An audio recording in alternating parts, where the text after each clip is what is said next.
What if Naruto woke up back in his past self but kept all his memories as the seventh Hokage? Every jutsu, every tragedy, every enemy he'll face, he remembers it all. The dead last of the academy now has the power to change everything. But should he? The battlefield lay in ruins, scattered with the broken remains of what was once the Hidden Leaf Village. Uzumaki Naruto, seventh Hokage and savior of the world many times over, could feel his life slipping away. His body, battered beyond recognition, struggled to draw each ragged breath. The final enemy, a being of such cosmic malevolence that it had required the sacrifice of all his precious people to defeat, lay vanquished at last.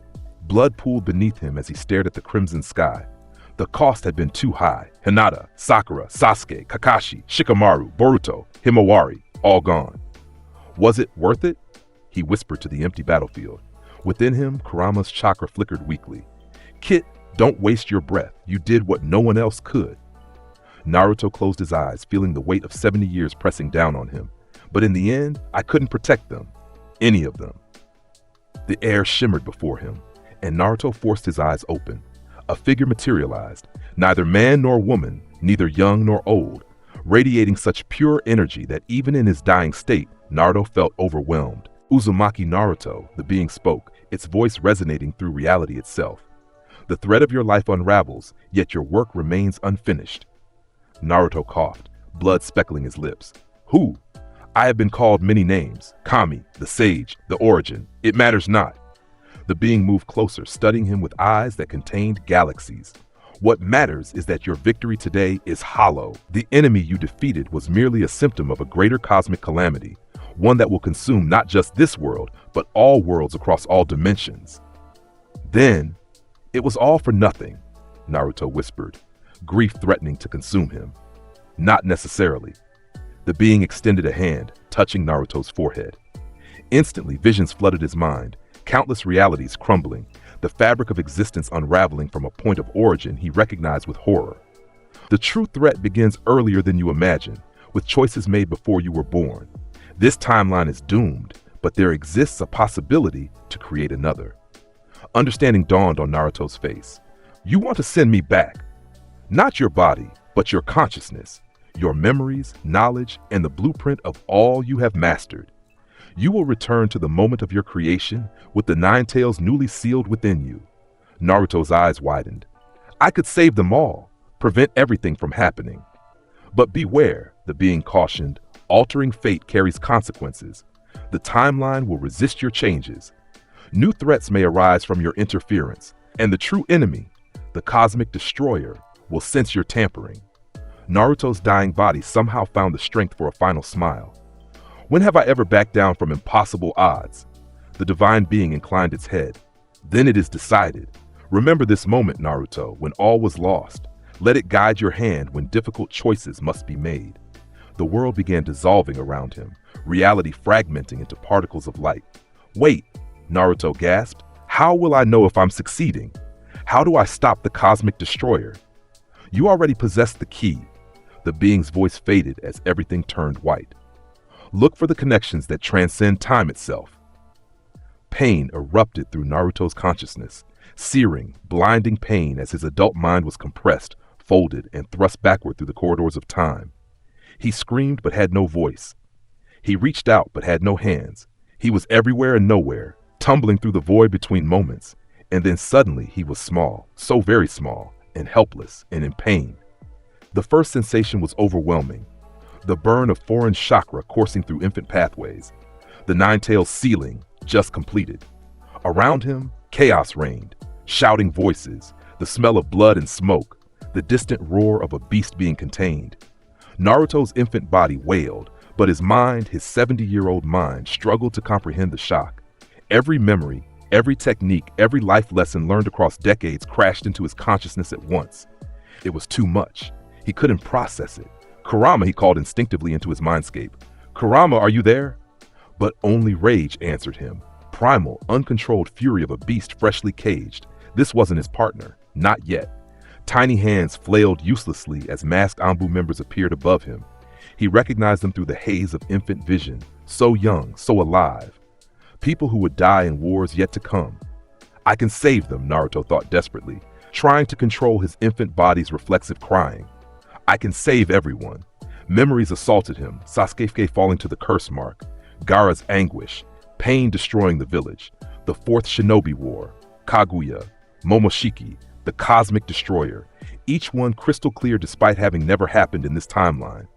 The fourth Hokage's legacy, one Anbu murmured, lifting the crying infant. Take him to the secure facility as ordered.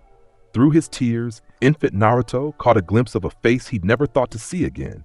The third Hokage, Sarutobi Hiruzen, looking down at him with conflicted eyes. Old man, Naruto's mind whispered. You're alive. The shock proved too much. His infant brain couldn't contain the paradox of memories that hadn't happened yet. Darkness claimed him as his consciousness retreated deep within, to the only place where his adult mind could make sense of this impossible situation, the seal where Kurama raged. When he opened his eyes again, he stood in ankle-deep water before massive bars, behind which burned hateful red eyes. You, roared the Nine-Tails, smashing against the cage. Fourth Hokage spawn! I'll devour you! Naruto stood unflinching, his form in the mindscape representing his adult self rather than the infant outside. Hello, partner, he said quietly. The Nine-Tails paused, studying him with suspicious eyes. What trickery is this? You are not the infant. I am, Naruto replied, and I'm not. I've lived a full life already, Kurama. I've returned from a future where you and I became more than friends. We became family. Lies, the beast snarled. No human knows my name. I know more than your name, Naruto said, stepping closer to the bars. I know about your creator, Hagoromo Otsutsuki. I know about your siblings, Shukaku, Maratabi, Isobu, Sangoku, Kokuo, Saiken, Chome, and Juki. I know how you were controlled by Madara Uchiha, then by Obito. I know that deep down, what you truly want isn't destruction, it's understanding. The Nine-Tails stared in stunned silence, his massive form trembling with confusion and lingering rage. Let me show you, Naruto said, extending his hand through the bars. Let me show you everything. Before the fox could react, Naruto pressed his palm against the massive snout, channeling memories directly into the tailed beast's mind. Their battles together, their gradual bond, Kurama's eventual willing sacrifice to save him, their reunion, and finally, their last stand against the Cosmic Destroyer. When he pulled his hand away, the Nine-Tails was utterly still, processing what he'd seen. Impossible, Kurama finally whispered, his voice lacking its previous rage. Yet I sense no deception. We don't have much time, Naruto said urgently. Outside, I'm just an infant. My body can't handle my knowledge or power yet, but with your help, we can prevent the horrors I've lived through. We can save everyone, including the other tailed beasts. Why should I care about humans or even my siblings? Kurama growled, though with less conviction. Because in that future, you did care, and they cared for you. Naruto smiled. You became part of my family, Kurama. You played with my children. You saved countless lives. You found purpose beyond hatred. The great fox stared at him for a long moment, conflict evident in his ancient eyes. The future you showed me ends in destruction regardless, he finally said. Yes, Naruto admitted. But that's why I'm here, why we're here, to create a better path, together from the beginning this time. Kurama lowered his massive head to look Naruto directly in the eyes. What exactly are you proposing, kid? The familiar nickname, spoken without rancor, made Naruto's heart leap with hope. A partnership. Starting now, not years from now. Your chakra, my knowledge. Together, we'll rewrite fate itself. The first 3 years proved the most challenging. Trapped in a body that couldn't speak, couldn't move with purpose, and couldn't channel chakra effectively, Naruto felt like a prisoner. Only in his mindscape could he communicate properly with Kurama, spending subjective years planning while his infant body slept. We need to accelerate your physical development, Kurama said during one such session. Your adult mind is useless if your body can't keep up. I know, Naruto agreed, pacing the now dry floor of his mindscape, which had transformed from a sewer to a comfortable space resembling his old Hokage office. But I can't start training openly yet. The Anbu are still watching me. Then we start inside, Kurama suggested. I can circulate minute amounts of my chakra through your system, not enough to be detected, but enough to strengthen your muscles and chakra pathways faster than normal. By age 3, Naruto could channel basic chakra internally. By 4, he had regained enough motor control to begin secret training in his apartment when no one was watching. By 5, he could create a shadow clone, just one, but it was enough to begin the real work.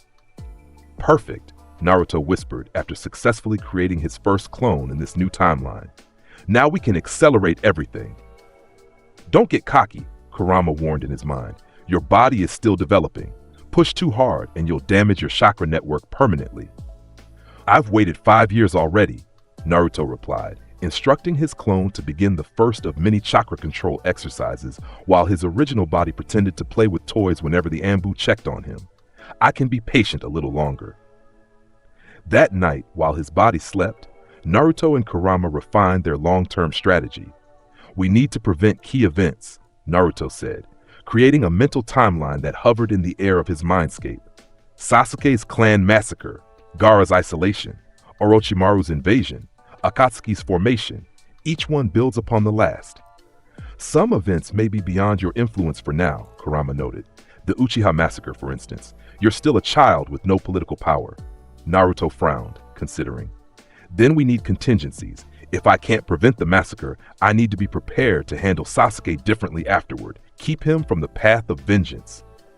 Day by day, month by month, Naruto built his strength in secret.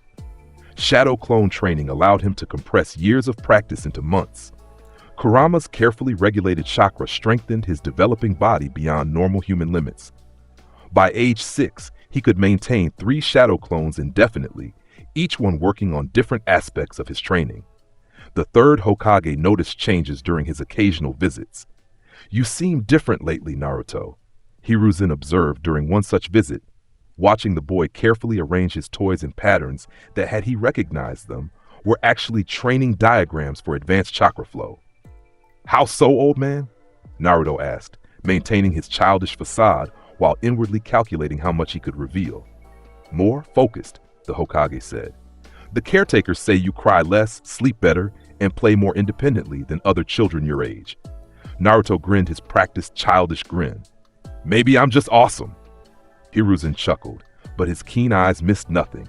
Perhaps you are.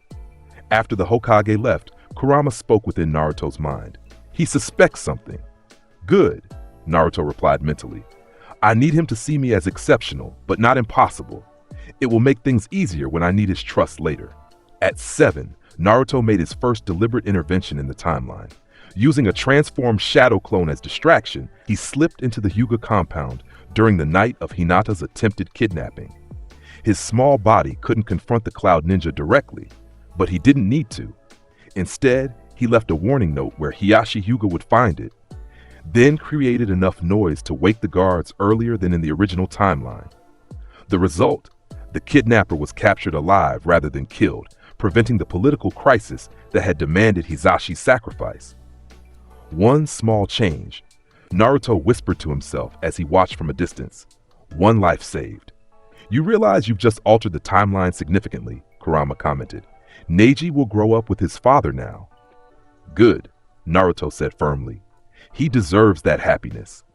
As Naruto approached academy age, he faced a critical decision. How much of his ability to reveal?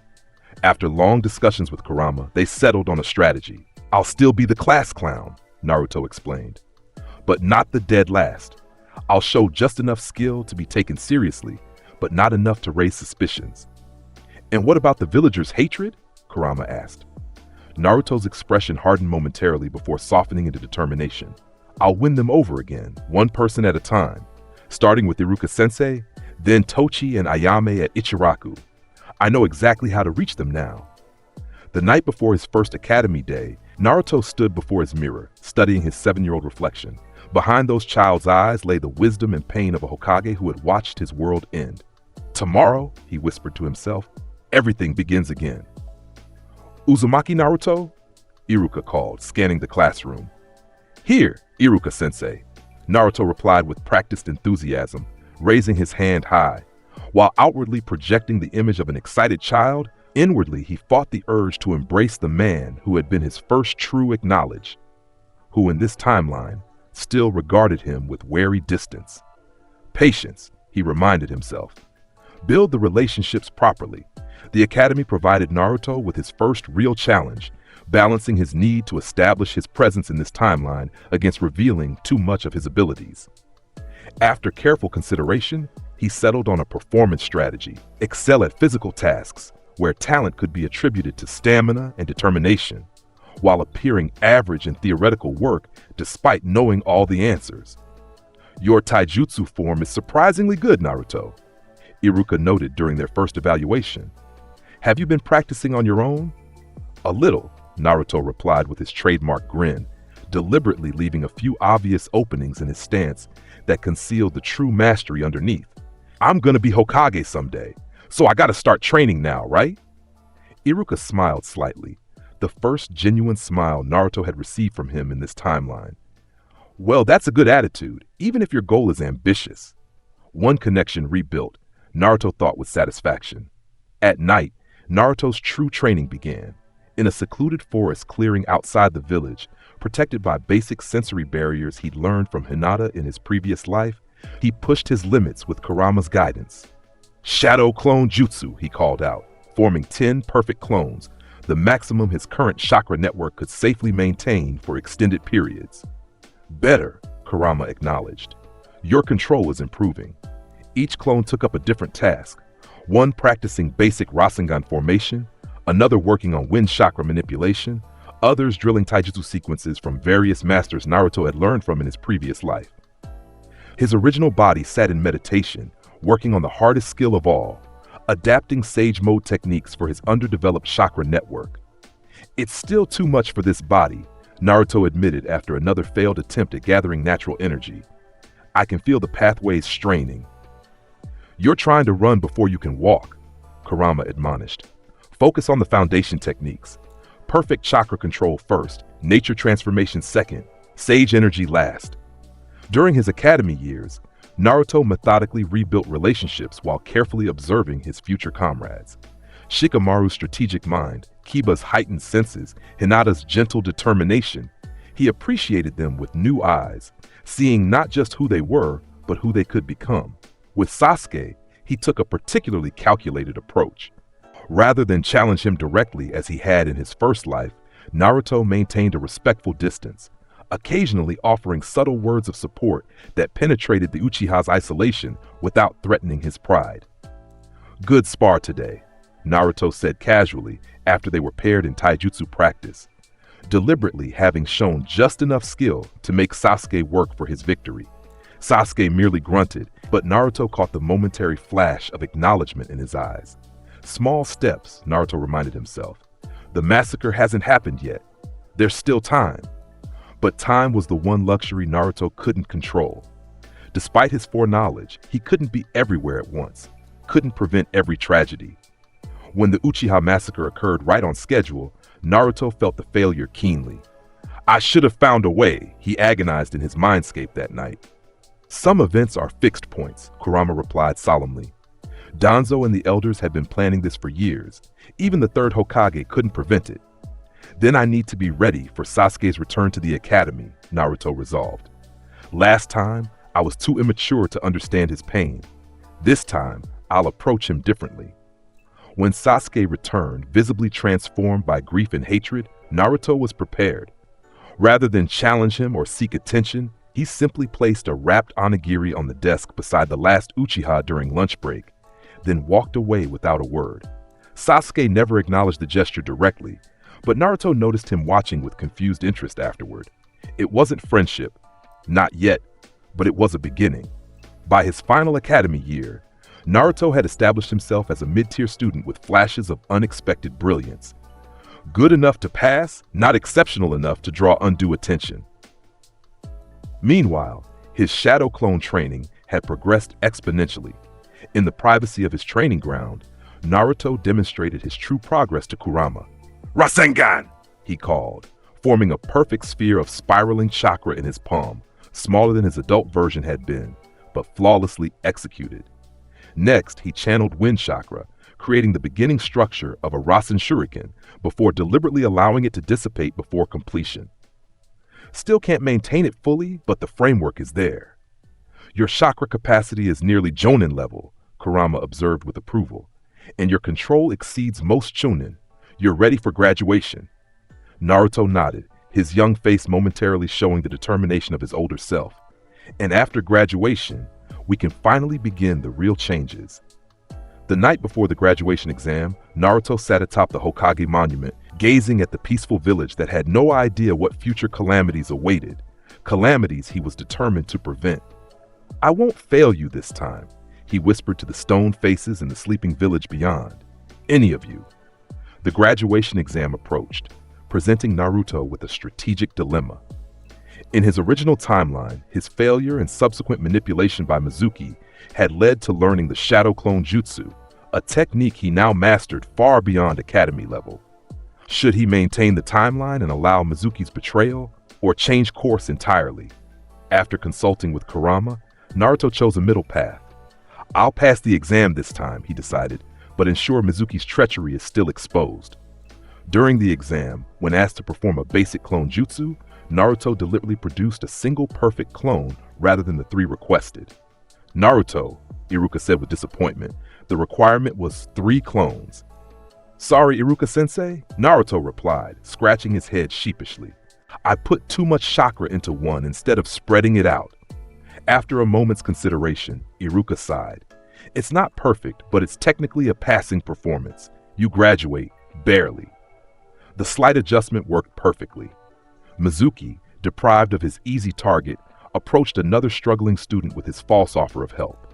Naruto, anticipating this, left a transformed shadow clone to track Mizuki, then anonymously tipped off the Hokage about the planned scroll theft. Mizuki was captured before causing any harm. The scroll remained secure, and Naruto earned his headband legitimately, a small but significant change to the timeline. Team assignments proceeded as before: Naruto, Sasuke, and Sakura under Kakashi. During their first meeting, Naruto carefully moderated his behavior, showing enthusiasm without the immaturity of his original timeline. When Kakashi asked them to introduce themselves, Naruto's response was measured. "I'm Uzumaki Naruto. I like ramen and people who keep their promises. I dislike those who judge others without knowing them. My hobby is training to get stronger. And my dream," he paused, looking directly at Kakashi with unexpected intensity, "is to protect everyone precious to me and become a Hokage who brings true peace." Kakashi's visible eye widened slightly at the maturity in the statement, but he made no comment. The bell test the following day provided Naruto his first opportunity to showcase strategic thinking without revealing too much power. Rather than charging in blindly as before, he immediately sought out his teammates. "Sasuke, Sakura," he whispered from their hiding spot, "I think this test is about teamwork. No Genin could take on a Jonin alone, but together we might get those bells." Sasuke frowned. "There are only 2 bells. "That's part of the trick," Naruto insisted. "He's trying to divide us, but even if only 2 of us pass, we'll have a better chance working together than separately." Sakura looked skeptical. "Why should we trust your judgment?" Naruto smiled knowingly. "Because Kakashi-sensei hasn't even looked at his book once since we started. He's watching us, waiting to see if we figure it out." The resulting coordinated attack didn't secure the bells, but it impressed Kakashi enough to pass them all, with a bemused comment about Naruto's unexpected insight. As D-rank missions accumulated, Naruto restrained his former impatience, knowing exactly when to push for their first C-rank mission. When the moment came to meet Tazuna, Naruto studied the bridge builder with eyes that had seen his future importance. "We'll protect you with our lives," he said quietly, earning surprised looks from everyone present. On the road to Wave Country, Naruto's senses, enhanced by years of secret training and Kurama's awareness, detected the Demon Brothers long before they attacked. Rather than feign fear as in the original timeline, he subtly signaled Kakashi and positioned himself to protect Tazuna while appearing to simply adjust his pack. When the attack came, Naruto's movements were precise, not Jonin level, but showing the trained reflexes of someone beyond typical Genin abilities. "You've been practicing," Kakashi observed afterward. Naruto shrugged. "I said I wanted to be Hokage. That means I need to take training seriously, right?" The confrontation with Zabuza provided Naruto's first real challenge in restraint. His body remembered the movements needed to counter the Master Swordsman, His mind knew every technique Zabuza would employ, and Kurama's chakra simmered just beneath the surface, ready for use. Not yet, he reminded himself as Kakashi was trapped in the water prison. Show initiative, but not impossibility. Instead of the chaotic rescue of his first life, Naruto executed a straightforward plan, using shadow clones as distraction, while the real Naruto and Sasuke coordinated a ranged attack that forced Zabuza to release the water prison. During the week of training that followed, Naruto deliberately moderated his tree-climbing progress, finishing just ahead of Sasuke rather than mastering it instantly as he could have. "You're improving quickly," Kakashi noted with suspicious approval. "I have good chakra control for some things," Naruto replied honestly, "just not for regular clones." The night before Zabuza's expected return, Naruto slipped away from the house and tracked down Haku in the forest, a meeting he had carefully planned. "You don't have to be just a tool," Naruto said softly after their conversation about precious people. "And Zabuza doesn't have to die tomorrow." Haku's eyes widened. "What do you mean?" "Gato plans to betray you both," Naruto explained. "He never intended to pay Zabuza. He'll bring mercenaries to kill everyone once we've weakened each other." "How could you possibly know this?" Haku asked, tension evident in his posture. Naruto smiled sadly. "Let's just say I have a gift for seeing through deception. If you don't believe me, investigate Gato yourself before the bridge battle."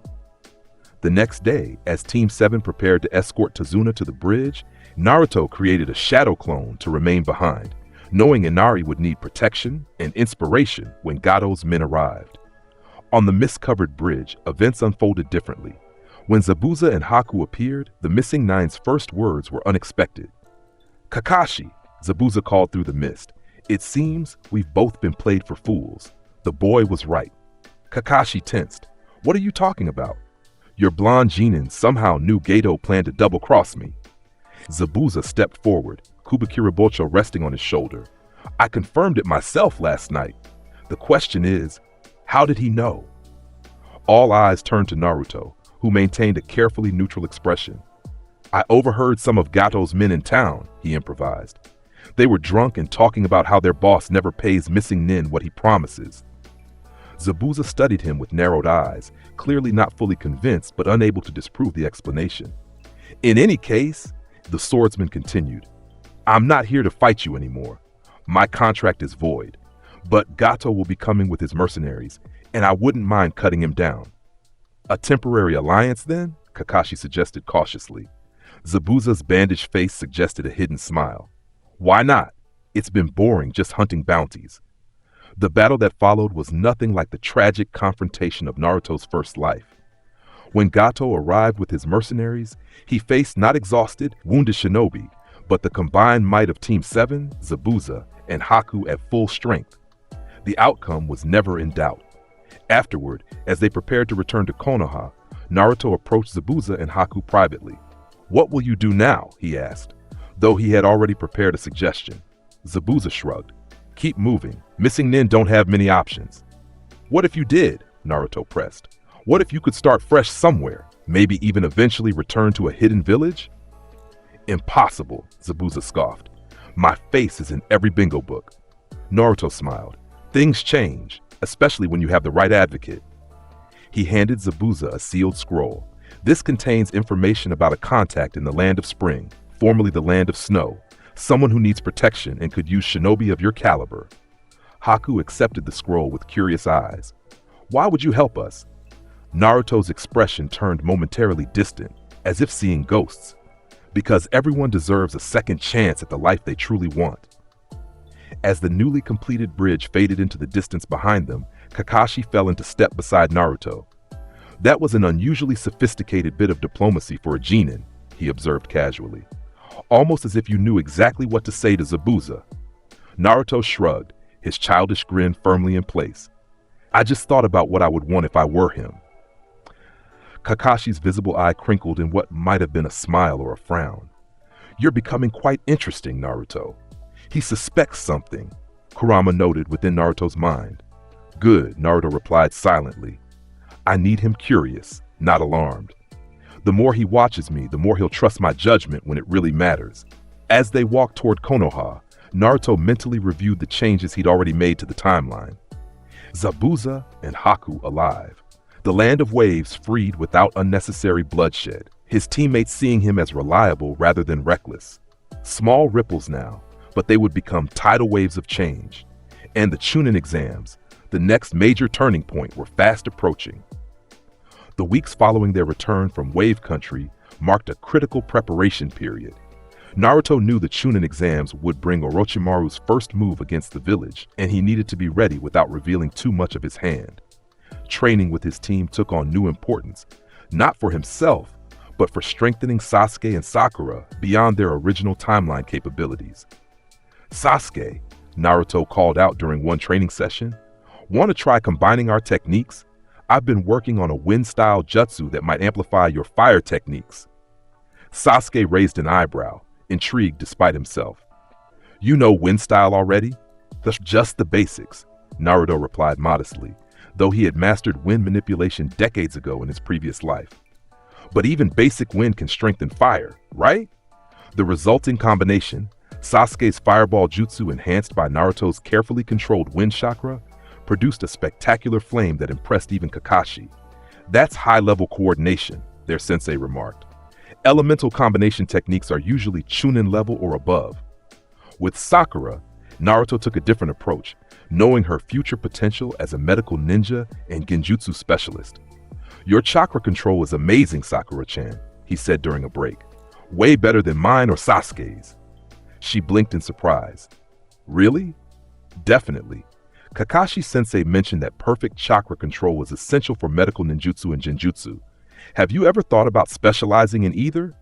The seed planted, Naruto discovered a basic medical jutsu scroll in the library and casually shared it with her, beginning the path that had made her one of the greatest medical ninjas in his original timeline, just years earlier.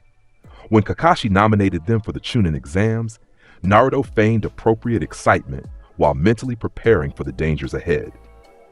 The encounter with the disguised Rain Ninja, meeting Team 8 and Team 10, confronting the Sound Ninja in the hallway. He navigated each with calculated responses designed to build alliances without drawing undue attention. The first exam under Ibiki proceeded much as before, though this time, Naruto answered the questions legitimately rather than leaving his paper blank. When the final question came, he raised his hand partway, then slammed it down with the same declaration of determination, knowing the psychological impact it would have on the other participants. Before the Forest of Death, Naruto made careful preparations, storage scrolls with extra supplies, soldier pill, and basic medical equipment. When they received their Heaven Scroll, he immediately created a shadow clone to transform into a perfect replica of the scroll. Just in case, he explained to his teammates, better to lose a fake than our real one. Sasuke studied him with newfound respect. "That's actually smart." Naruto grinned. "I have my moments." As they entered the forest, Naruto extended his senses, enhanced by years of training with Kurama, to detect nearby teams and potential threats. When the disguised Orochimaru approached, Naruto was prepared. "Something's wrong," he whispered urgently to his teammates. "That grass ninja's chakra feels wrong, way too powerful for a genin." Sasuke activated his Sharingan, confirming Naruto's warning. "He's right. That's no genin." Their attempted retreat came too late as Orochimaru revealed himself, but their preparedness meant they faced him together rather than scattered by the initial wind attack. "Run!" Naruto shouted, creating dozens of shadow clones to cover their escape. "This is way beyond us." But Orochimaru was not so easily evaded. As the Snake Sanin closed in, Naruto made a calculated decision. He couldn't defeat Orochimaru without revealing his true power, but he could disrupt the original timeline. As Orochimaru prepared to place the cursed seal on Sasuke, Naruto channeled Kurama's chakra, just enough for his eyes to turn red and his whisker marks to deepen. "Get away from my friends," he roared, launching himself between Sasuke and Orochimaru. The momentary surprise was enough. Instead of biting Sasuke's neck, Orochimaru found himself contending with a Nine-Tails enhanced punch that actually forced him back several meters. "Interesting," the Sanin hissed, eyes widening. "The Nine-Tails Jinchuriki has some control already? How unexpected." The distraction allowed Sakura to pull Sasuke to safety while Naruto maintained Orochimaru's focus. "I know what you want," Naruto growled, tapping further into Kurama's power while maintaining control. "You won't get Sasuke or his eyes." Orochimaru's surprise deepened. "You are remarkably well informed for a genin. Perhaps I've underestimated you." The battle that followed was brief but significant. Naruto, channeling just enough of Kurama's chakra to appear threatened but determined, kept Orochimaru occupied long enough for an ambu patrol, which Naruto had anonymously tipped off before the exam, to approach. Sensing the incoming reinforcements, Orochimaru retreated with a final curious glance at Naruto. "We will meet again, Nine-Tails boy. You've become interesting." Though exhausted from the controlled chakra release, Naruto had achieved his primary goal. Sasuke remained free of the cursed seal, fundamentally altering the timeline. "How did you know what he wanted?" Sasuke demanded once they were safe. Naruto shrugged, feigning ignorance. "I didn't really. I just figured anyone that powerful coming after Genin must want some kind of bloodline ability. Your Sharingan is the obvious target." The rest of the forest challenge proved straightforward. With Naruto's sensory abilities guiding them away from dangerous teams and toward easier targets, they secured an Earth Scroll and reached the tower in near record time. During the preliminary matches, Naruto observed his fellow competitors with new appreciation, seeing not just their current abilities, but the incredible shinobi they would become, or had become, in his original timeline. His own match against Kiba presented a perfect opportunity to showcase growth without revealing mastery. Rather than the accidental victory of his first life, Naruto demonstrated tactical thinking and basic but effective win techniques, defeating Kiba through strategy rather than luck. "When did you get so good?" Kiba grumbled as Medical Ninja helped him up. Naruto offered a hand in sportsmanship. "I've always been good, just didn't always show it." The month-long training period before the finals gave Naruto his greatest opportunity yet to alter the timeline. While officially training with Ebisu, before the planned accidental meeting with Jiraiya, Naruto's shadow clones worked tirelessly on multiple fronts. One clone transformed into a nondescript Chunin and delivered an anonymous tip to the Hokage about a planned invasion during the finals. Another sought out Gaara during his nighttime wanderings. "I know about Shukaku," Naruto said directly when he found the sand ninja on a rooftop. "And I know what it's like to have a voice inside your head that never stops." Gaara's cold eyes narrowed. "You know nothing." "I know you haven't slept since you were born," Naruto continued calmly. "I know your father has tried to have you assassinated 6 times. I know your uncle Yashimaru betrayed you. And I know that Shukaku's seal was deliberately made defective to turn you into a weapon." The shock on Gaara's face was unmistakable. "How could you possibly?" "Because I'm like you," Naruto said, lifting his shirt to reveal the seal on his stomach. "I contain the 9 tails. But my seal was made with love, by parents who died protecting me. Yours was made with hatred, by people who wanted to use you." For the first time, uncertainty crept into Gaara's expression. "Why are you telling me this?" "Because you're being used again," Naruto said simply. "Orochimaru has killed the Kazekage and is impersonating him. The invasion planned for the Chunin exam finals is a trap for both our villages." The revelation staggered Gaara, who had never considered that his orders might come from someone other than his father. "Think about it," Naruto continued. "Why would your father sacrifice his greatest weapon in a surprise attack? It makes no sense strategically. You're too valuable to risk in an uncertain battle."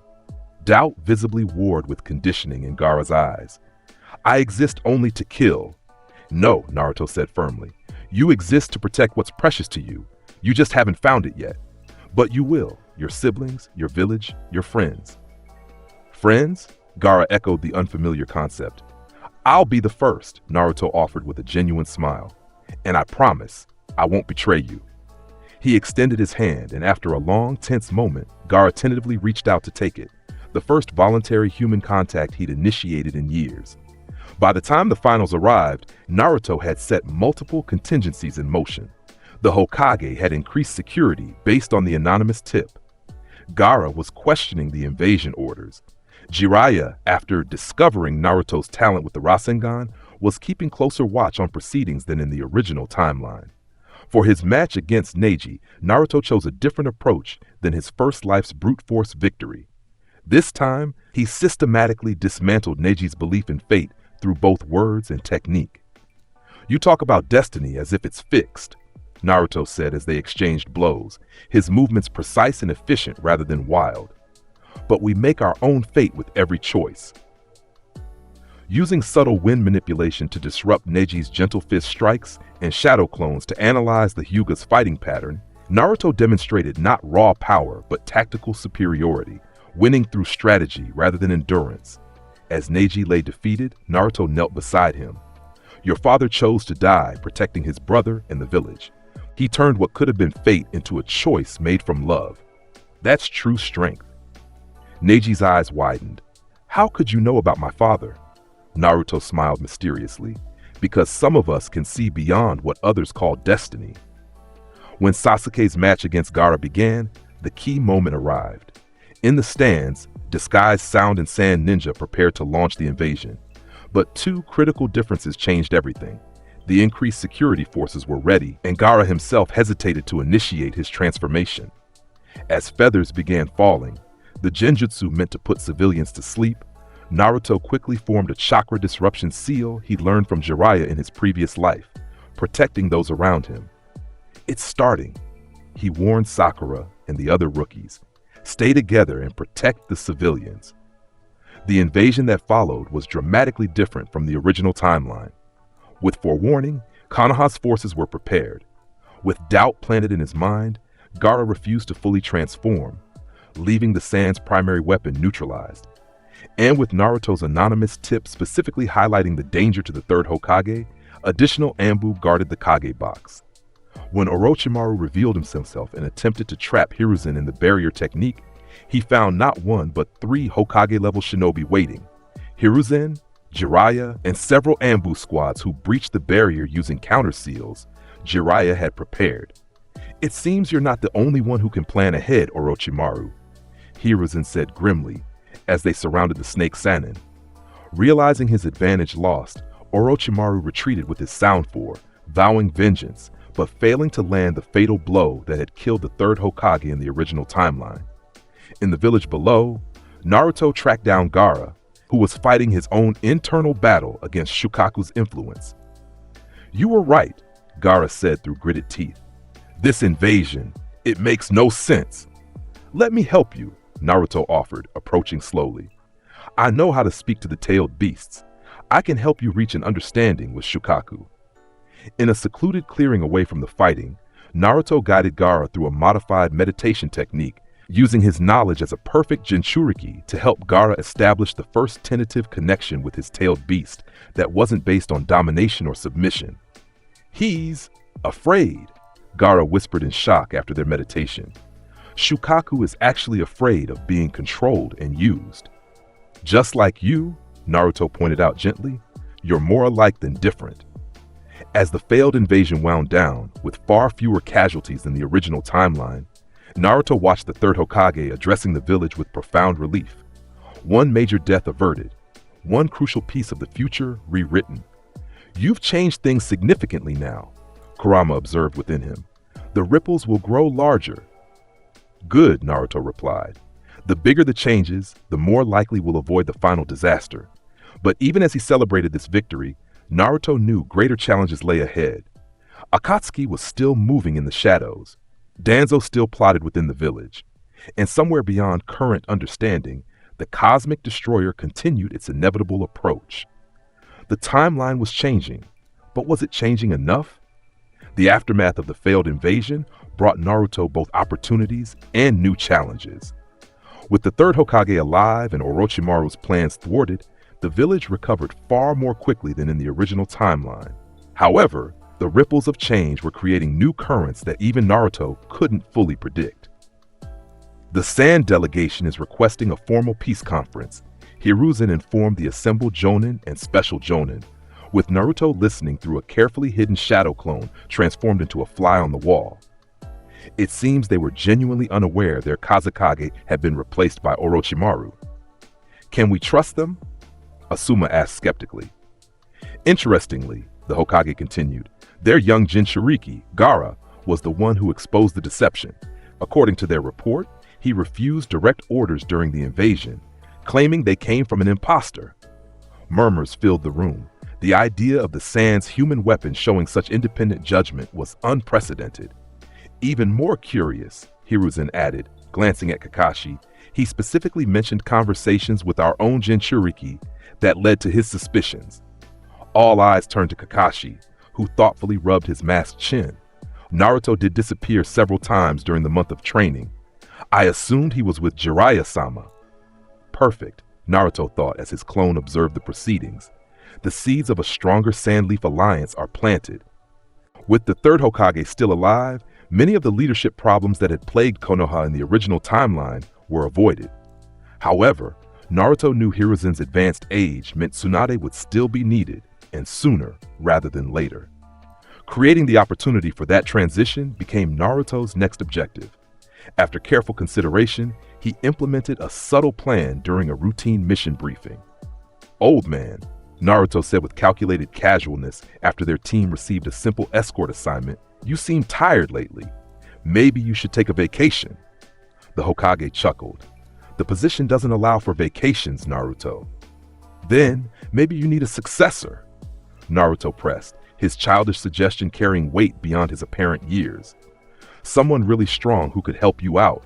Like, I don't know, one of the legendary Sannin or something?" Hiruzen's eyes sharpened with interest. An unusual suggestion from a genin. What brought this to mind? Naruto shrugged with feigned nonchalance. "Just thinking about the future. The village needs strong leadership, especially now." The conversation seemed innocuous, but Naruto knew the seed had been planted.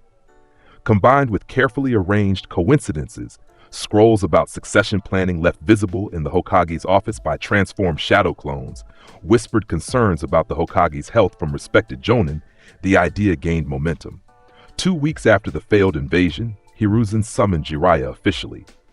"I'm considering retirement," the third Hokage said without preamble. The invasion made one thing clear. I'm not getting any younger. Jiraiya leaned against the window frame. "I've already told you, I'm not suited for the hat." "I know," Hiruzen agreed, "which is why I want you to find Tsunade." Meanwhile, Naruto focused on strengthening key relationships that would prove crucial in the coming years.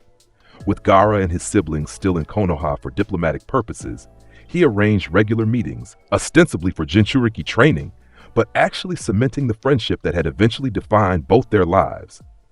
"Your control is improving," Naruto observed during one such session, watching Gaara manipulate sand with increasing precision. "It's easier now that I sleep," Gaara replied with the ghost of a smile. "And since Shukaku and I reached our understanding." That understanding, a rudimentary version of the partnership Naruto had achieved with Kurama, was perhaps Naruto's most significant achievement yet. By sharing techniques he developed over decades as a perfect Jinchuriki, adapted for Gaara's unique situation, Naruto had begun transforming the Sand Ninja years ahead of the original timeline. With Sasuke, Naruto took a more delicate approach. Without the cursed seal driving him toward darkness, Sasuke was more stable, but his ambition and desire for vengeance remained. "I need to get stronger," Sasuke stated flatly during a training session. "Strong enough to kill him." Rather than the platitudes of his first life, Naruto responded with measured wisdom. "You will. But there's something you should consider about Itachi." Sasuke's eyes narrowed dangerously. "What about him?" "Have you ever wondered why someone who could kill an entire clan of powerful Uchiha in one night left you alive? Not just alive, but specifically told you to hate him and seek vengeance?" The question struck Sasuke like a physical blow. "What are you implying?" "Nothing," Naruto said carefully. "Just that the most obvious explanation isn't always the true one. A shinobi looks underneath the underneath, right?" He left Sasuke pondering that thought, a small wedge of doubt that might eventually create space for the truth about the Uchiha massacre to be accepted. The most unexpected development came from Danzo and Root. In the original timeline, they had operated virtually unchecked until Danzo's failed grab for power during the Five Kage Summit. This time, Naruto implemented a more proactive strategy, Using transformed shadow clones and his knowledge of Root's operations from his time as Hokage, Naruto compiled evidence of Danzo's unauthorized missions, alliances with criminals like Orochimaru, and direct contradictions of the Third's orders. Rather than expose this directly, he arranged for the information to reach Jiraiya through apparently unrelated intelligence sources. The Toad Sage, already suspicious of Danzo, began his own investigation, adding his considerable network to the effort. By the time Jiraiya left to search for Tsunade, he carried not just the Hokage's official request, but also a growing file on Root's activities. "Someone's been very busy," Kurama observed as Naruto watched Jiraiya depart through the village gates. "Playing Spy Master at 12 years old. I learned from the best," Naruto replied mentally, thinking of his years working with Jiraiya, Kakashi, and Shikamaru as Hokage. Besides, Danzo caused too many problems in the original timeline. Better to neutralize him early. The failed invasion had another significant benefit. It accelerated Naruto's apparent growth in a way that seemed natural to observers. His quick thinking during the crisis, coordination of fellow Genin, and instrumental role in exposing Orochimaru's deception earned him genuine recognition from village leadership. "Your performance during the invasion was exemplary," Hiruzen told him during a private meeting. "Particularly your initiative in protecting civilians and identifying enemy positions." Naruto accepted the praise with practiced humility. "I just did what any Konoha shinobi would do." "Perhaps," the Hokage said thoughtfully, "but few Genin demonstrate such tactical awareness. The council has reviewed the reports and agreed, you're being promoted to Chunin." The promotion, which hadn't occurred in the original timeline until much later, provided Naruto with greater freedom of movement and access to information. As a Chunin, he could lead missions, access mid-level intelligence, and move between villages with less supervision, all critical for his long-term plans. The day he received his Chunin vest, Naruto stood before his mirror, the green garment a tangible symbol of how much the timeline had already changed. "One step closer," he murmured, fingers tracing the spiral symbol on the back. "To what exactly?" Kurama asked. "Preventing the final disaster, or remaking the world as you think it should be?" The question gave Naruto pause. "Is there a difference?" "Perhaps. The divine being sent you back to prevent cosmic destruction, not to create paradise." Naruto frowned. "Saving lives and preventing suffering along the way isn't a detour, it's the whole point." As diplomatic relations with Sand solidified into a stronger alliance than had existed before the invasion, Naruto focused on his next major objective, the return of Tsunade and neutralization of Orochimaru's ability to transfer bodies. In the original timeline, Kabuto had administered a drug that severely weakened Orochimaru just before his confrontation with the third Hokage. With that battle prevented, Orochimaru retained more strength, making him more dangerous in the short term. "We need to ensure Orochimaru can't recover quickly," Naruto explained to Kurama in his mindscape.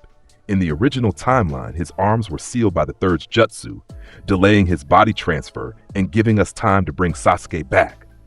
"What do you propose?" Kurama asked. Naruto's expression turned calculating. "We need to locate him and ensure he still suffers comparable damage, but from a different source." Using a transformed shadow clone and his knowledge of Orochimaru's hideouts from both his time with Jiraiya and later intelligence as Hokage, Naruto dispatched what appeared to be a simple messenger bird to Jiraiya with critical information about Orochimaru's nearest base. The information reached Jiraiya just as he and Tsunade confronted Orochimaru and Kabuto in the original timeline. The difference: this time, Jiraiya was prepared with specific knowledge about Orochimaru's techniques and vulnerabilities. The resulting battle ended with Orochimaru more severely injured than in the original encounter, not through the sealing of his arms, but through a precisely targeted Rasengan that damaged his chakra network in ways that would delay his body transfer technique by months.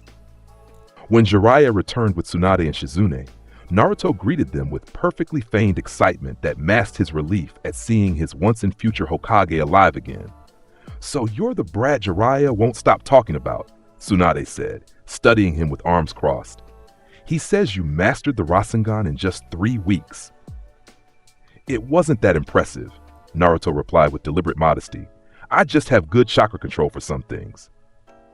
Tsunade's eyebrow raised at his unexpected humility. "That's not what I heard about you." Naruto grinned. "People change. Sometimes they just need the right motivation." The transition of power proceeded smoothly. With Hiruzen voluntarily stepping down rather than dying in battle, the administrative handover was comprehensive. Tsunade assumed the role of fifth Hokage with the full benefit of her predecessor's guidance, creating a more stable leadership than the crisis-driven transition of the original timeline. For Naruto, seeing Tsunade's face on the Hokage monument again, this time carved while its subject lived, brought powerful emotions. In his first life, he had been an observer to history. In this one, he was quietly shaping it from the shadows. "How does it feel?" Sakura asked as they watched the monument carving from a rooftop. Since Naruto's recommendation about medical training, she had begun apprenticing part-time with hospital staff, accelerating her development by years. "Like watching a dream come true," Naruto replied honestly. "But it's just the beginning."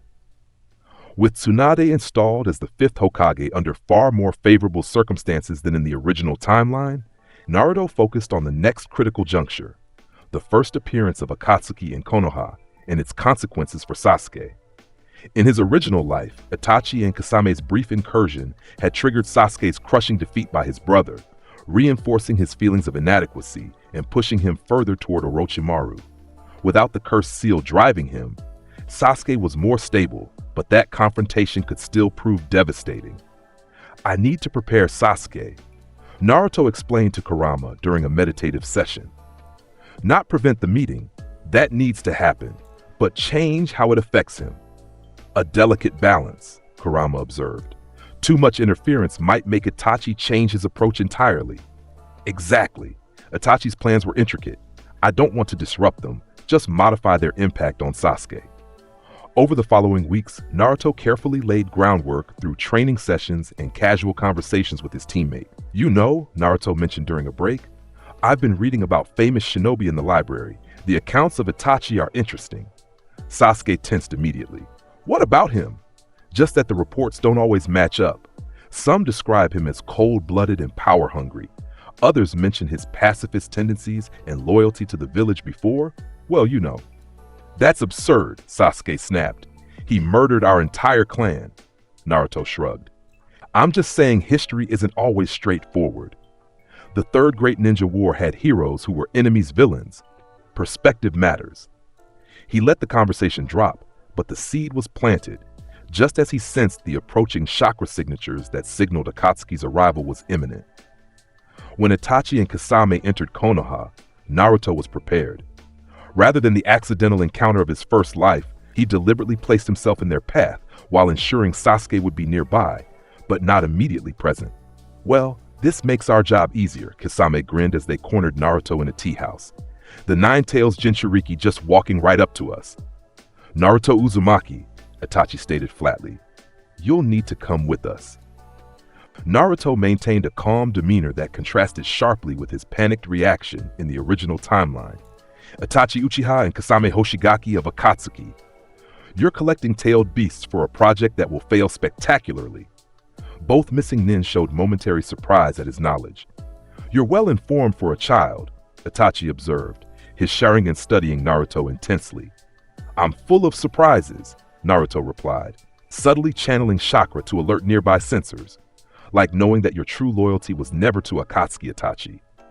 The subtle widening of Itachi's eyes was all the reaction he showed, but Naruto knew his words had hit their mark. "The kid's talking nonsense," Kasame growled. "Let's just take him and go." Before they could move, Might Guy appeared, right on schedule, followed moments later by Kakashi and, crucially, Sasuke. "Itachi!" Sasuke snarled, charging forward with Chidori blazing. What followed appeared, on the surface, similar to their original confrontation, Itachi effortlessly defeating Sasuke and subjecting him to Tsukuyomi. But Naruto, with his enhanced senses, detected the subtle difference in Itachi's chakra flow. The genjutsu, while still traumatic, lacked the crushing psychological brutality of the original. As Akatsuki retreated and Sasuke collapsed, Naruto knelt beside his teammate, ostensibly checking his condition but actually whispering something crucial. "Remember what I said about perspectives. Even the Tsukuyomi shows only what Itachi wants you to see." In the hospital afterward, Sasuke's reaction to the defeat differed subtly from the original timeline. The frustration and humiliation remained, but tinged with something new, confusion. He said something strange, Sasuke confided when Naruto visited. Before the Tsukuyomi, he said, "You still don't have enough hatred, but perhaps you have enough questions." Naruto nodded thoughtfully. That doesn't sound like someone who just wants you to blindly seek revenge. The doubt planted. Naruto moved to the next phase of his plan, accelerating Sasuke's legitimate strength gain to counterbalance his desire for shortcuts to power. "I've been working on a new training method," Naruto told him once Sasuke was released from the hospital. "It's based on something Kakashi-sensei mentioned about elemental affinity." Over the following days, Naruto introduced Sasuke to training techniques that had taken years to develop in the original timeline: chakra paper for affinity testing, advanced nature transformation exercises, and the foundations of combining elemental chakra with existing techniques. "How do you know all this?" Sasuke demanded after Naruto demonstrated a wind chakra-enhanced kunai cutting clean through a boulder. "I ask a lot of questions," Naruto replied with a shrug. "Jiraiya-sensei, Kakashi-sensei, even Asuma-sensei for wind techniques. People like sharing knowledge if you show genuine interest." The accelerated training served multiple purposes. It gave Sasuke legitimate advancement that reduced the appeal of Orochimaru's promised shortcuts, strengthened their bond as teammates, and prepared him for the challenges Naruto knew were coming. Meanwhile, the Tsunade transition created new opportunities. With his foreknowledge of her personality and priorities, Naruto subtly guided her attention to issues that had been neglected in the original timeline. "Tsunade Bachan," he began during one of his regular visits to her office, ignoring her eye twitch at the nickname. "I was wondering about something." "What now, brat?" she asked, setting aside paperwork. "Well, I heard some of the other Jinchuriki have special training to control their tailed beasts. Gaara mentioned it when he was here. Does Konoha have anything like that for me?" The seemingly innocent question highlighted a significant oversight in his development, one that had left him vulnerable in the original timeline. Tsunade, predictably, investigated further and discovered the minimal support he'd received as a Jinchuriki compared to those in other villages. "This is unacceptable," she declared, creating a specialized training program that, coincidentally, aligned with techniques Naruto already knew but couldn't reveal. The official program gave him legitimate cover for abilities that might otherwise raise questions. With Jiraiya frequently in the village between intelligence-gathering missions, Naruto accelerated his training in sealing techniques, knowledge that would prove crucial for modifying the Akatsuki's tailed beast extraction method when the time came. "You have an unusual aptitude for this," Jiraiya remarked during one session, watching Naruto reproduce a complex containment seal after seeing it just once. "Must be the Uzumaki blood," Naruto nodded, carefully maintaining his cover. "It just makes sense to me, you know? Like I can see how the patterns should flow." As the weeks passed, Naruto continued his multi-layered preparation, official training with Team 7, specialized Jinchuriki instruction under Tsunade's program, sealing techniques with Jiraiya, and his own secret advancement of future techniques adapted for his younger body. In his private training ground, protected by increasingly sophisticated security seals, Naruto demonstrated his true progress to Kurama. "Six-path sage mode," he whispered, activating a partial manifestation of his ultimate form. The familiar sensation of weightlessness, enhanced perception, and connection to all living things flowed through him, though he could maintain it for only seconds in his current body. "Impressive," Kurama acknowledged. "Your chakra network is adapting faster than expected." "Not fast enough," Naruto replied, releasing the technique before it strained his system. "We're approaching the point where the timeline will diverge significantly. The original Sasuke retrieval mission might not happen at all in this configuration." "Is that a problem?" Kurama asked. "Yes and no. Preventing Sasuke's defection is crucial, but that mission forged bonds and revealed abilities that became important later.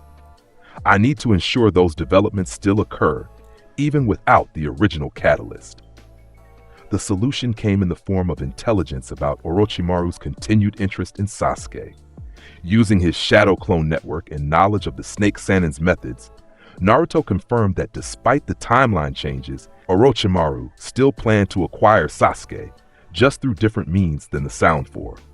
This information, carefully filtered through legitimate channels, reached Tsunade's desk as an intelligence report, rather than Naruto's direct warning. The resulting mission assignment achieved Naruto's objective, a team deployment that included the same core group from the original Sasuke retrieval mission, but with a different purpose, intercepting Orochimaru's agents before they could reach Konoha. It's a B-rank mission with potential to escalate, Shikamaru explained during the briefing, recently promoted to Chunin as in the original timeline. We'll be intercepting suspected sound ninja near the Valley of the End, based on intelligence from our border patrols. Naruto, Neji, Choji, Kiba, and Shikamaru, the same team composition, but now protecting Sasuke rather than pursuing him.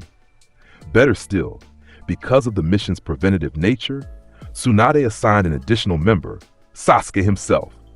Since you're the potential target, she explained to the Uchiha, you should be involved in the operation. Consider it a chance to demonstrate your abilities against enemies who think you're valuable. The mission parameters established, the team departed, heading toward a confrontation that would reshape their futures in ways both similar to and dramatically different from the original timeline. The forest canopy blurred as Team Shikamaru moved swiftly toward the Valley of the End. Unlike the desperate pursuit of Naruto's original timeline, this mission had a different tenor, preventative rather than reactive, unified rather than fragmented. Yet Naruto knew the stakes remained just as high. Our intelligence suggests Orochimaru's agents will approach from the northeast, Shikamaru explained as they paused on a high branch for tactical assessment. We'll establish a perimeter and intercept before they cross into fire country. Sasuke, positioned at Naruto's right, maintained a focused expression. The weeks of targeted training had strengthened him significantly, but more importantly, the seeds of doubt about Itachi's true motives had taken root, making him less susceptible to Orochimaru's manipulation. Remember, Naruto added, carefully balancing his input to avoid seeming too commanding, these sound ninja will likely have unique abilities similar to what we saw during the Chunin exams. Expect the unexpected. Neji activated his Byakugan, scanning the forest ahead. I detect 5 chakra signatures approaching. Unusual configurations, definitely not standard shinobi. The Sound Four, Naruto murmured, then quickly covered his slip. I mean, probably Orochimaru's special forces based on the intelligence reports. Kiba sniffed the air, Akamaru growling softly beside him. There's a 5th scent, smells like medicine and something dead. Kimimaro, Naruto realized. He's with them this time, not pursuing separately. The tactical situation had changed significantly from his memories. Instead of the Sound Force separating to delay pursuers while Kimimaro escaped with Sasuke, all 5 were approaching together, and they would face a prepared Konoha team rather than conduct an extraction. Change of plans, Shikamaru decided after assessing the information. They're moving as a unit, which means we need to separate them. Kiba and Akamaru will create a diversion from the east. Shoji and I will engage from the front. Neji, Naruto, and Sasuke will circle behind to cut off their retreat.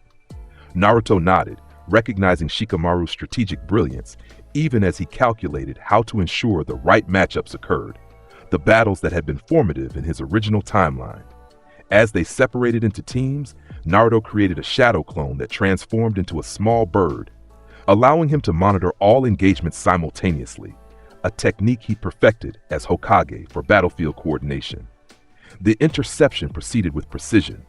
Kiba and Akamaru's fang over fang technique tore through the forest from the east, forcing the sound ninja to veer west, directly into Shikamaru's shadow possession trap, which momentarily immobilized all 5.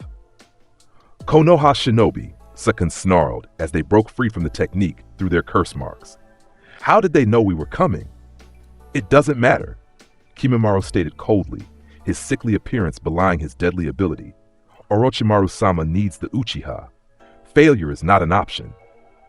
What followed was a carefully orchestrated series of encounters as the sound ninja separated to engage different opponents, exactly as Naruto had hoped.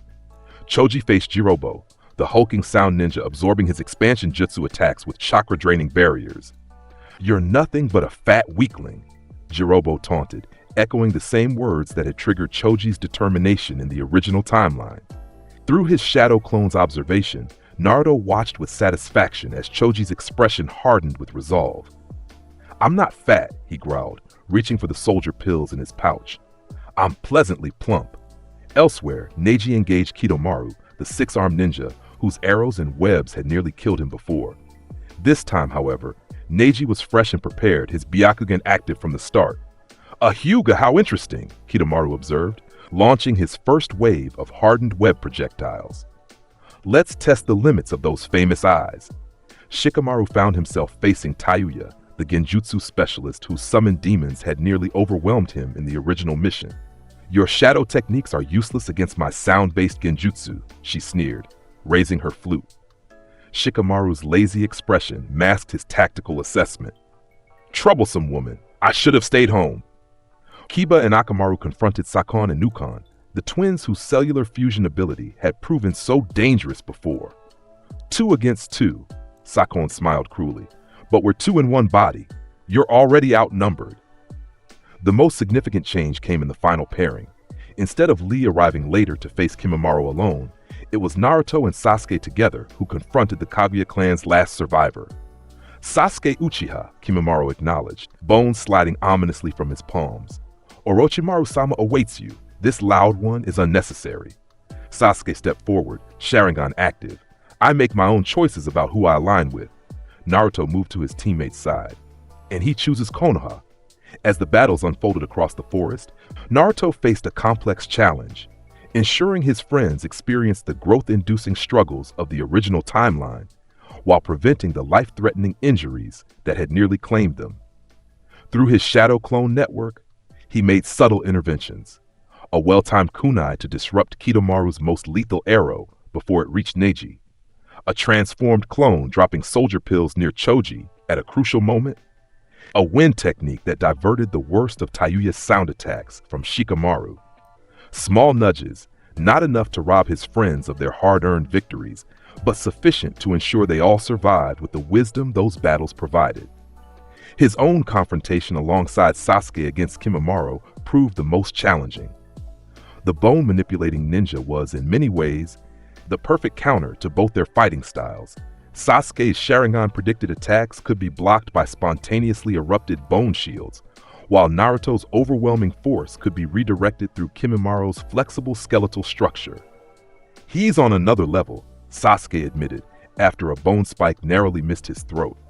"Then we need to work together," Naruto replied, already forming shadow clones. "Combination attack, like we practiced." What followed was a demonstration of teamwork that had never existed in the original timeline. Sasuke's precision fire techniques supercharged by Naruto's wind manipulation, shadow clones positioned to redirect Kimimaro's attention, while Sasuke targeted exposed weaknesses with Chidori strikes. Yet even their combined efforts merely contained rather than defeated Kimimaro, as he activated his curse-mark second state, bones erupting across his transformed body. "Orochimaru-sama gave me purpose," Kimimaro stated as he prepared his final technique. "I will not fail him, even if this diseased body fails me." The ground beneath them trembled as bone spikes began emerging, the devastating dance of the seedling fern that had nearly killed Lee and Gaara in the original timeline. This time, however, Naruto was prepared. As Kimimaro's technique reached its peak, Naruto made a calculated decision to reveal a fraction of his true power. "Sasuke, get back!" he shouted, channeling Kurama's chakra to form a protective cloak around himself. Golden energy enveloped him as his eyes shifted to red, whisker marks deepening. "What is this power?" Kimimaro wondered, his technique momentarily stalled by the sudden chakra surge. With speed that shocked even Sasuke, Naruto formed a Rasengan infused with just enough wind chakra to create the beginnings of a Rasen Shuriken. Not the completed technique, but an enhanced version believable for his apparent development level. The impact against Kimimaro's bone defense created a deafening explosion that cleared a 50-foot section of forest. When the dust settled, Kimimaro remained standing, but barely, his ultimate defense cracked and his body failing from his disease rather than Naruto's attack. Impossible, the sound ninja whispered before collapsing, his illness claiming him just as it had in the original timeline. Sasuke stared at Naruto with new eyes, shocked, impressed, and slightly wary. Since when can you do that? Naruto allowed his chakra cloak to fade, offering a tired smile. Been practicing. Tsunade Bachin's special Jinchuriki training is really helping with control. Before Sasuke could question further, shadow clones reported through dispelled memories that the other battles were concluding, each with the same victors as the original timeline, but with less severe injuries thanks to Naruto's subtle interventions. As they regrouped, battered but alive, Shikamaru assessed their condition. Everyone's accounted for. Mission accomplished. The sound ninja have been neutralized. Not just neutralized, Naruto added, looking meaningfully at Sasuke. We've sent Orochimaru a message. He can't just take what he wants from Konoha. The return journey allowed Naruto to observe the profound differences his changes had created. Choji had discovered his butterfly mode without nearly dying. Neji had overcome Kidomaru's perfect accuracy without a near-fatal wound. Kiba and Akamaru had developed new combination techniques against the twins, and Shikamaru had stretched his strategic thinking against Taiyuya's unpredictable summons. Most importantly, Sasuke had fought alongside them rather than against them, experiencing the strength of Konoha's unity rather than the isolation of Orochimaru's promise. As they approached the village gates, Sasuke fell into step beside Naruto. That power you used, he said quietly. It wasn't just the nine tails, was it? There was something else. Naruto considered his response carefully. Let's just say I've been working on combining different chakra types. The nine tails is only part of what makes me who I am. Sasuke nodded slowly. I've been thinking about what you said, about Itachi and perspectives, about looking underneath the underneath. And, Naruto prompted, I still need to confront him someday, Sasuke said, his expression complex. But maybe there are questions I need to ask before I try to kill him. It was a small shift, but Naruto recognized its significance, the first step toward a different path than the revenge-consumed Sasuke of his original timeline. As they passed through Konoha's gates greeted by relieved Chunin guards, Naruto felt a momentary sense of accomplishment. The mission that had once marked his greatest failure, losing Sasuke to darkness, had transformed into a victory that strengthened bonds instead of severing them. Yet even as they reported their success to Tsunade, Naruto sensed that greater challenges loomed. His changes to the timeline were creating ripples he couldn't fully predict. Orochimaru, thwarted but not defeated, would adapt his plans. Akatsuki continued moving in the shadows, and somewhere beyond current understanding, the cosmic destroyer that had shattered his original world continued its inexorable approach. That night, as Naruto stood atop the Hokage monument, looking over the peaceful village, Kurama spoke within his mind. You've altered things significantly now, the Nine Tails observed. The timeline you remember is becoming increasingly irrelevant. Good, Naruto replied. That future led to disaster. Yes, but your foreknowledge was your greatest advantage. As the timeline diverges, that advantage diminishes. Naruto nodded, watching distant lights flicker across the village. Then we adapt. We've prevented some of the worst outcomes, but the real threats are still coming. Akatsuki, Madara, Kaguya, and beyond them, the cosmic destroyer. As if summoned by his thoughts, a strange sensation washed over him, a momentary distortion in the natural energy he'd grown so attuned to sensing. It lasted only seconds, but left him with an unsettling certainty. Something's changed, he whispered. Something new. In the deepest shadows beyond the village wall, a figure stood watching, seemingly human but emanating an energy unlike any Naruto had encountered before. As quickly as he sensed it, the presence vanished, leaving only a lingering disturbance in the natural flow of energy. What was that? Kurama growled, equally disturbed. I don't know, Naruto admitted, a chill running through him despite the warm night. But I think our changes to the timeline have attracted attention. Attention from something that wasn't part of my original memories. As Naruto descended from the monument, the weight of his knowledge and the uncertainty of the altered future pressed upon him. He had rewritten fate in significant ways, saving lives and preventing tragedies. But every change created new possibilities, some potentially worse than what he sought to prevent. The divine being's warning echoed in his mind. The timeline will resist your changes. New threats may arise from your interference. Had his intervention somehow accelerated the approach of the cosmic destroyer, or awakened something equally dangerous that had remained dormant in his original timeline? The answers remained elusive, but one thing was certain: the next phase of his journey would venture into territory even his future memories couldn't illuminate. As Shippuden approached, Naruto would need more than foreknowledge to face what was coming. He would need to rewrite fate itself. The journey to Mount Myoboku began less than a week after the successful mission against Orochimaru's agents.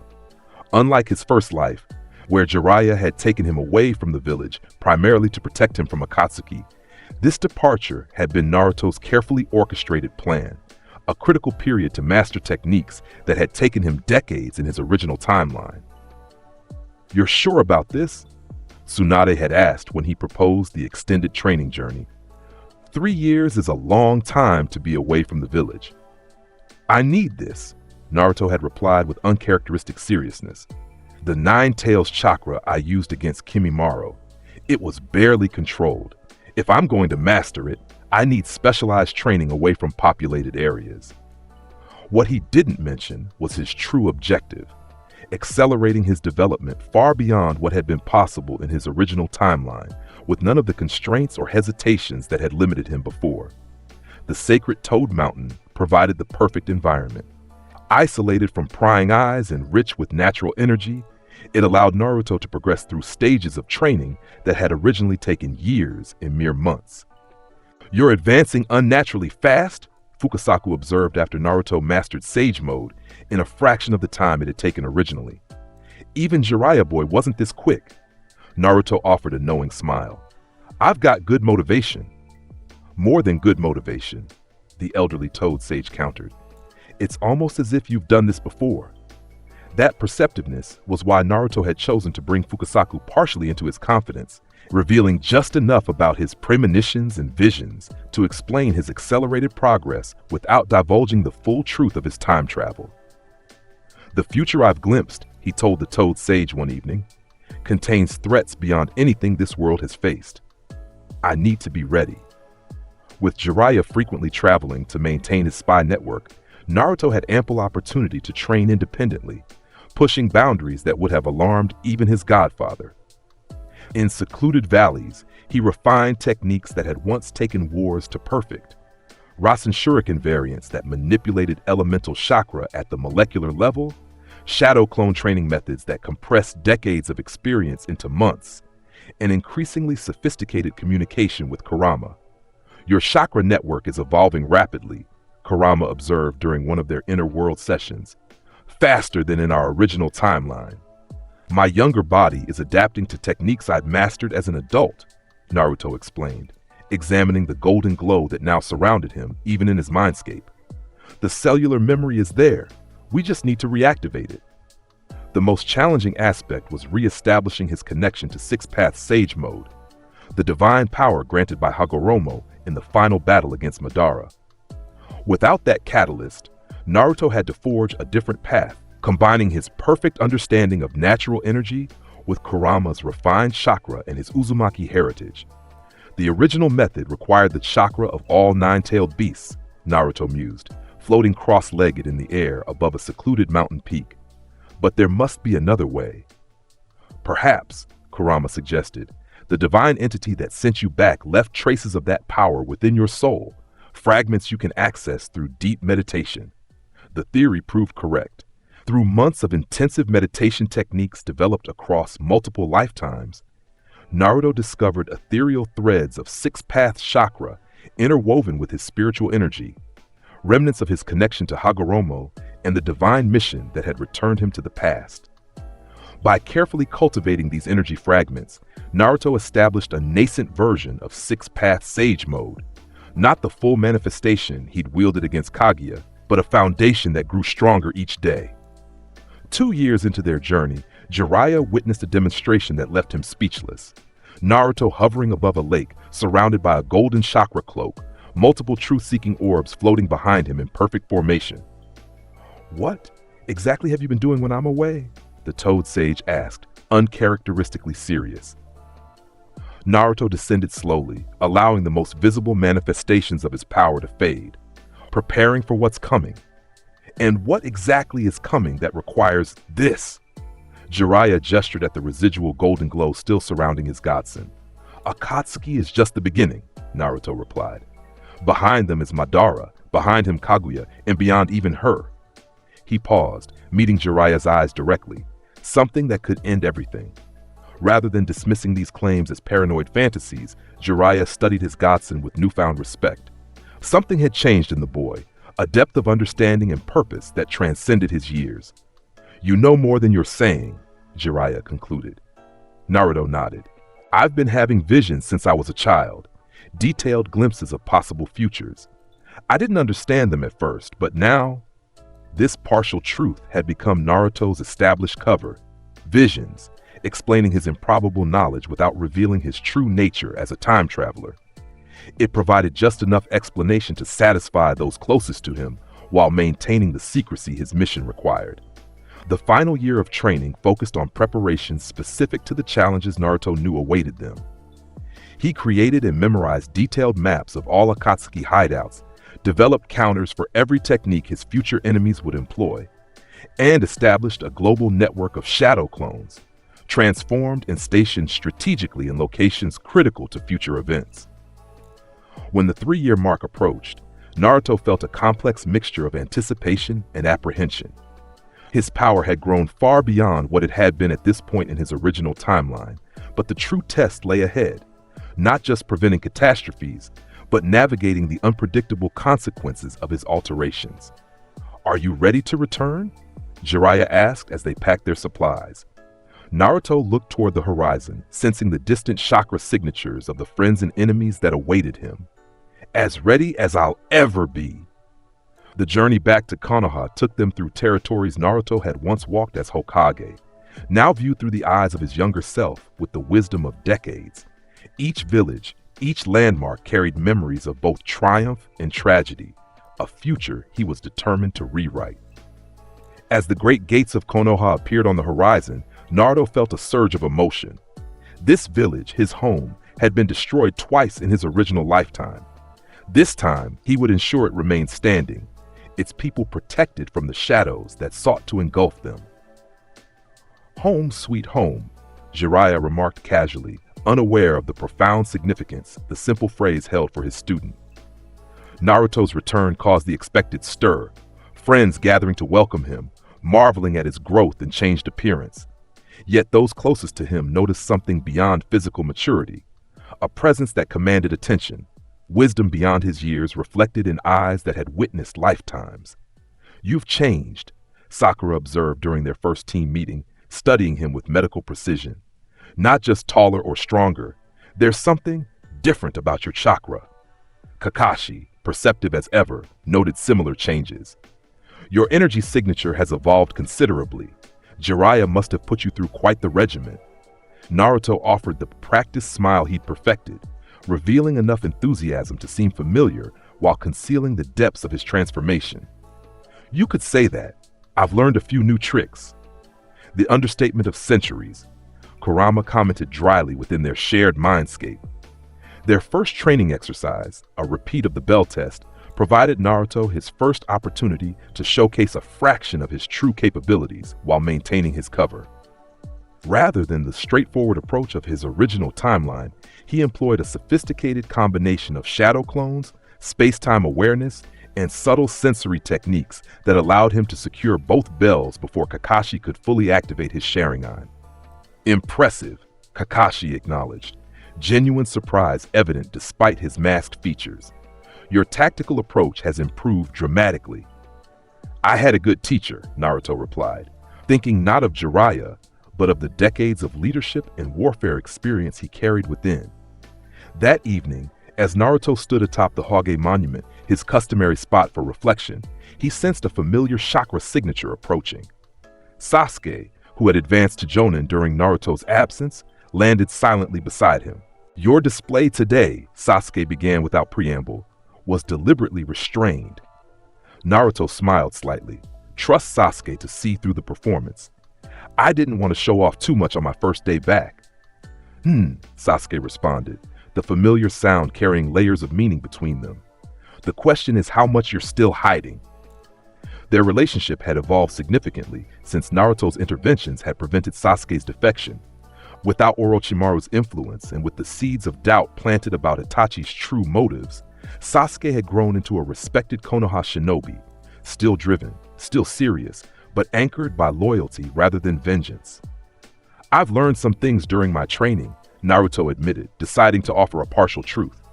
Things about the Akatsuki, about what they're planning, about the real powers behind them. Sasuke's expression sharpened with interest. Real powers? The Akatsuki are just puppets, Naruto explained, turning to face his friend directly. The true threat is someone manipulating them from the shadows, someone connected to your clan's history. The mention of the Uchiha immediately captured Sasuke's full attention. Explain. I will, Naruto promised, but not just to you. We need to gather allies, build a network of trust. The coming threats will require more than just our strength. As they descended from the monument, discussing potential confidants and strategies, Naruto felt the weight of the future pressing upon him. His return to Konoha marked the beginning of the most critical phase of his mission, a systematic dismantling of threats that had once consumed worlds. The pieces were in position, the knowledge secured, the power cultivated. Now came the true test, rewriting a timeline of catastrophe into one of preservation. The first major divergence from the original timeline came sooner than even Naruto had anticipated. 3 weeks after his return to Konoha, intelligence from one of his strategically placed transformed shadow clones in Suna reported unusual movements near the village perimeter, the first indicators of Akatsuki's planned abduction of Gaara. It's happening earlier than expected, Naruto murmured, processing the memories from his dispelled clone. The timeline is already shifting, Kurama observed. Your changes have accelerated their plans. Rather than waiting for official mission orders as in his first life, Naruto implemented his predetermined countermeasures. A shadow clone, transformed into a nondescript messenger bird, delivered a sealed warning directly to Gaara, while Naruto himself requested an urgent meeting with Tsunade. I have reliable intelligence that Akatsuki is preparing to move against Suna, he stated without preamble, placing a detailed map on the Hokage's desk. Specifically, against the Kazekage. Tsunade's eyes narrowed with suspicion. What reliable intelligence? You've been back in the village for less than a month. I established information networks during my training with Jiraiya, Naruto explained, the partial truth flowing smoothly. And I have sensory abilities that allow me to detect disturbances in tailed beast chakra. Not entirely false, his connection to Kurama had evolved to include a form of chakra network awareness that extended to all Biju, though he carefully omitted that this ability had developed over decades in his original timeline.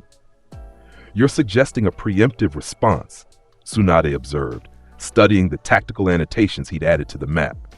Based on intelligence I can't verify. I'm suggesting we prevent the capture of a fellow Jinchuriki and valuable ally, Naruto countered. The Kazekage's abduction would destabilize the entire region and provide Akatsuki with the first piece of their ultimate weapon. The confidence and strategic framing of his argument, so unlike the impulsive demands of his younger self, gave Tsunade pause. After a moment's consideration, she activated a security seal on her office door. You've changed, Naruto, she said directly. Jiraiya mentioned your accelerated development, but this is beyond advanced training. You're talking like a military strategist with decades of experience. Naruto met her gaze steadily. I've seen things, Tsunade-bachan, possibilities, futures, call them visions or premonitions, but they've shown me what happens if we react rather than anticipate. The admission, another carefully calibrated partial truth, achieved its purpose. Tsunade's medical knowledge included awareness of prophetic abilities and bloodline manifestations that could explain such phenomenon. These visions, she pressed, how detailed are they? Enough to know that 2 Akatsuki members, Sasori of the Red Sand and Deidara of Iwagakure, will attempt to infiltrate Suna 3 days from now, targeting the Kazekage for extraction of the One Tail. The specificity proved convincing. Within hours, an elite response team was assembled. Naruto, Sasuke, Sakura, and Kakashi, accompanied by Team Guy for additional support. Unlike the desperate pursuit of his first lifetime, this would be a coordinated preventative operation. Before their departure, Naruto pulled Sakura aside. Her medical training under Tsunade had advanced significantly, another timeline acceleration he'd subtly engineered. "I need specialized antidotes," he explained, handing her a scroll containing detailed formulas. Sasori uses poison derived from these specific compounds. Having counters ready could save lives. Sakura's eyes widened as she reviewed the complex formulations. How could you possibly know his exact poison composition? "Let's just say Jiraiya's intelligence network is very thorough," Naruto replied with a smile that didn't quite reach his eyes. The journey to Suna took half the time of their original response. Thanks to Naruto's knowledge of optimal routes and his enhanced sensing abilities that detected and avoided potential delays. More importantly, they arrived before the attack rather than in its aftermath, a critical difference that would reshape the entire encounter. Gaara, forewarned by Naruto's message, greeted them at the village entrance, alive, unharmed, and prepared rather than captured and dying as in the original timeline.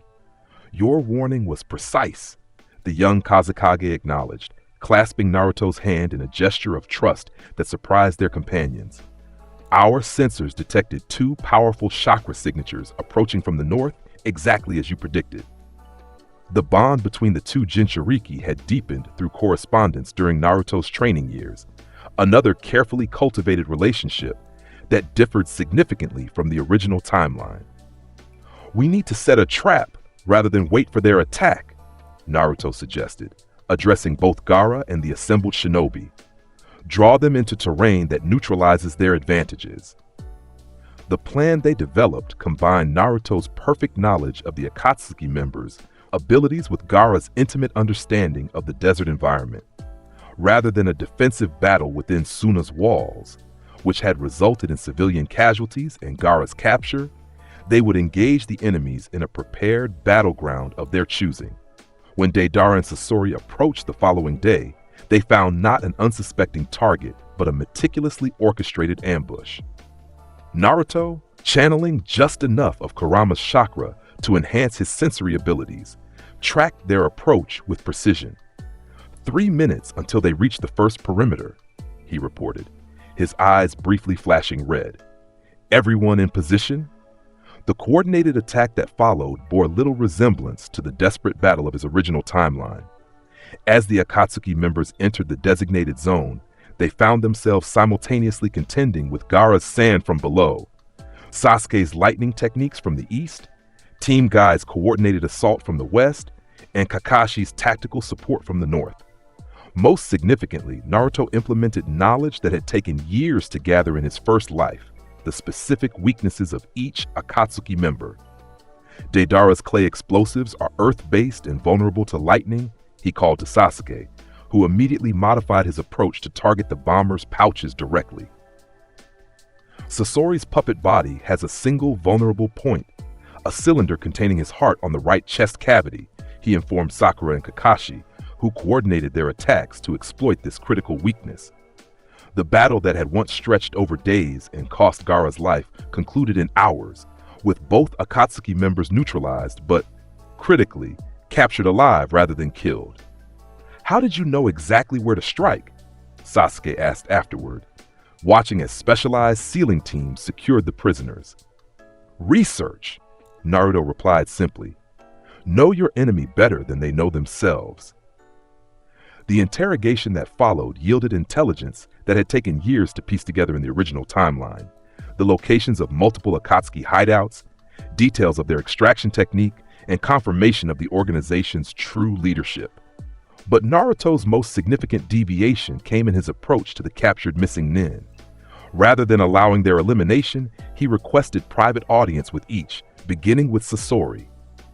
"Your grandmother Chiyo still lives," he told the puppet master, seated before his contained form.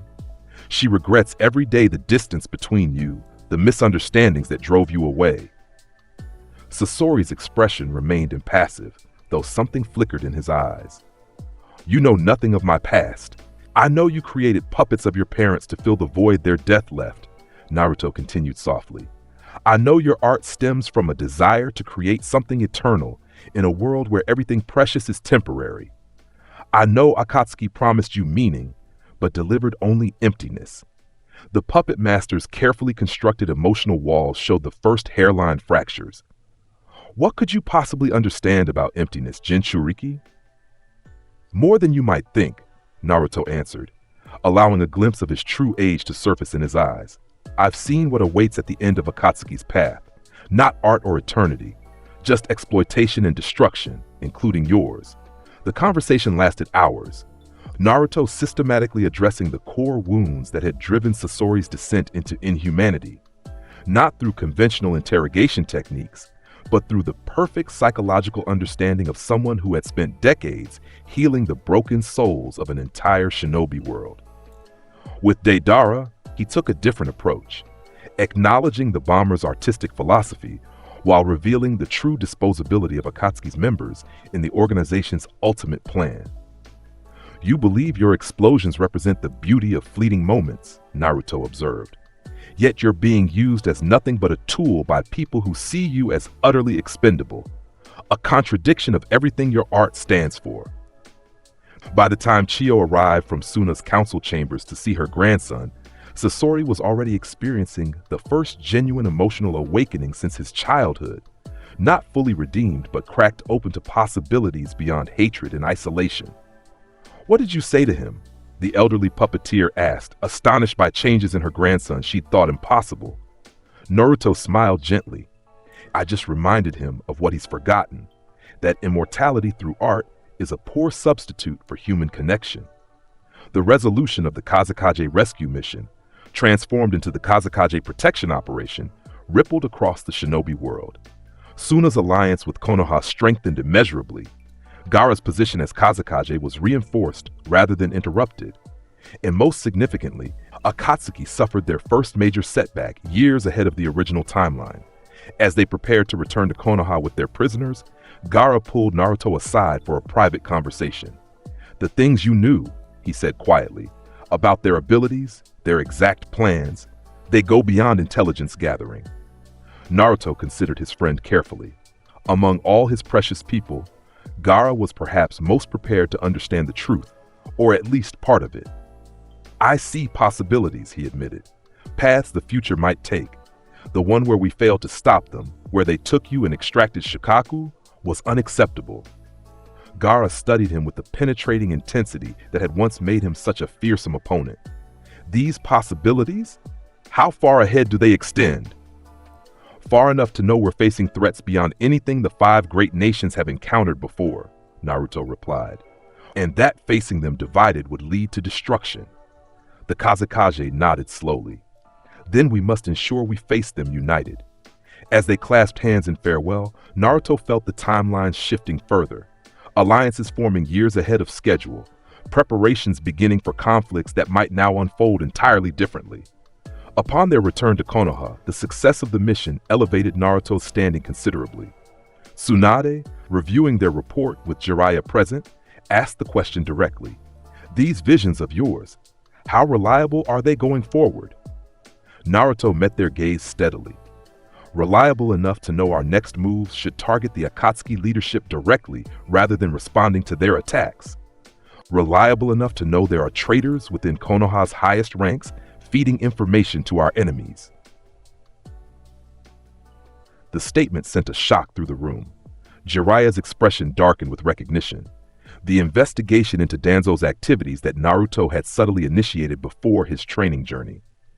You're suggesting a coordinated offensive rather than defensive strategy, Tsunade summarized, based on foreknowledge that you can't fully explain. I'm suggesting we write a different future than the one I've glimpsed, Naruto corrected. One where we dictate the terms rather than react to tragedy. As he left the Hokage Tower that evening, Naruto felt the familiar presence of the divine entity that had sent him back, not physically manifested, but a subtle resonance in the fabric of reality around him. The first major deviation, Naruto acknowledged quietly. Is this what you intended? Though no audible response came, he sensed approval in the momentary intensification of that otherworldly resonance. Confirmation that his course, while altering history significantly, aligned with his cosmic mission. The pieces continue to move into position. Gaara alive and strengthened as an ally. 2 Akatsuki members neutralized and potentially turned. Critical intelligence secured years ahead of schedule. And in the shadows, watching with increasing concern, the masked figure who called himself Tobi, Obito Uchiha, realizing for the first time that his carefully constructed plans were being systematically dismantled by the very Jinchuriki he had once dismissed as insignificant. The intelligence extracted from Sasori and Deidara provided Naruto the perfect opportunity to accelerate his timeline interventions. Most valuable was confirmation of Sasori's planned meeting with a spy embedded within Orochimaru's organization, the Tenchi Bridge encounter that had originally led to Naruto's devastating reunion with Sasuke. This time, however, Naruto approached the mission with decades of strategic planning rather than emotional impulsivity.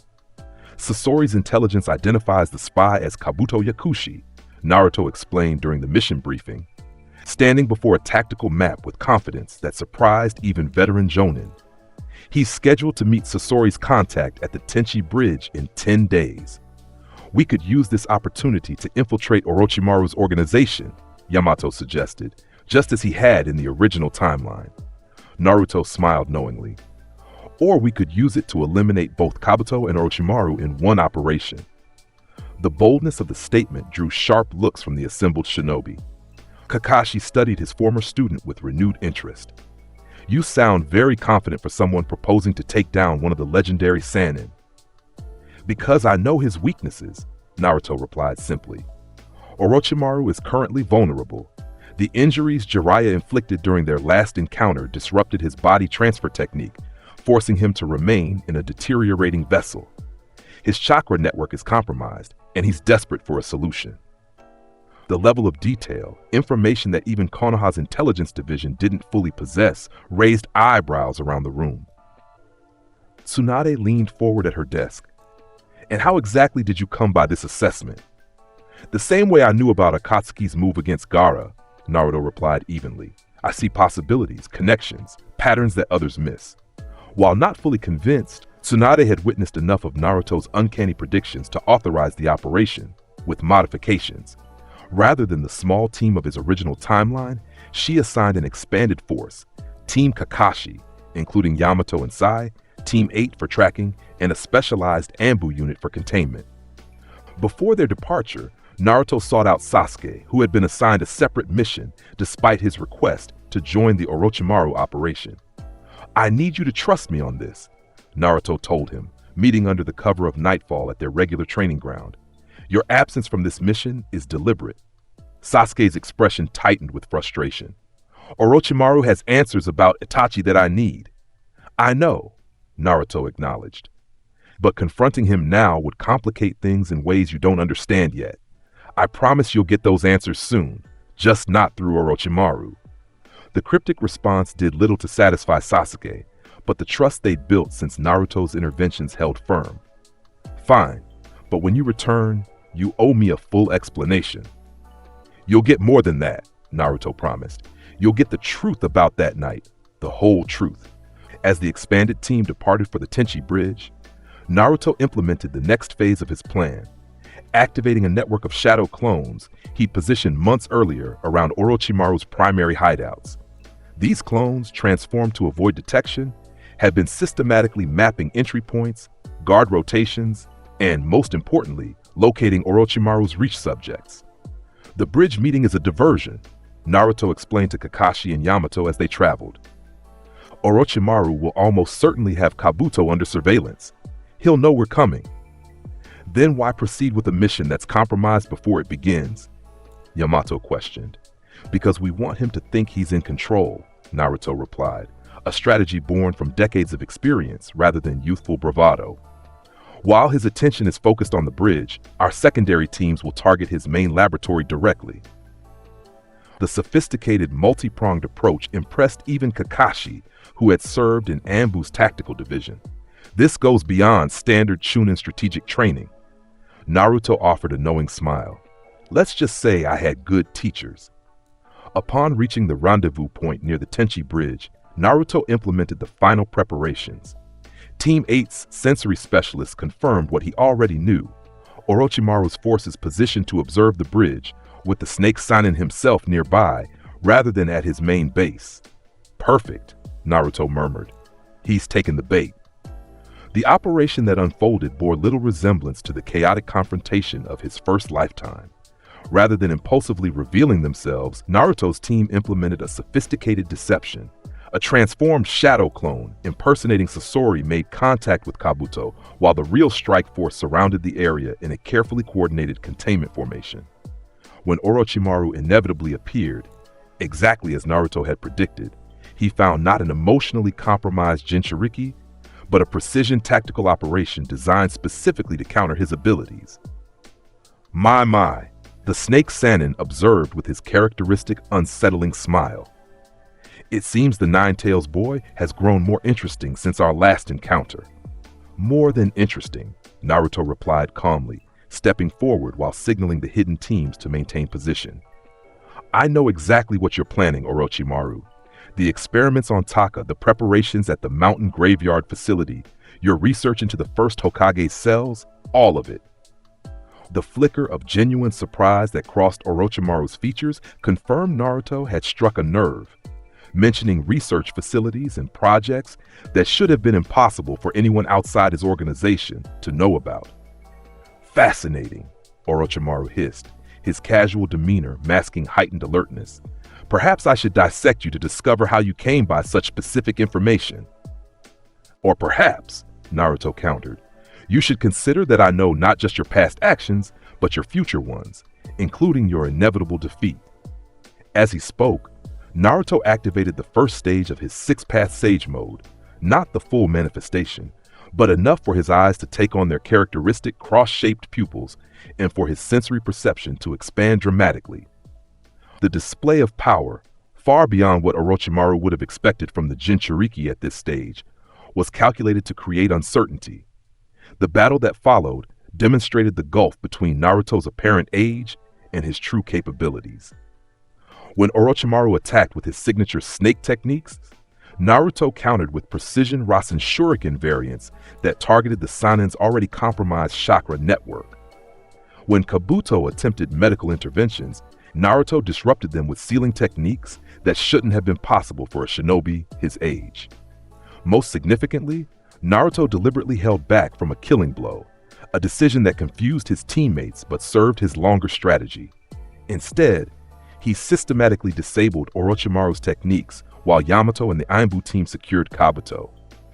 You're not trying to kill him, Kakashi observed during a momentary respite in the battle. Why?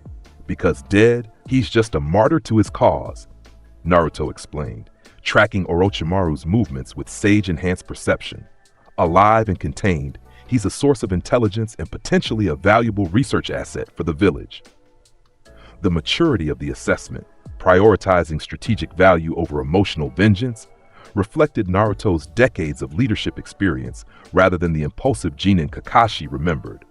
As the battle concluded with Orochimaru contained within a specialized sealing barrier, weakened by his deteriorating body and Naruto's precisely targeted attacks, the second phase of the operation activated. Teams deployed to Orochimaru's main hideout reported success, research subjects freed, facilities secured, and critical data recovered.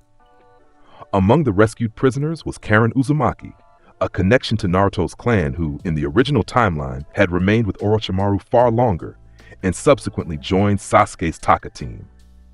You knew where to find us, she said when Naruto visited the medical unit where the rescued prisoners were being treated. You knew exactly which cells, which security systems. Naruto nodded, sensing an opportunity to secure another valuable ally. I know more than that, Karen. I know you're an Uzumaki like me. I know about your healing abilities and sensory powers, and I know you deserve better than being Orochimaru's experiment. The recognition of her abilities and heritage, something few had acknowledged, created an immediate connection. How could you possibly know all that? The same way I know that there are other Uzumaki survivors scattered across the nations, Naruto replied. The same way I know we need to rebuild what was lost when Uzushigakure fell. The conversation laid groundwork for another critical alliance, one that would provide access to Uzumaki's sealing techniques essential for Naruto's plans to counter the Ten Tails in the future.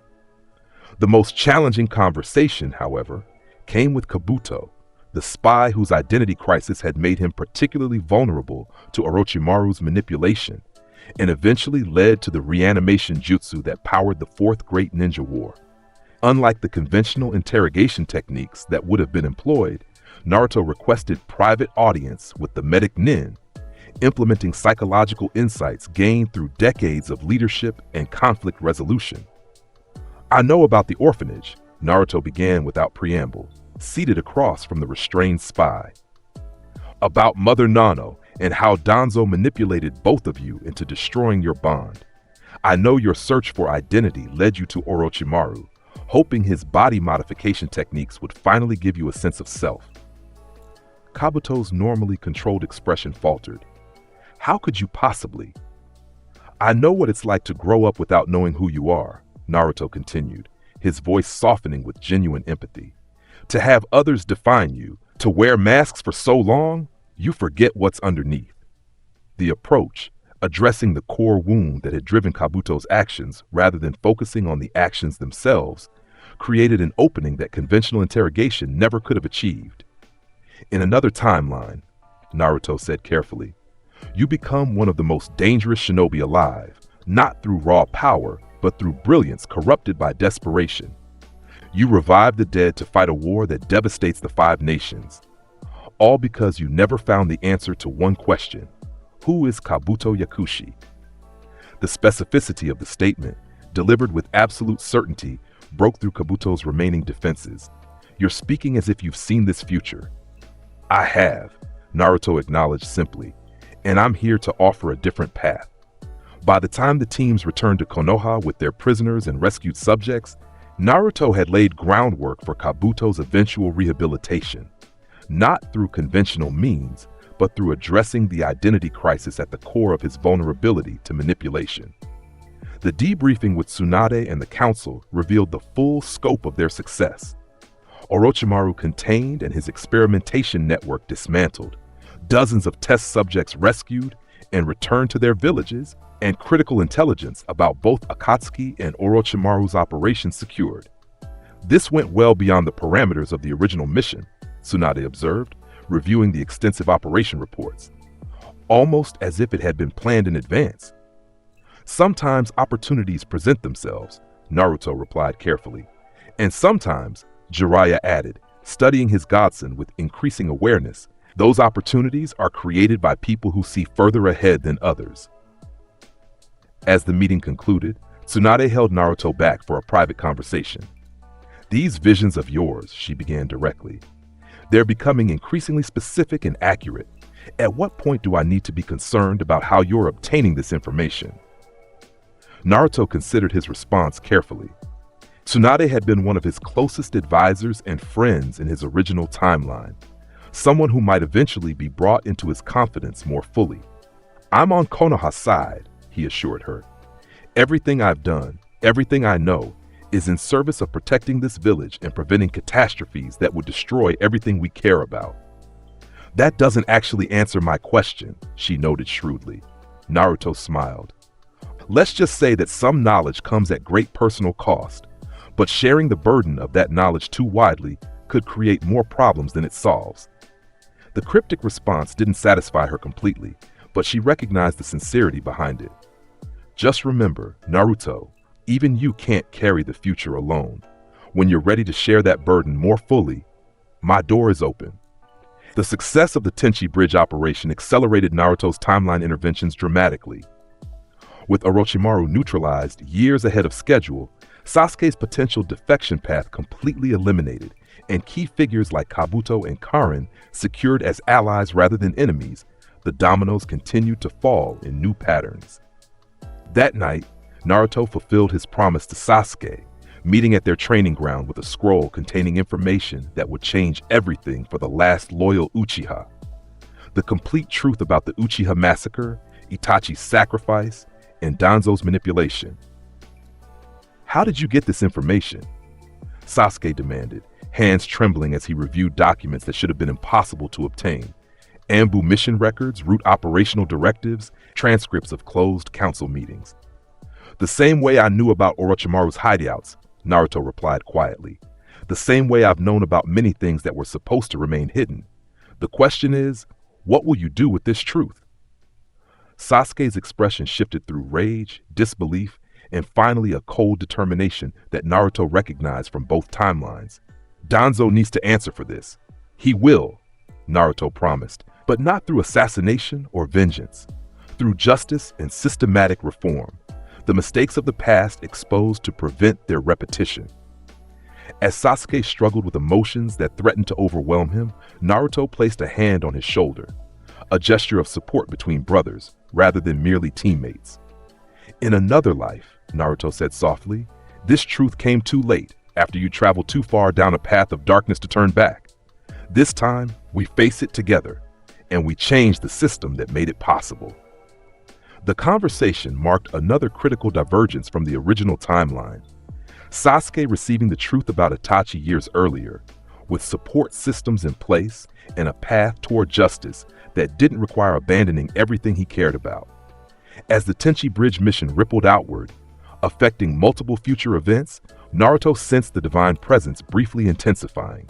Approval of this major deviation that had potentially saved thousands of lives by preventing both Orochimaru's future experiments and the reanimation jutsu that had powered the Fourth Great Ninja War.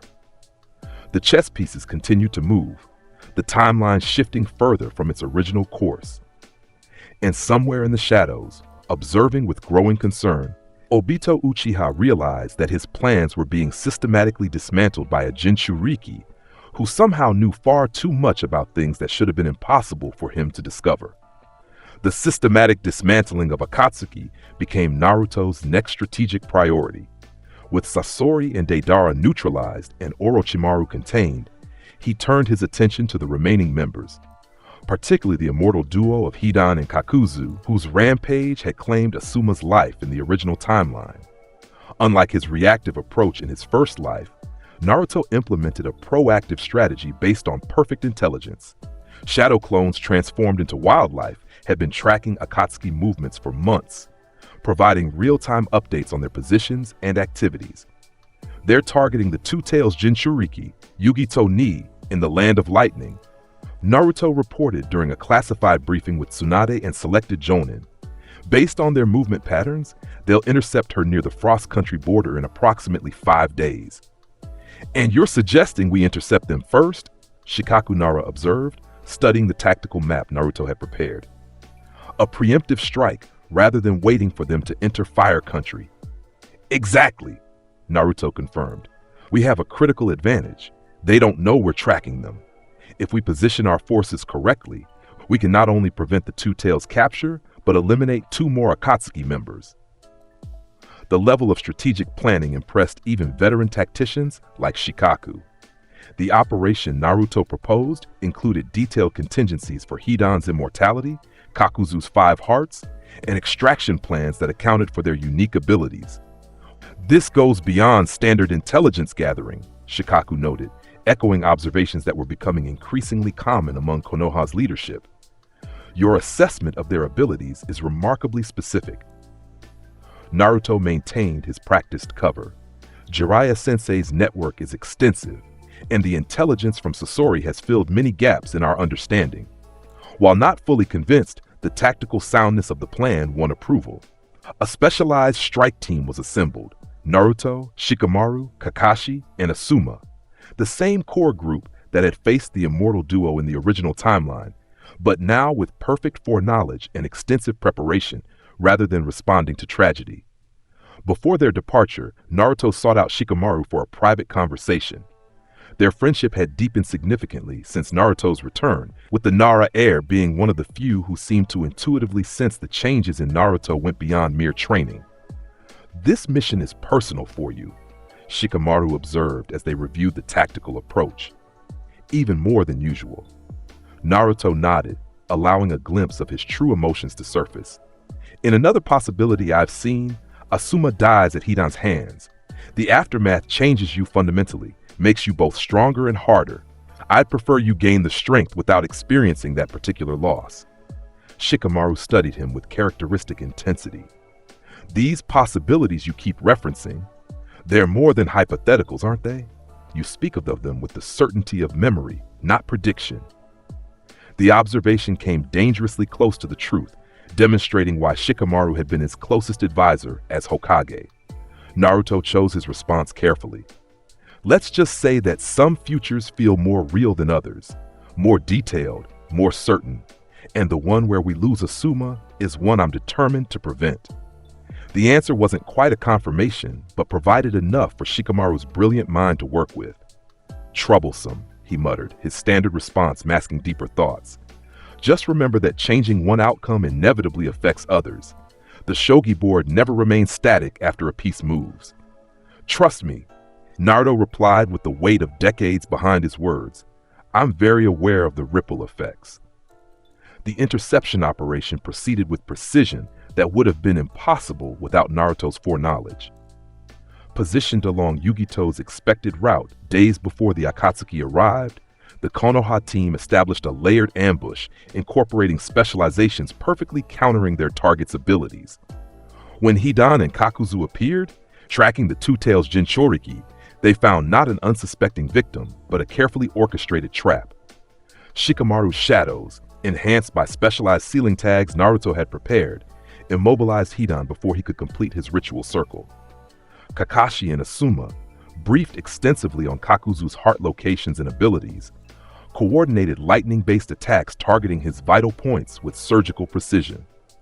Most significantly, Naruto demonstrated capabilities that shocked even his teammates, a perfect Sage Mode transformation that he had supposedly just mastered, allowing him to track and systematically destroy each of Kakuzu's hearts while avoiding the fatal openings that had nearly claimed lives in the original encounter. Since when can you do that? Asuma asked, watching Naruto disperse his Sage Mode after confirming all 5 of Kakuzu's hearts had been neutralized. Recent development, Naruto replied with practiced casualness. The toads at Mount Myoboku helped me unlock it during my training. The half-truth satisfied immediate questions while maintaining his cover. In reality, Naruto had carefully calibrated his power display, showing enough to accomplish the mission efficiently while not revealing capabilities that would raise unanswerable questions. Unlike the original timeline where Hidan had been buried in pieces by a vengeful Shikamaru, Naruto implemented a different approach to the immortal zealot. With Kakuzu neutralized and Hidan securely contained in specialized seals, he requested a private conversation with the Jashin worshipper.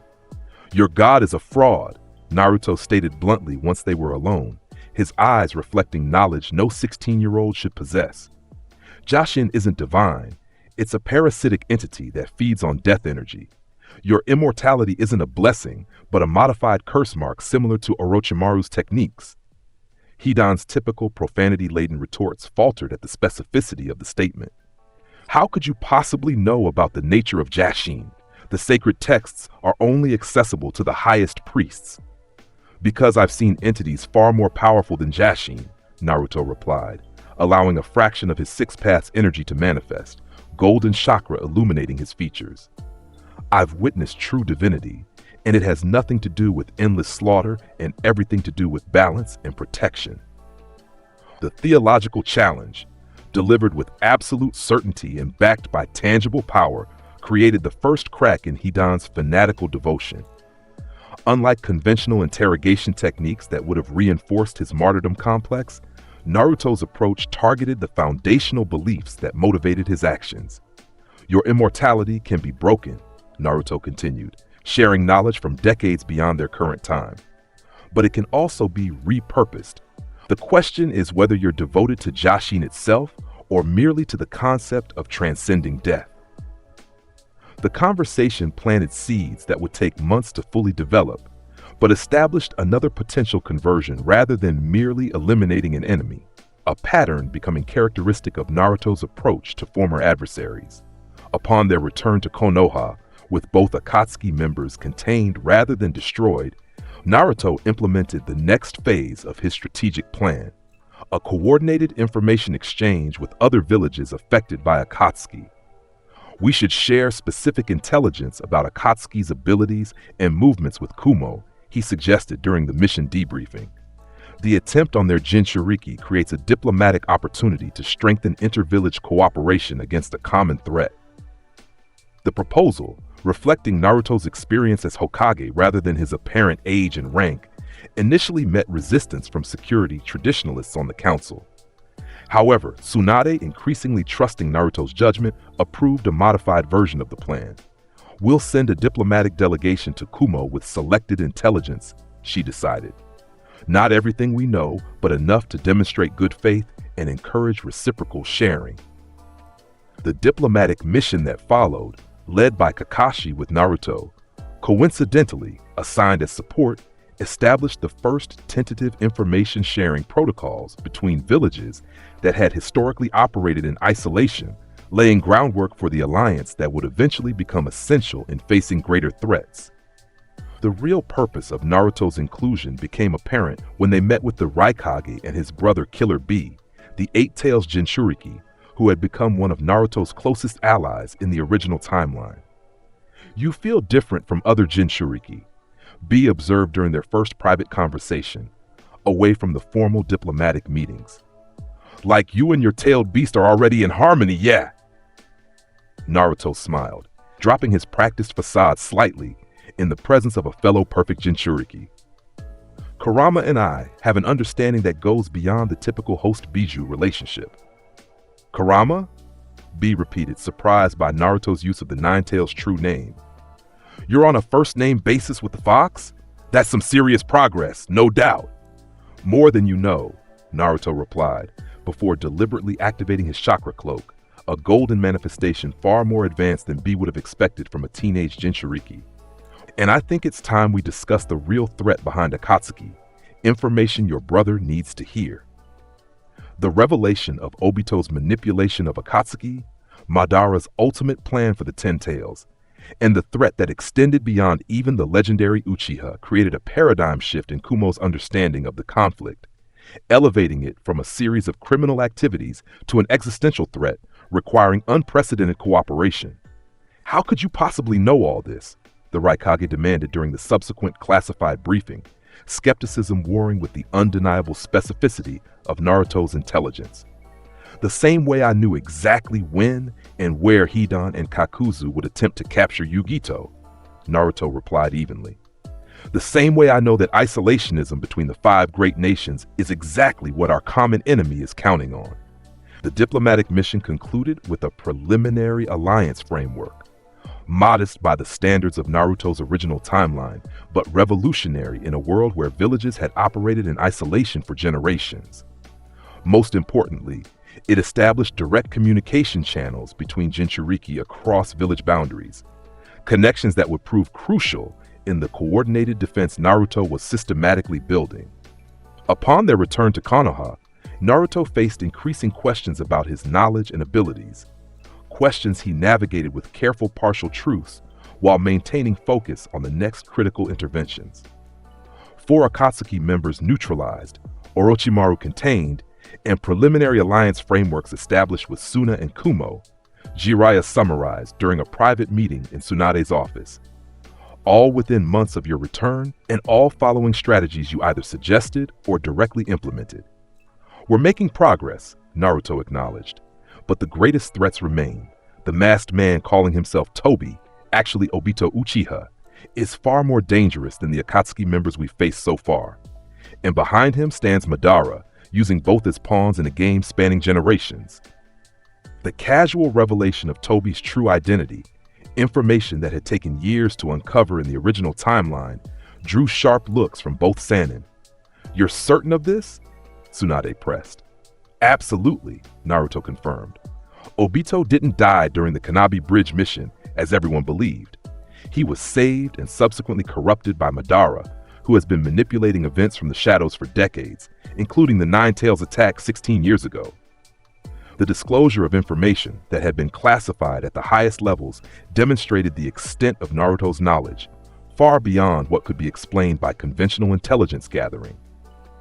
"These visions of yours," Jiraiya observed carefully, "seem remarkably specific about matters that have been buried in the deepest levels of village security." Naruto met his godfather's gaze directly.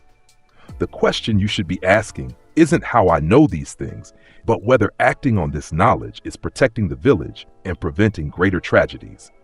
The pragmatic framing, prioritizing outcomes over sources, temporarily deflected the increasing scrutiny of his foreknowledge.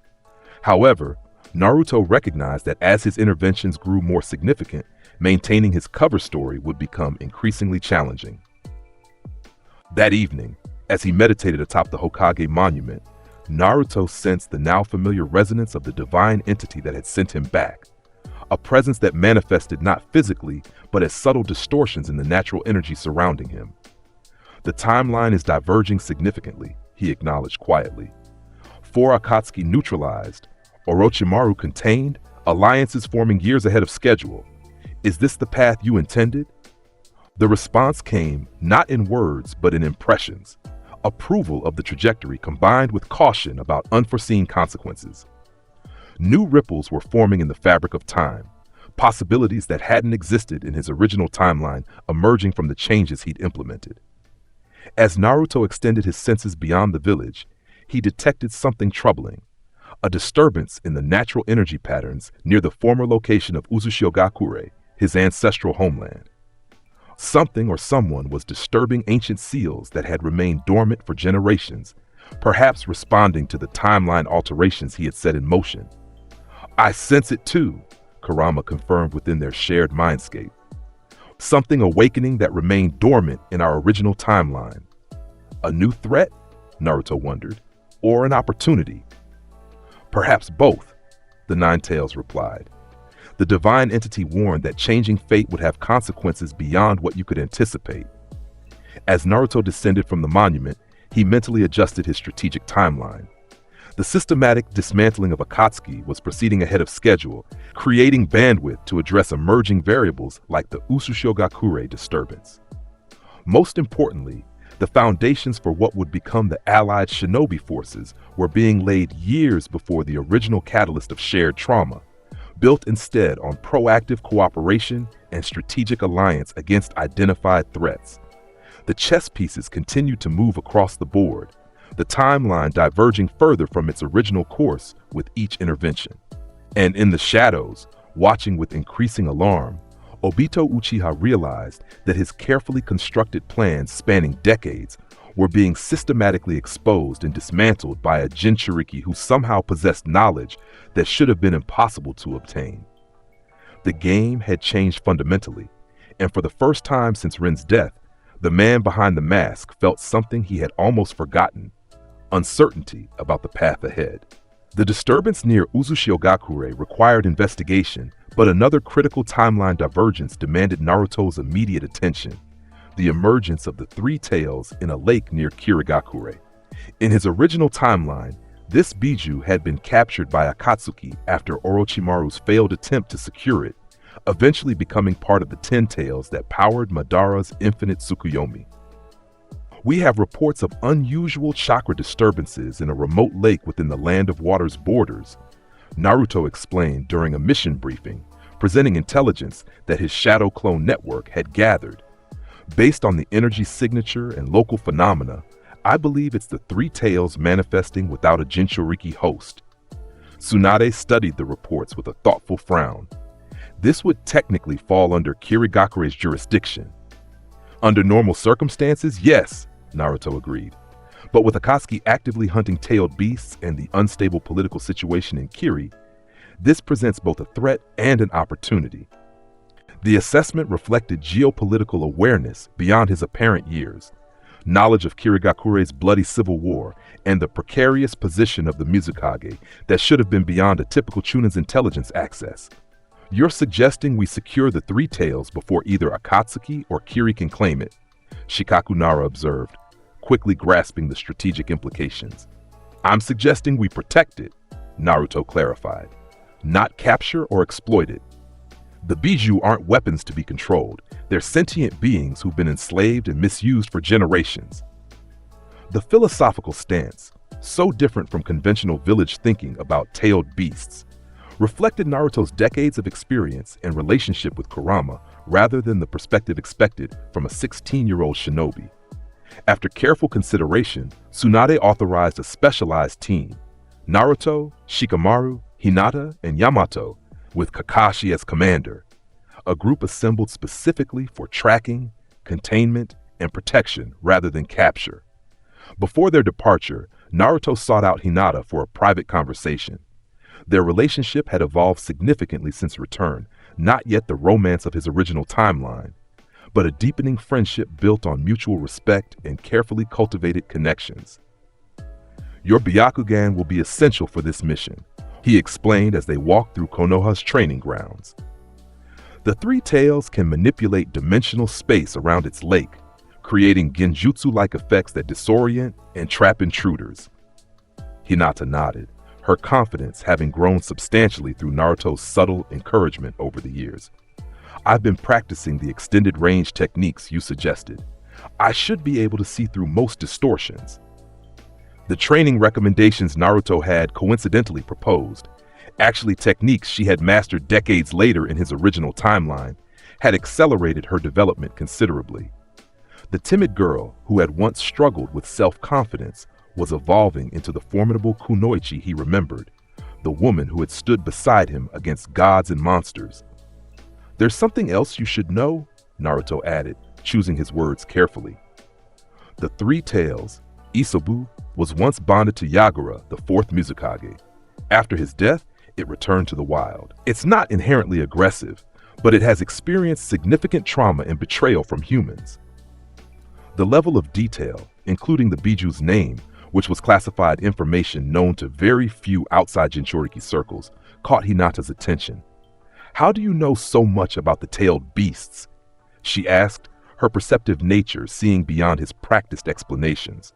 Naruto considered his response, recognizing an opportunity to share a deeper truth with someone whose heart had always understood him better than most. "Kurama, the Nine Tails, has shared knowledge with me that few humans have accessed," he explained, offering a partial truth. "The Biju have their own history, their own perspective on centuries of being treated as weapons rather than beings with consciousness and feelings." The explanation seemed to satisfy Hinata's immediate curiosity, while opening the door to deeper understanding of Naruto's unique perspective on the tailed beasts. The journey to the Land of Water proceeded swiftly, with Naruto's knowledge of optimal routes and potential obstacles allowing them to reach the Three Tails Lake days ahead of when Akatsuki would arrive based on his timeline memories. Upon reaching the misty shoreline, Naruto immediately sensed what his teammates could not: the Biju's consciousness, a swirling mixture of confusion, defensive wariness, and underlying trauma from years of exploitation. "He's scared," Naruto murmured, extending his sensory perception across the lake's surface. "Not aggressive, protective. He doesn't want to be captured again." "You speak as if you can sense its emotions," Kakashi observed with characteristic perceptiveness. "Jinchuriki can sometimes perceive other tailed beasts in ways normal shinobi can't," Naruto explained.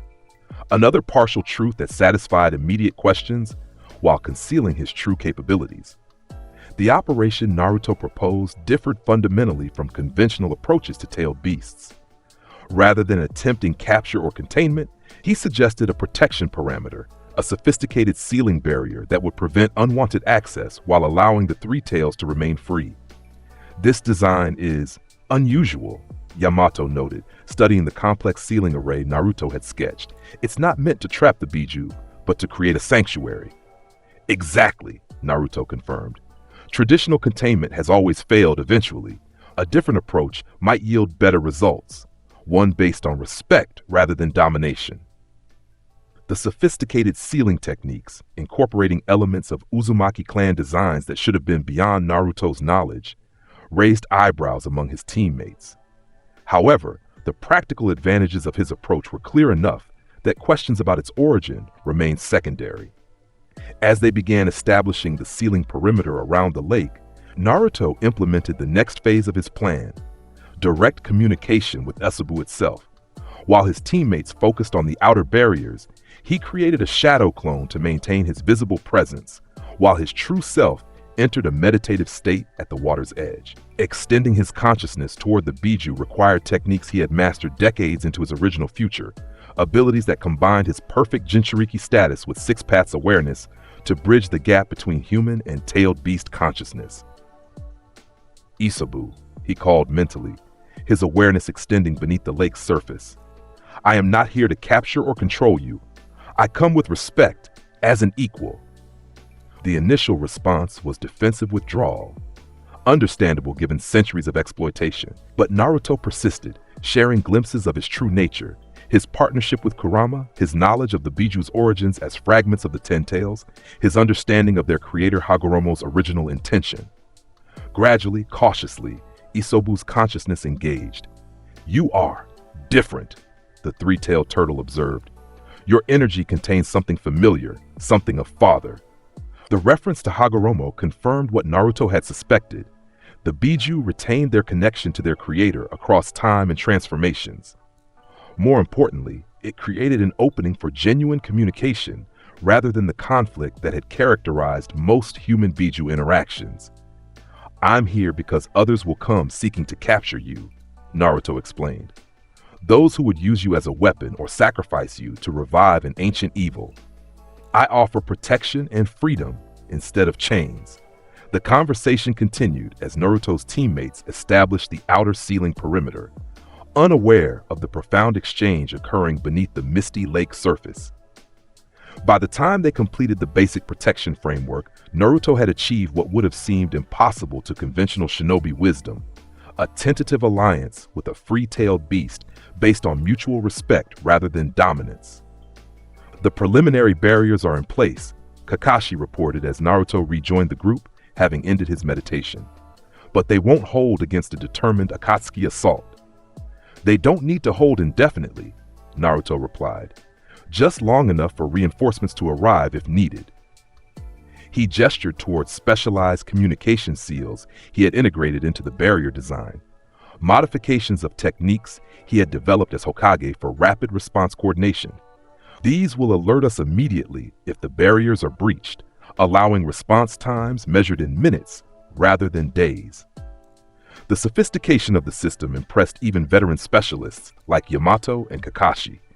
Another example of capabilities that stretched the boundaries of Naruto's cover story, but delivered tactical advantages too significant to question deeply. Their preparations proved timely. On the third day, Hinata's Byakugan detected approaching chakra signatures matching known Akatsuki patterns.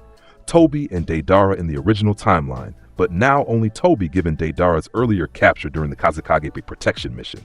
Single target approaching from the northeast, she reported. Unusual chakra pattern partially obscured, as if masked somehow. Obito, Naruto murmured, too quietly for the others to hear. Aloud, he added, that matches intelligence on the Akatsuki member who calls himself Tobi, a space-time technique user who can phase through physical attacks. The level of specific intelligence about an opponent they hadn't yet encountered raised Kakashi's suspicions, but the immediate tactical situation took priority over questioning Naruto's knowledge sources. Assuming this intelligence is accurate, how do we counter someone who can become intangible?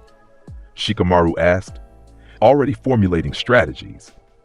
His technique has limitations, Naruto explained, drawing on knowledge that had taken years to compile in his original timeline. He can only remain intangible for approximately 5 minutes consecutive, and he can't attack while phased.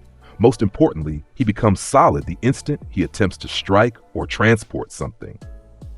The detailed assessment, information that even Konoha's intelligence division didn't possess, further stretched credibility, but its immediate tactical value outweighed concerns about its source. When Obito arrived, moving with casual confidence toward the lake, he found not an unprotected Biju, but a sophisticated defense system and prepared opponents who demonstrated disturbing knowledge of his abilities. My, he observed in his Tobi persona's cheerful tone, surveying the barrier seals surrounding the lake. Konoha shinobi are becoming quite proactive. One might almost think you knew I was coming. We know more than that, Naruto replied, stepping forward while signaling his teammates to maintain formation. We know who you really are, Obito Uchiha. The name, which should have been impossible for anyone to connect to the masked Akatsuki member, visibly shocked their opponent, his cheerful posture stiffening with genuine surprise. Interesting accusation, he recovered quickly, voice dropping its manufactured lightness. That name belongs to a dead man. A man who didn't die at Kanabi Bridge, Naruto continued, each word calculated to destabilize Obito's confidence. A man saved by Madara Uchiha and manipulated through his grief over Rin Nohara's death. A man whose Sharingan techniques require him to become solid when attacking, a fundamental weakness in his apparent invulnerability. The specificity of the knowledge, details about Obito's past and abilities that absolutely no one should have possessed, achieved its purpose. For perhaps the first time since donning his mask, Obito found himself genuinely unsettled, his carefully constructed plans suddenly appearing vulnerable to an opponent with impossible information. "You are becoming a significant inconvenience, Ninetales Jinchuriki," he said finally, dropping all pretense of his Toby persona.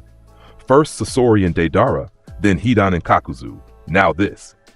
One might think you have some special insight into Akatsuki's operations." "More than insight," Naruto replied, allowing a fraction of his six-path sage mode to manifest. Just enough for his eyes to take on their characteristic cross pattern. "I can see the truth behind your mask, Obito. The pain that drove you to abandon everything you once believed in.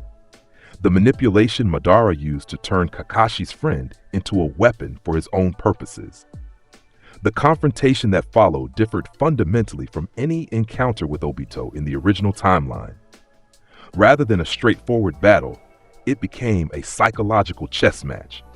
Naruto systematically deconstructing the foundations of Obito's worldview while maintaining tactical pressure that forced his opponent to divide attention between philosophical challenges and physical threats. "Your entire plan is based on a lie," Naruto stated as they clashed, his enhanced speed allowing him to pressure Obito during the brief moments of solidity. "The infinite Tsukuyomi isn't Madara's endgame. It's Black Zetsu's manipulation to revive Kaguya. You're not the mastermind, Obito. You're just another pawn, like Nagato. Each revelation, information that should have been impossible for anyone to possess, further destabilized Obito's certainty. When combined with the tactical pressure from a team specifically prepared to counter his techniques, the encounter quickly shifted from attempted Biju capture to strategic withdrawal. "This isn't over," Obito declared as he activated his space-time technique to escape. "Whatever source of information you've discovered won't save you from what's coming." "It's already changing what's coming," Naruto countered. "The future you're fighting for will never arrive, Obito. But redemption is still possible, just not through Madara's false promises."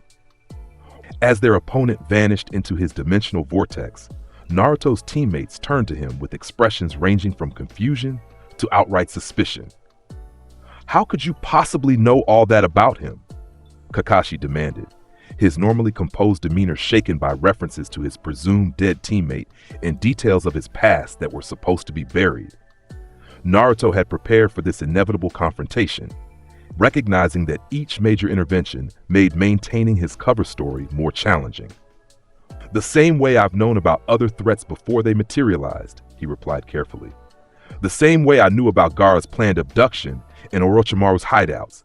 I see connections and possibilities others miss." The explanation, deliberately vague while implying some form of specialized information gathering, temporarily satisfied the immediate questions. However, Naruto recognized the increasing strain on his cover story's credibility.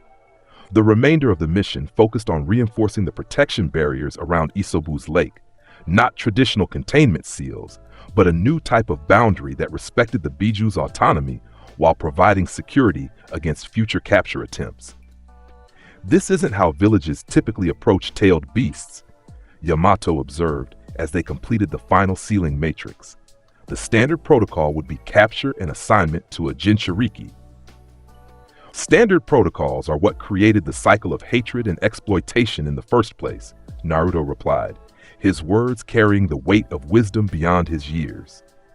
"Perhaps it's time for a different approach, one based on respect rather than control." Upon their return to Konoha, the mission report sparked significant debate among village leadership. The successful protection of a tailed beast against Akatsuki was unquestionably positive, but Naruto's unconventional approach and inexplicable knowledge about supposedly secret matters raised increasingly pointed questions.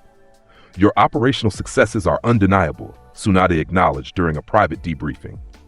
But your information sources and tactical knowledge exceed what can be explained by conventional means. At some point, Naruto, the village leadership, deserves a more complete explanation. And they'll get one, Naruto promised, when the time is right.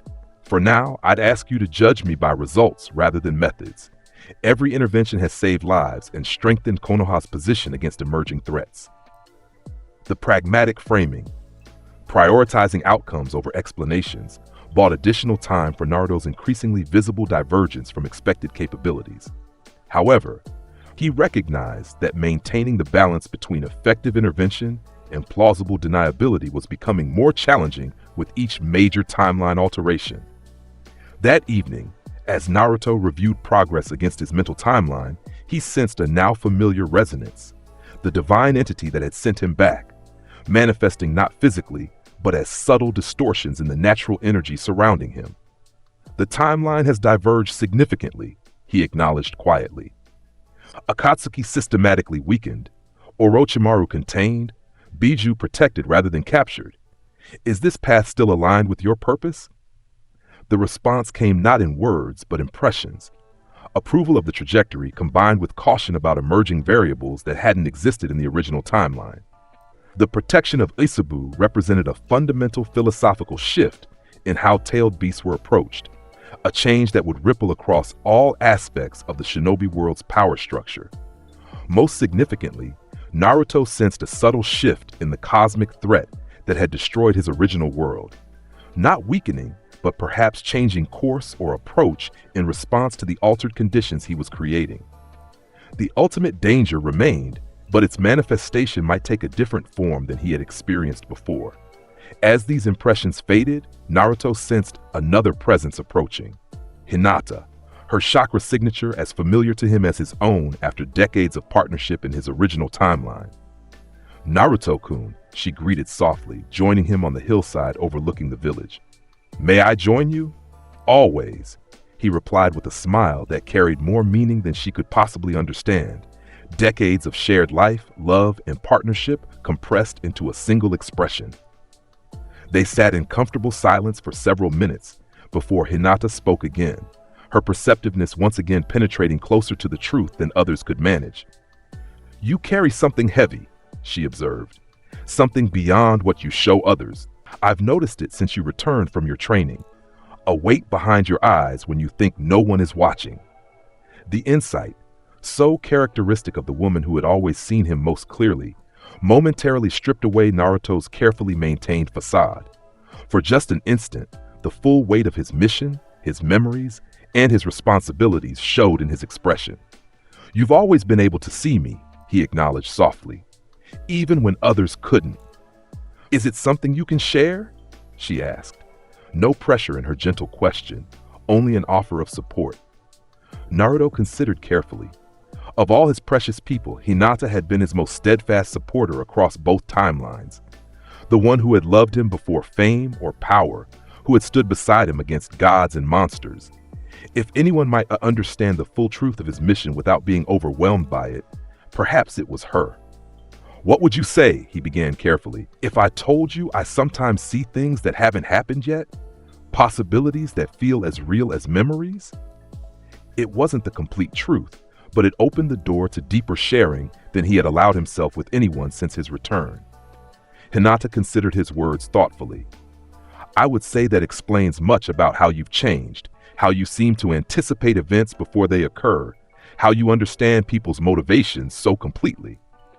Her acceptance, free of judgment or disbelief, created space for Naruto to share more than he had planned. In these possibilities, he continued, choosing each word with care, I've seen versions of the future where people I care about suffer terribly, where the village falls, where the entire world faces threats beyond imagination. And I've been trying to change those outcomes, to create a different path. It was the closest he had come to revealing his true nature as a time traveler, though still framed as visions rather than lived experience. That sounds like a heavy burden to carry alone, Hinata observed, her intuitive empathy cutting straight to the heart of his struggle. It has been, Naruto admitted. Knowing what might happen, trying to prevent it without revealing how I know, it's a complicated balance. Perhaps, she suggested gently, you don't need to carry it entirely alone. Even if you can't share everything, having people who understand part of the weight might help. The suggestion, so simple yet profound, resonated deeply. In his determination to protect the timeline and manage the cosmic-level threats only he fully understood, Naruto had perhaps overcorrected toward isolation. You might be right, he acknowledged, feeling something tight within his chest loosen slightly. There are some I might trust with parts of what I know. As they continued talking into the evening, Naruto felt something shifting in their relationship. Not yet the romance that had defined his first lifetime, but the foundations of a partnership based on deeper understanding than had been possible before. Hinata's perception and acceptance of his differences, without demanding explanations she couldn't fully comprehend, created a connection that paralleled but also transcended what they had built in his original timeline. The Three Tails protection mission marked another significant deviation from the original course of events. Instead of capture by Akatsuki and eventual incorporation into the Ten Tails, Isobu remained free under protection that respected its autonomy while preventing exploitation. More importantly, it established a new paradigm for approaching tailed beasts, one based on partnership rather than control, fundamentally altering the power dynamics that had shaped the shinobi world for generations.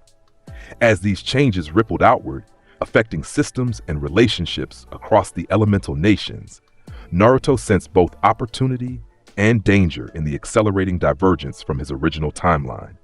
His foreknowledge remained valuable, but increasingly less certain as new variables entered the equation, a challenge that would require adaptation rather than rigid adherence to remembered sequences of events.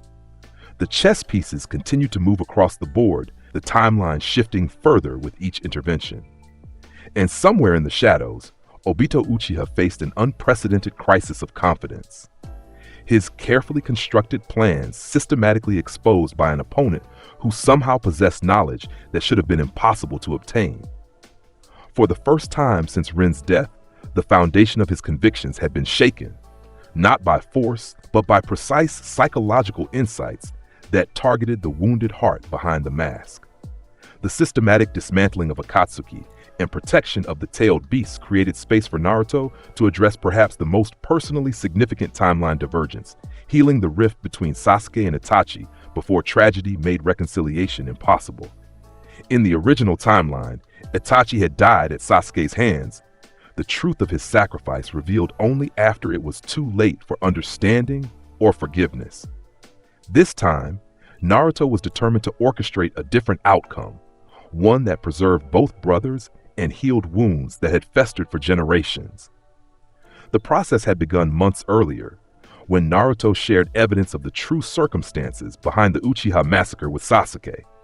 Unlike the vengeful rage that had consumed him in the original timeline, this revelation, delivered with support systems in place and at a time when Sasuke was firmly integrated within Konoha, had sparked a more complex reaction: anger at the manipulation, grief for what might have been, and increasing questions about Itachi's true motives. If what these documents show is true, Sasuke had said during one of their late-night conversations at the training ground, then Itachi was acting under orders, sacrificing himself and our clan to prevent a civil war. Orders exploited by Danzo for his own purposes, Naruto had added carefully. The massacre was supposed to be limited to the coup plotters, not the entire clan. Danzo pushed for the complete extermination and used Itachi's love for you as leverage. This carefully cultivated understanding had transformed Sasuke's simplistic hatred for his brother into something more nuanced, a complex mixture of residual anger, growing comprehension, and painful questions that deserved answers. Now, with Akatsuki weakened and Orochimaru contained, the time had come for the brothers' confrontation, not as enemies as in the original timeline, but as survivors of manipulation seeking truth and possibly reconciliation. Intelligence from Naruto's Shadow Clone network indicated that Itachi was operating increasingly independently from Akatsuki, his declining health accelerating his timeline for confronting Sasuke. Rather than waiting for this meeting to occur on Itachi's terms, Naruto implemented a carefully orchestrated intervention. "Itachi is looking for you," he told Sasuke during a private conversation after team training. "His health is failing, a genetic illness exacerbated by overuse of the Mangekyo Sharingan. He's accelerating his plans for your confrontation." The specificity of the information, medical details about a condition Itachi had kept hidden from everyone, immediately captured Sasuke's attention. "How could you possibly know about his health?" "The same way I knew the truth about the massacre," Naruto replied. "The same way I've known about many things others tried to keep hidden. The question is, what do you want from this confrontation? Revenge or answers?" The question gave Sasuke pause. In the months since learning the truth about the massacre, his perspective had evolved significantly.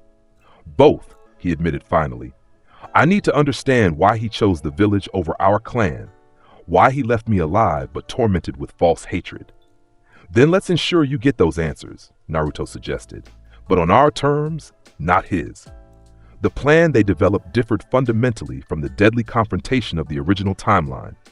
Rather than Sasuke hunting Itachi alone, fueled by hatred and manipulated by both Itachi and Obito, this would be a controlled encounter with safeguards and support in place.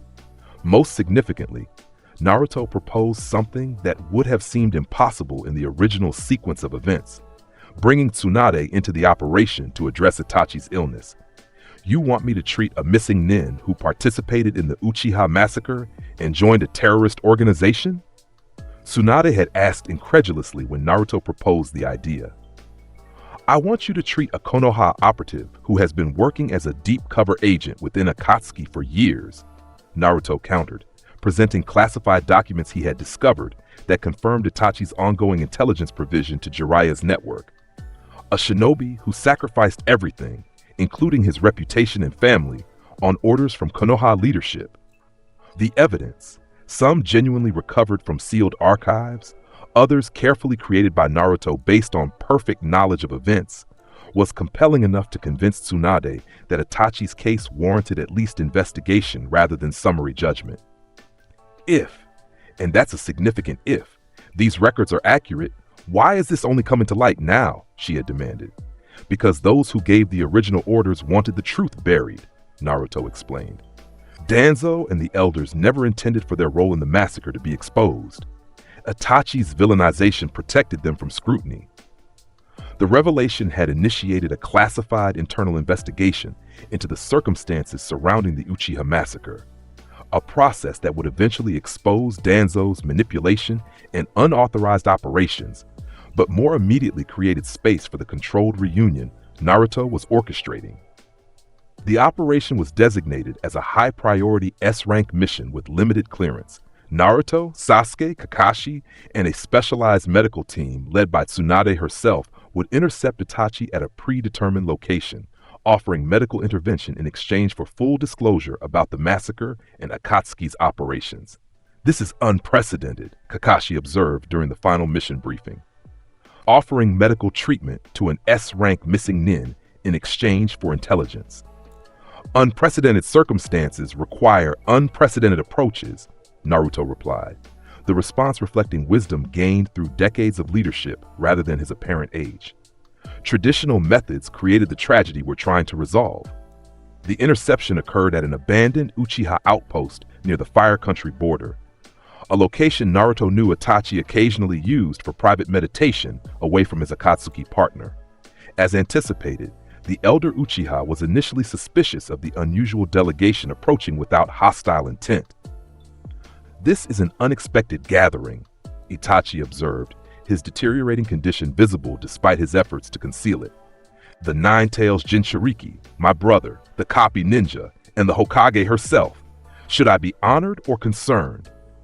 "That depends on your willingness to hear a proposal," Tsunade replied, maintaining a clinical distance appropriate for the tension of the moment. "We're here with an offer, medical treatment for your condition in exchange for intelligence and truth." Itachi's expression remained impassive, though his eyes, showing early signs of blindness from Mangekyo overuse, shifted briefly to Sasuke with barely concealed emotion. "What makes you think I have a condition that requires treatment?"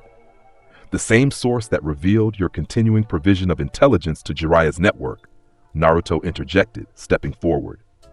The same source that uncovered the truth about the massacre orders and Danzo's manipulation. Your declining health isn't a secret to us, Itachi. Neither is your true loyalty to Konoha. The statement, delivered with absolute certainty and backed by specific details no one should have possessed, achieved its purpose. For perhaps the first time since the night of the massacre, Itachi's carefully maintained facade showed genuine surprise. "You've been busy, Nine-Tails Jinchuriki," he observed after a moment of silence. "Gathering intelligence that should have been impossible to obtain. The question," Naruto pressed, "is whether you're ready for the truth to be known, at least to those who matter most." He gestured towards Sasuke, who stood rigid with barely contained emotion. "You've carried this burden alone for years, Itachi. Perhaps it's time to share it." The conversation that followed marked another profound deviation from the original timeline. Rather than a battle to the death fueled by hatred and misunderstanding, the brothers engaged in painful but essential truth-telling, Itachi finally unburdening himself of the full story behind the massacre, the manipulation by Danzo, and his desperate choice to protect Sasuke at the cost of becoming his enemy. "I thought I could bear your hatred," Itachi admitted, his voice rarely used for honest emotion. "It seemed a fair price for your survival. I never considered there might be another path." Sasuke's response reflected the months of processing he had already undertaken, thanks to Naruto's earlier revelations. "You made an impossible choice, but keeping me ignorant, torturing me with Tsukuyomi, that was choice alone." "Yes," Itachi acknowledged, a simple admission that held more healing potential than any justification could have offered. "I believed isolating you in hatred would make you strong enough to survive what was coming. I was wrong." The medical examination that followed confirmed what Naruto already knew. Itachi suffered from a rare genetic condition exacerbated by chakra strain from his Mangekyo Sharingan. In the original timeline, this illness had contributed to his death during the battle with Sasuke. This time, with Tsunade's expertise applied years earlier, treatment options existed that hadn't been possible before. "The condition is advanced but not terminal at this stage," Tsunade explained after completing her examination. "With a specialized treatment regimen and restrictions on dojutsu usage, progression can be significantly slowed, possibly even reversed in certain aspects."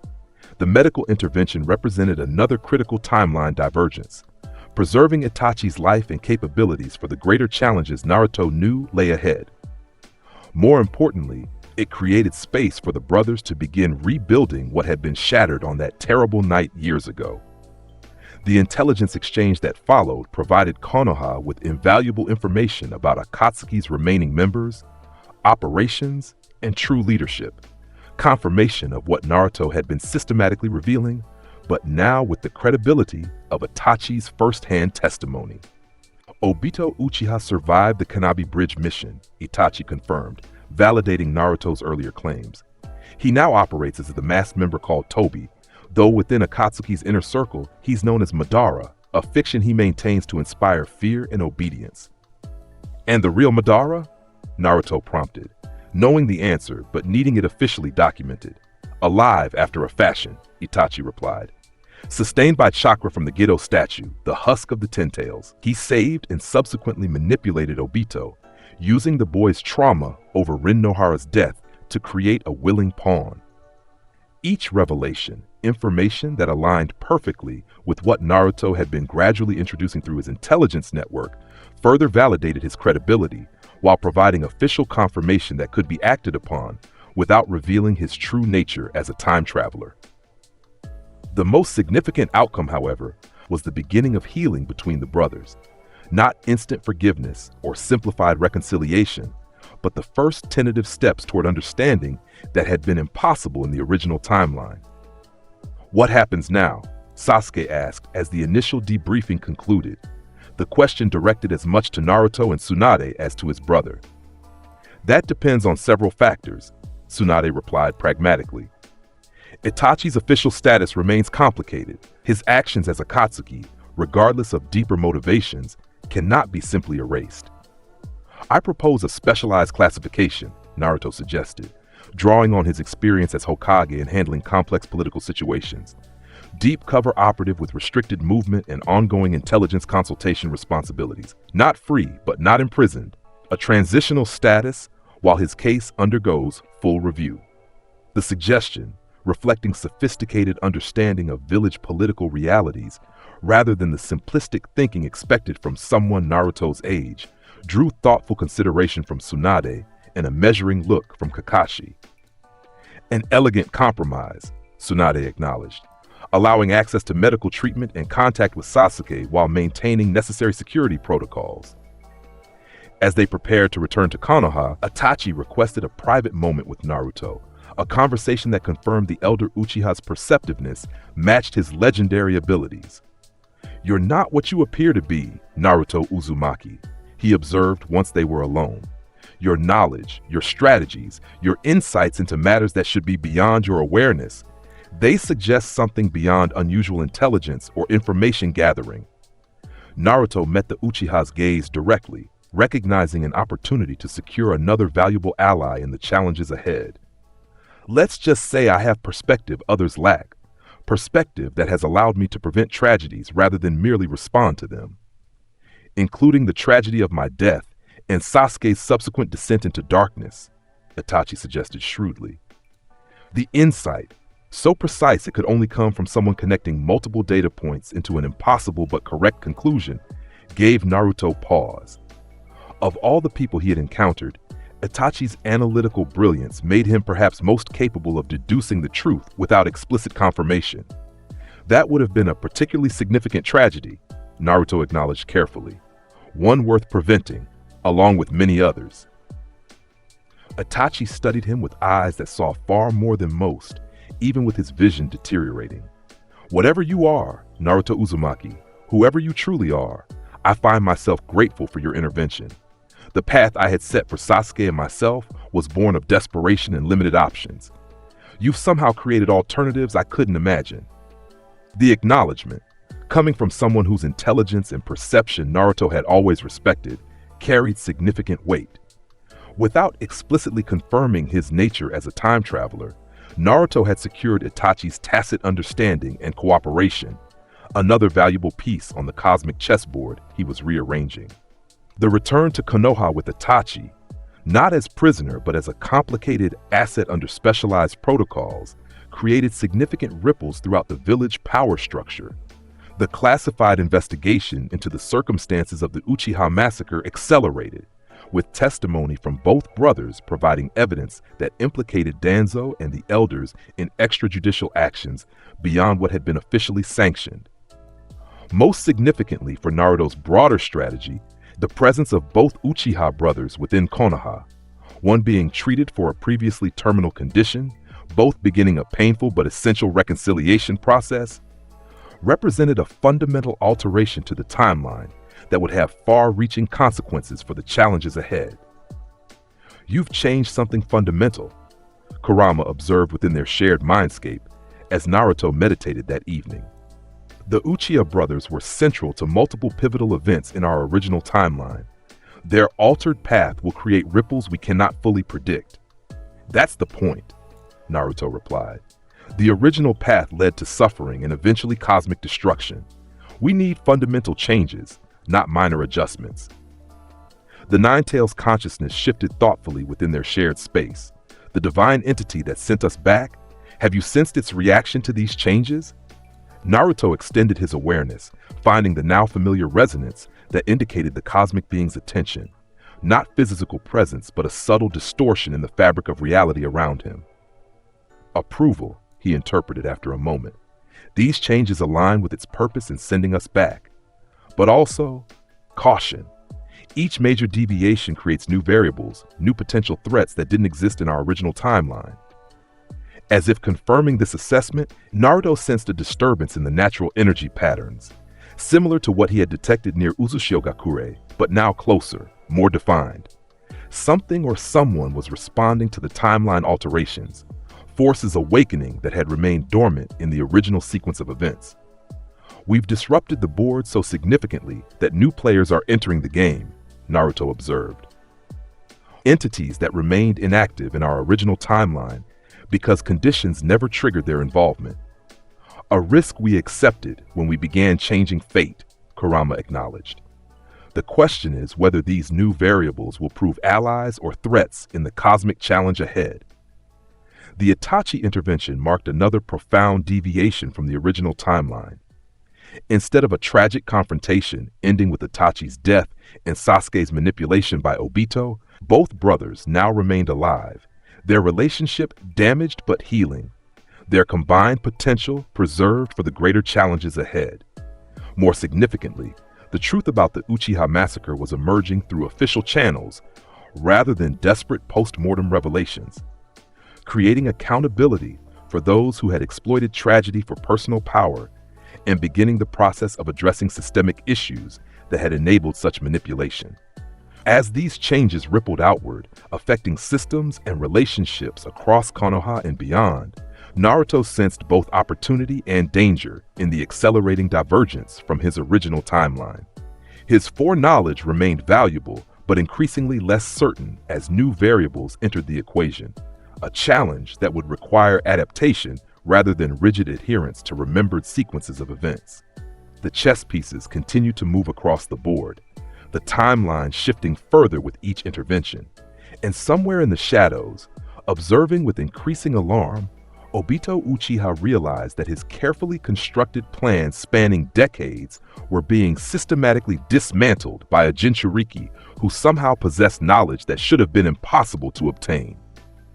With Itachi now potentially aligned against him, rather than playing the role Obito had assigned in his grand manipulation, another critical piece had been removed from the board, forcing the masked Uchiha to accelerate his contingency plans in ways that would soon bring him into direct conflict with Naruto's expanding sphere of influence. Of all the tragic deaths Naruto had witnessed in his original timeline, perhaps none had affected him more personally than Jiraiya's. His godfather, mentor, and surrogate father figure had died alone in Pain's Omegakure, his body lost to the depths, his final message barely transmitted before his last breath. The loss had shaped Naruto profoundly, providing both motivation and wisdom that guided him through subsequent challenges. This time, Naruto was determined to prevent that sacrifice while still securing the critical intelligence Jiraiya's mission had originally provided. More ambitiously, he aimed to redeem Nagato years before their original confrontation, converting a powerful enemy into an ally against the greater threats he knew were coming. The plan began with a careful revelation to Jiraiya during one of their regular training sessions. "I need to talk to you about Omegakure," Naruto said without preamble as they rested after sparring. "Specifically, about 3 orphans you trained there during the Second Shinobi War." The reference to a classified period of Jiraiya's past immediately captured the Sanin's full attention. "That's not information you should have access to, kid." "I know," Naruto acknowledged. "Just like I shouldn't know that one of those orphans, Nagato, possessed the Rinnegan, or that all 3 now control Omegakure as the entity called Pain, the true leader of Akatsuki." The specificity of the information, details known to perhaps 3 people in the entire world, visibly shocked Jiraiya. Rather than attempting clumsy denials or evasions, he studied Naruto with newfound seriousness. "These visions of yours have become remarkably specific about classified matters," he observed, "almost as if you've lived through events that haven't happened yet." The statement, coming closer to the truth than anyone had yet articulated, gave Naruto pause. Of all his precious people, Jiraiya perhaps deserved the most complete explanation, given what Naruto was asking him to accept. "What if," Naruto began carefully, "I told you I've seen a future where you infiltrate Omegakure alone to gather intelligence on Pain? Where you discover your former students controlling the village, but die in the process of transmitting that information back to Konoha?" The hypothesis, framed as speculation but delivered with the weight of lived experience, created a moment of profound connection between them. Jiraiya's expression shifted through shock, disbelief, and finally a measuring assessment of the young man before him, who increasingly seemed to carry wisdom beyond his years. "I'd say that sounds like a possibility worth avoiding," the Toad Sage replied finally, "and I'd wonder what alternative you might suggest." The opening provided exactly the opportunity Naruto needed. Over the next several hours, he shared detailed intelligence about Omegakure's leadership, security systems, and most importantly, the true nature of pain. 6 bodies controlled remotely by Nagato, whose mobility was compromised by the chakra demands of the Rinnegan. The 6 paths each have specialized abilities, Naruto explained, sketching detailed diagrams that would have been impossible to create without first-hand experience. The Deva path controls attractive and repulsive forces, but has a 5-second recharge period between uses. The Prita path absorbs chakra. The human path reads minds through physical contact, but kills the subject in the process. Each revelation, information that would have cost lives to gather conventionally, further convinced Jiraiya that Naruto's visions transcended normal predictive abilities. And you believe we can approach them without triggering immediate hostility? Jiraiya questioned, reviewing the comprehensive strategy Naruto had outlined. I believe Nagato can be reached, Naruto replied, thinking of their profound connection in the original timeline. His path to violence began with loss and was manipulated by Obito, masquerading as Madara. Beneath the layers of pain lies the idealistic student who once embraced your teachings about breaking the cycle of hatred. The assessment, psychological insight that perfectly captured Nagato's complex motivation, reflected Naruto's deep understanding of someone he had eventually converted from mortal enemy to ally, willing to sacrifice his life to restore those he had killed. You speak as if you know him personally, Jiraiya observed. In another life, perhaps I did, Naruto replied cryptically. The operation they developed differed fundamentally from Jiraiya's solo infiltration in the original timeline. Rather than a covert intelligence-gathering mission, they proposed a direct diplomatic approach, Jiraiya requesting audience with his former students as their teacher, accompanied by Naruto as both Jinchuriki and messenger. This is unprecedented, Tsunade had observed when they presented the proposal. Directly approaching the leadership of a hidden village that has systematically isolated itself for decades. Leadership, we believe, controls a terrorist organization targeting Jinchuriki. Unprecedented problems require unprecedented solutions, Naruto countered, the response reflecting wisdom gained through decades of leadership rather than his apparent age. Conventional approaches would result in unnecessary conflict and casualties on both sides. The most challenging aspect was convincing Konoha's leadership to allow Naruto, the Nine-Tails Jinchuriki and primary Akatsuki target, to deliberately walk into what conventional wisdom would consider a trap. Only his track record of increasingly accurate predictions and successful interventions provided sufficient credibility for such an unorthodox approach. If this fails, Tsunade warned during the final mission briefing, we lose both a legendary Sannin and our Jinchuriki in one operation. It won't fail, Naruto replied with quiet confidence, because we're offering something Pain truly wants, answers and alternatives he doesn't realize exist. The journey to Omegakure's borders proceeded with careful precautions, shadow clones positioned strategically along their route, emergency extraction protocols established, and continuous communication maintained through toad messengers. Unlike the original timeline's desperate infiltration, they approached openly but cautiously, requesting formal audience rather than attempting to breach security. The response came more quickly than expected, black-cloaked figures intercepting them at the border, led by the familiar orange-haired form of the Deva path. My teacher returns, accompanied by the Nine-Tails Jinchuriki, Pain observed, Rinnegan eyes studying them with cold assessment. An unexpected combination.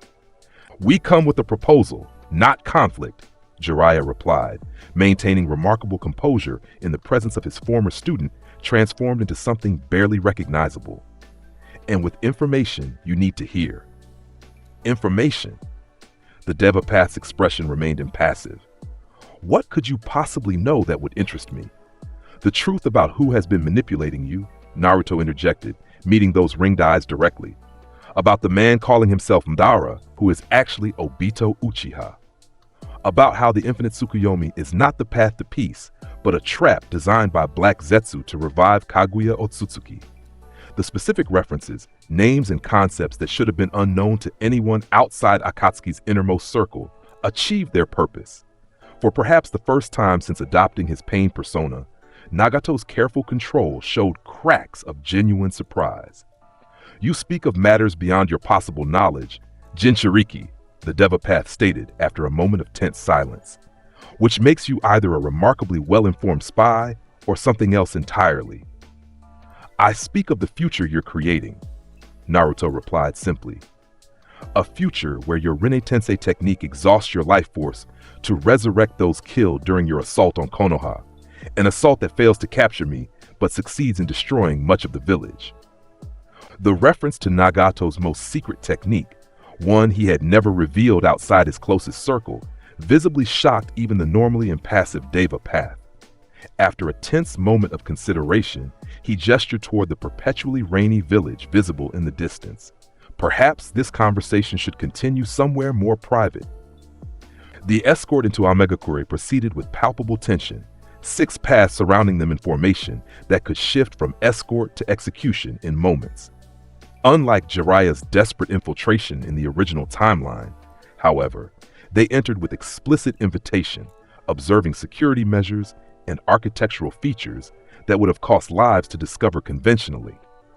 Their destination proved to be the towering structure Naruto remembered from his original confrontation with Nagato, the central hub from which pain controlled Omegakure. Inside, seated in his mechanical walker, the emaciated form of Nagato awaited them, Konan standing guard at his side. "My students," Jiraiya acknowledged, genuine emotion coloring his voice at seeing what had become of the orphans he had once trained and abandoned. "You've walked a difficult path." "A necessary path," Nagato replied, his actual voice weaker than the projected versions used by his 6 paths. "One you wouldn't understand, teacher." "I understand more than you might think," Jiraiya countered. "About loss, about pain, about the cycle of hatred that consumes the shinobi world. What I don't understand is why you believe Madara Uchiha's plan offers true resolution rather than another form of control." The conversation that followed marked another profound deviation from the original timeline. Rather than a battle to the death between teacher and students, it became a painful but essential truth-telling. Jiraiya acknowledging his abandonment and its consequences, Nagato and Konan revealing the sequence of tragedies that had transformed idealistic orphans into hardened revolutionaries. Most significantly, Naruto systematically deconstructed the philosophical foundation of Pain's worldview. Not through combat as in the original timeline, but through precise knowledge that should have been impossible to obtain. "You believe Pain is the only teacher humanity respects," Naruto observed, echoing arguments Nagato had made in their original confrontation. That only through shared suffering can people understand each other. But the infinite Tsukuyomi doesn't create understanding. It eliminates choice entirely, replacing free will with illusion. The assessment, cutting directly to the core of Nagato's philosophy, demonstrated understanding that couldn't have come from intelligence reports or second-hand accounts. "You speak as if you've heard these arguments before," Nagato noted, studying Naruto with increasing interest.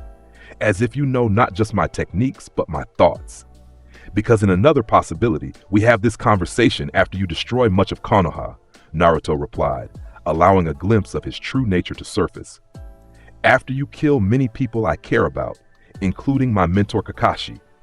After Hinata nearly dies protecting me from your Devapath."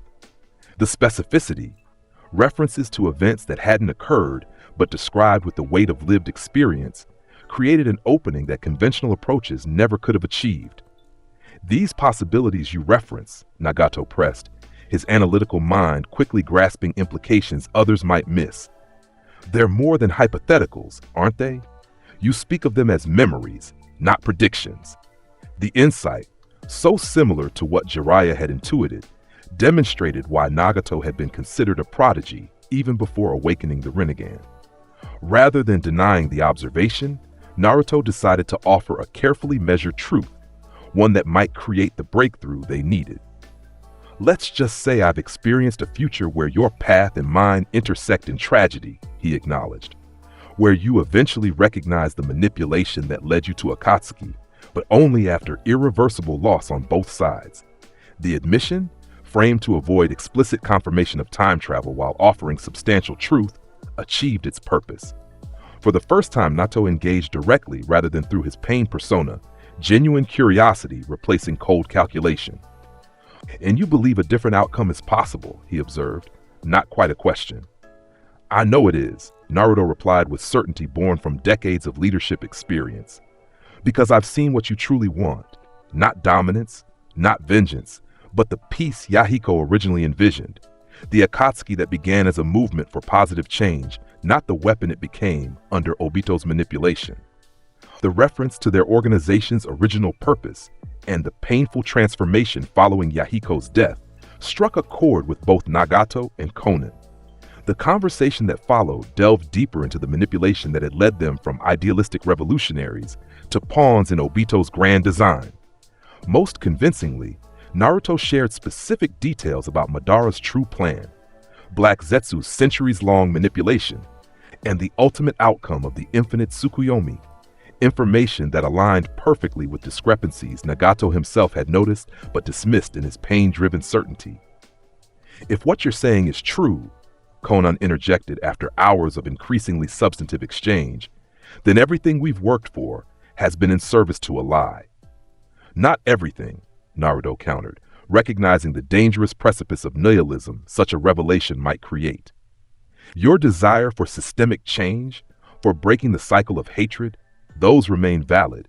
It's only the method that was corrupted." The diplomatic mission extended from hours into days, with Jiraiya reconnecting with his former students while Naruto systematically presented alternatives to Pain's destructive approach.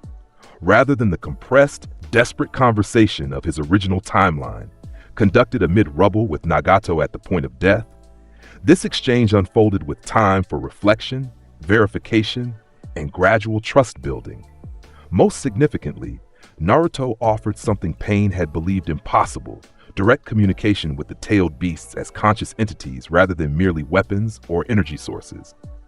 "The Biju aren't just chakra constructs," he explained, activating his Jinchuriki form with Kurama's cooperation.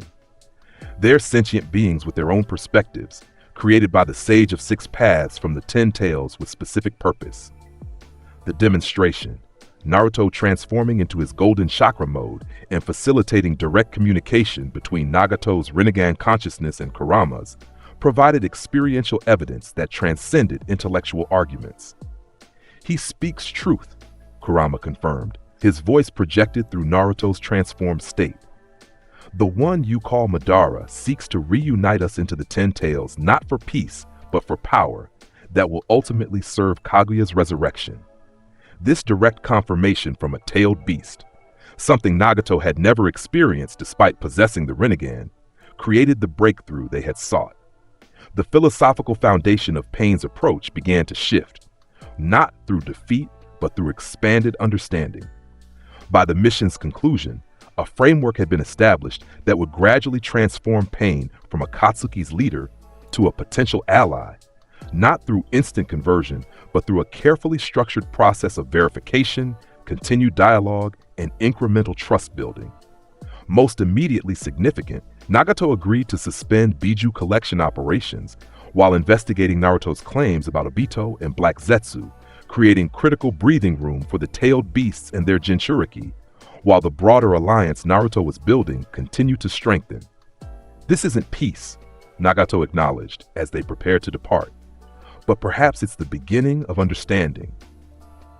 "Understanding precedes peace," Naruto replied, echoing wisdom he had developed through decades of leadership and conflict resolution. The cycle breaks not through dominance, but through connection. The return to Konoha with Jiraiya alive and unharmed, bearing unprecedented intelligence about Amegakure's leadership and the beginnings of a diplomatic channel rather than confirmation of hostility, represented another profound deviation from the original timeline. Instead of Jiraiya's death serving as catalyst for Naruto's growth, his continued presence would provide mentorship and support through the challenges ahead. The debriefing with Tsunade and selected council members revealed the full scope of their success. Detailed intelligence about Pain's abilities and limitations, confirmation of Obito's manipulation of Akatsuki, and most significantly, the first tentative steps toward neutralizing what had been their most powerful adversary without bloodshed. This goes beyond diplomatic success, Tsunade observed, reviewing the extensive mission report. You've potentially converted an existential threat into a future ally. The question remains, how did you know this approach would work when conventional wisdom suggested it was suicide? The same way I've known about other opportunities others missed, Naruto replied carefully. The same way I knew about Gaara's planned abduction and Orochimaru's vulnerabilities. I see connections and possibilities others don't. The explanation, deliberately vague while implying some form of specialized information gathering, satisfied immediate questions while maintaining his cover. However, Naruto recognized that each major intervention made sustaining this explanation increasingly difficult. These visions of yours have become remarkably specific, Jiraiya noted during a private conversation after the debriefing. Almost as if you've lived an entire lifetime we haven't witnessed. The observation, coming closer to the truth than anyone had yet articulated, created an opportunity for Naruto to share more with someone he trusted implicitly. What if, he began carefully, I told you I've seen more than glimpses of possible futures?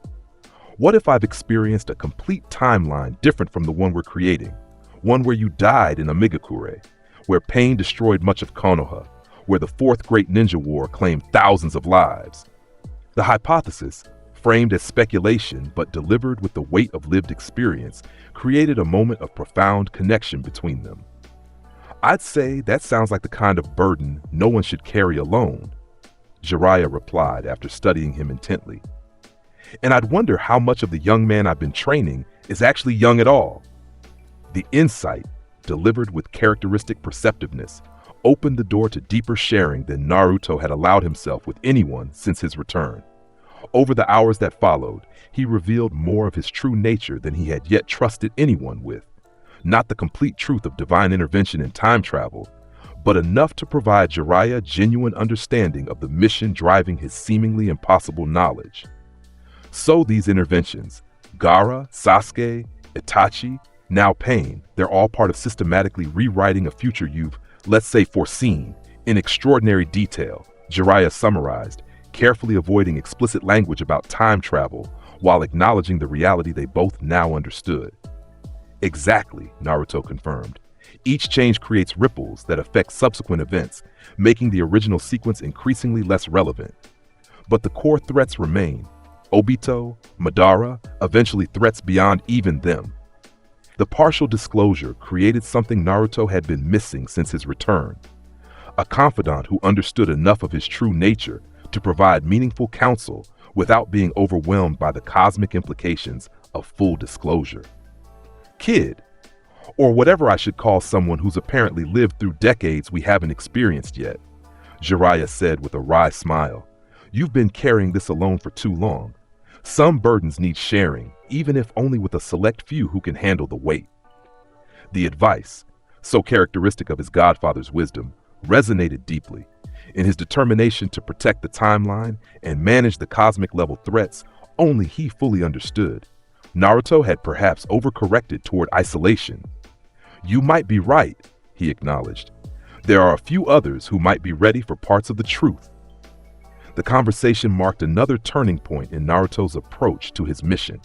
Recognition that strategic allies aware of his true nature might prove more valuable than perfect secrecy maintained at the cost of connection and support. The Pain intervention created ripples that extended far beyond the immediate diplomatic success. With Akatsuki's most powerful member now questioning the organization's purpose and methods, the timeline had diverged significantly from its original course. Instead of Pain's assault on Konoha serving as catalyst for broader conflict, a tentative understanding had been established that might eventually transform former enemies into allies against greater threats. Most significantly for Naruto personally, Jiraiya's survival preserved a relationship that had been foundational to his development in both timelines. The guidance, support, and genuine connection his godfather provided would prove invaluable in navigating the increasingly complex challenges created by his timeline interventions. As these changes continued to alter the fabric of events, Naruto sensed both opportunity and danger in the accelerating divergence from his original memories. The divine entity's presence manifested more frequently, brief resonances in the natural energy surrounding him that suggested approval of his course, while cautioning about emerging variables unique to this new timeline.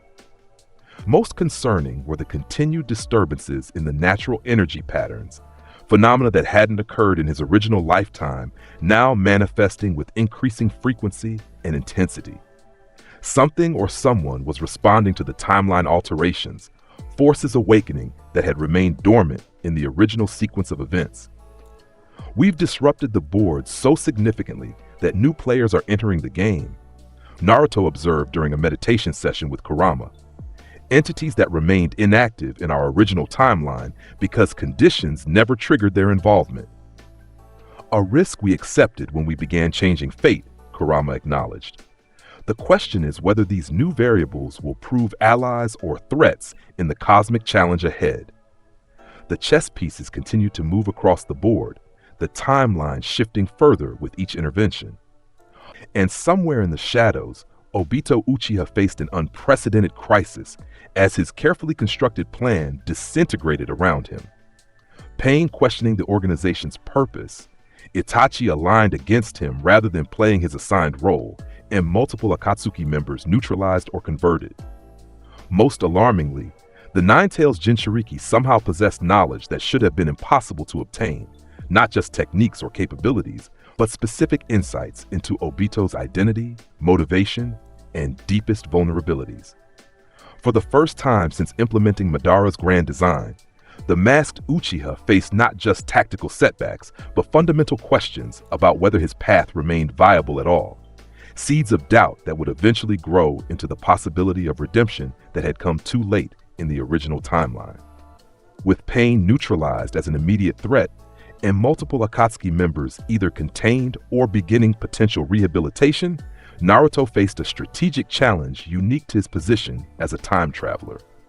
Many of the formative events of his original timeline, crises that had forged crucial bonds and revealed essential truths, would now never occur naturally. Pain's assault on Konoha had been a pivotal moment in the original sequence, a tragedy that catalyzed Naruto's emergence as the village's acknowledged protector, exposed Danzo's manipulation, and set the stage for the Five Kaji Summit that eventually led to the allied shinobi forces. Without this catalyst, how would these essential developments unfold? The solution Naruto devised demonstrated his evolution from merely preventing tragedies to actively engineering constructive alternatives, a controlled simulation of crisis that would achieve necessary outcomes without the devastating casualties of the original timeline. Danzo remains a significant threat to both village stability and our emerging alliance framework, Naruto explained during a classified strategy session with his expanding circle of confidants. Jiraiya, Tsunade, Kakashi, Shikamaru, and now cautiously Itachi. His root operations continue despite official dissolution, and his connections with external powers create vulnerability we can't afford. Agreed, Tsunade acknowledged, but his political position makes direct action problematic. The evidence against him remains circumstantial in the eyes of the civilian council and daimyo, which is why we need a catalyst, Naruto proposed. A controlled crisis that exposes his contingency plans and forces his hand without actual village-wide destruction. The sophisticated political strategy, focusing on systemic reform rather than merely eliminating a single bad actor, reflected Naruto's decades of leadership experience rather than the direct approach of his youth. You're suggesting we create a false emergency, Shikamaru intuited, his brilliant mind quickly grasping implications. Something significant enough to activate Danzo's protocols, but controlled enough to prevent actual casualties. Exactly, Naruto confirmed. A simulated attack that appears devastating from certain perspectives while actually occurring in evacuated or secured areas. The proposal raised immediate questions about method, scale, and ethical boundaries, concerns Naruto had anticipated and addressed with uncharacteristic political sophistication. This wouldn't be deception of our own people, he clarified. Key village leadership would be aware of the operation's true nature. Only Danzo and his faction would experience it as a genuine attack, revealing contingencies they would otherwise keep hidden. The plan they developed over subsequent sessions reflected a masterful integration of intelligence from multiple sources: Itachi's insider knowledge of root operations, Jiraiya's extensive external network, yet Shikamaru's strategic brilliance, and most crucially, Naruto's perfect understanding of how Danzo had behaved during the original crisis. The operation requires perfect coordination, Kakashi observed during the final planning session. One miscommunication could transform simulation into actual disaster, which is why each team has redundant fallbacks and abort protocols, Naruto replied, the response reflecting battlefield management experience from his time as Hokage rather than his apparent age. Safety parameters take priority over operational objectives at every decision point. The controlled demonstration that unfolded 3 weeks later represented Naruto's most ambitious timeline intervention yet, a carefully orchestrated simulation of crisis that would achieve the political and structural reforms necessary without the thousands of casualties that had accompanied Pain's original assault. The operation began with a strategically limited attack on Konoha's administrative district. Transformed shadow clones hinged as Pain's 6 paths, creating impressive but carefully controlled destruction in evacuated areas.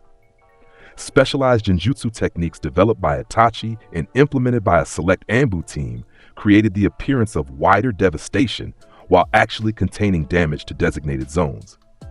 From Danzo's perspective, observing from his hidden root headquarters rather than participating in village defense, Konoha appeared to be experiencing the catastrophic assault Naruto remembered from his original timeline.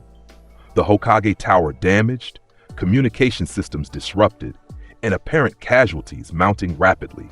As anticipated, the crisis activated Danzo's contingency protocols, emergency authority assumptions, sealed orders to root operatives, and most incriminatingly, direct communication with external allies who had been secretly supporting his bid for power.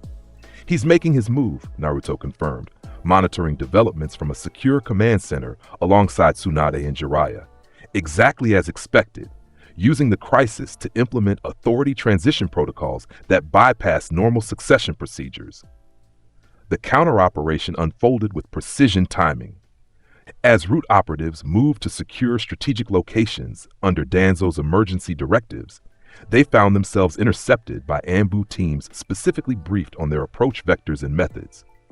As Danzo activated communication channels to external supporters, specialized sealing teams were already documenting and tracing these connections for later prosecution.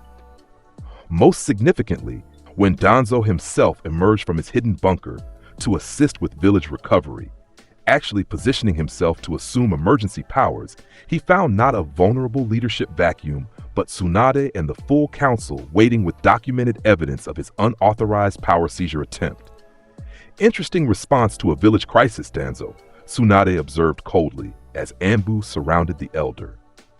Particularly these sealed orders authorizing your agents to detain council members, orders prepared well before today's events. The political trap closed with devastating effectiveness. With root operatives intercepted, external communications documented, and contingency protocols exposed, Danzo faced overwhelming evidence of long-term conspiracy rather than merely questionable judgment during crisis. Most damning were the secured communications with Orochimaru that Naruto had ensured would be discovered, evidence of collaboration that extended back to the Uchiha massacre and continued even after the Sanin's defection, establishing a pattern of treason spanning decades rather than isolated incidents. This goes beyond political disagreement, Homura acknowledged as the evidence mounted, the elder counselor visibly shaken by revelations about his longtime ally. These are direct violations of oaths and foundational village protocols. The controlled demonstration concluded with minimal actual damage, nothing approaching the devastation of Pain's original assault, while achieving the political and structural outcomes that had eventually emerged from that tragedy. Danzo removed and detained, Root officially disbanded, with members integrated into standard Anbu or rehabilitation programs, and most importantly, systemic vulnerabilities exposed and addressed rather than merely shifting power between individuals. For Konoha's general population, the event registered as a thwarted attack rather than the village-destroying catastrophe of Naruto's original timeline, a significant threat competently managed by village leadership rather than a tragedy requiring miraculous recovery. The most profound difference, however, came in the aftermath. Rather than Danzo escaping to manipulate events at the Five Kage Summit, he remained in Konoha under containment, providing intelligence about decades of shadow operations that would prove crucial in addressing systemic vulnerabilities across the shinobi world. The information he's providing about collaborators in other villages is particularly valuable, Shikamaru noted during a post-operation assessment. It reveals fault lines and vulnerability patterns we wouldn't otherwise have identified. That's the point, Naruto replied. This wasn't about removing one bad actor. It was about exposing and beginning to heal systemic issues that enabled manipulation across village boundaries. The sophisticated approach, focusing on structural reform rather than merely eliminating enemies, reflected Naruto's evolution from the straightforward hero of his youth to the system-changing leader he had become as Hokage. Most significantly for his broader mission, the controlled demonstration created the political conditions necessary for the next major timeline intervention. An unprecedented Five Kage Summit convened not in crisis response, as in the original timeline, but through proactive cooperation against identified threats. As the operation concluded and recovery efforts addressed the limited actual damage, Naruto found himself approached by an unexpected visitor, Hinata, who had observed the carefully controlled attack from a position that allowed her Byakugan to perceive aspects of the operation hidden from most participants. "It wasn't real, was it?" she asked quietly when they met on the Hokage monument that evening.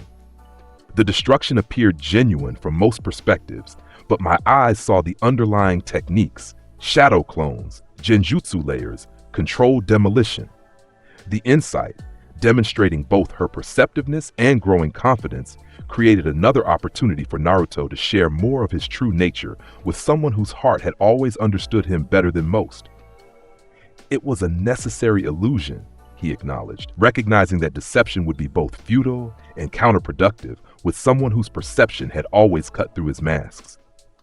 "Some lessons and changes require crisis, but that doesn't mean the crisis must claim innocent lives." "You're reshaping events," she observed, the statement neither accusation nor question, simply recognition of a pattern she had intuited through careful observation, creating alternatives to outcomes you've foreseen. The perception, coming remarkably close to the truth without explicitly naming time travel, demonstrated why Hinata had been his most insightful partner in the original timeline. Rather than dismissing her insight, Naruto decided to share more of his reality than he had with anyone except Jiraiya. "What if," he began carefully, "I told you I've experienced versions of these events before, that I'm working to create better outcomes than what originally unfolded?" The hypothesis, framed as speculation but delivered with the weight of lived experience, created a moment of profound connection between them. Hinata studied him with eyes that had always seen beyond his surface, her expression thoughtful rather than shocked or disbelieving. "I would say that explains much about how you've changed," she replied finally. "How you seem to anticipate events and understand people in ways that transcend normal perception. How you carry wisdom that seems beyond your years." The acceptance, free of judgment or demand for explanation beyond what he could safely provide, reinforced why their connection had eventually deepened into partnership that transcended ordinary relationships. Hinata had always seen him most clearly while respecting his boundaries, a quality now manifesting across both timelines. "In these other experiences," she continued carefully, did we know each other well?" The question, delicately approaching personal connection rather than merely cosmic implications, touched Naruto deeply. In his focus on preventing catastrophes and reshaping systems, he had perhaps neglected the personal relationships that had given his first life meaning beyond mere survival. "Yes," he acknowledged softly. "Very well. You were extraordinary. Brave in ways few people understood, kind when kindness seemed impossible, and steadfast when everything else changed." The admission, carefully avoiding explicit statements about marriage and children while conveying genuine emotion, created something new between them. Not the relationship they had built over decades in his first life, but something equally authentic that acknowledged his experience while respecting her current reality. "I'm not her," Hinata said perceptively. "The version of me you remember, just as you're not exactly the Naruto I grew up watching.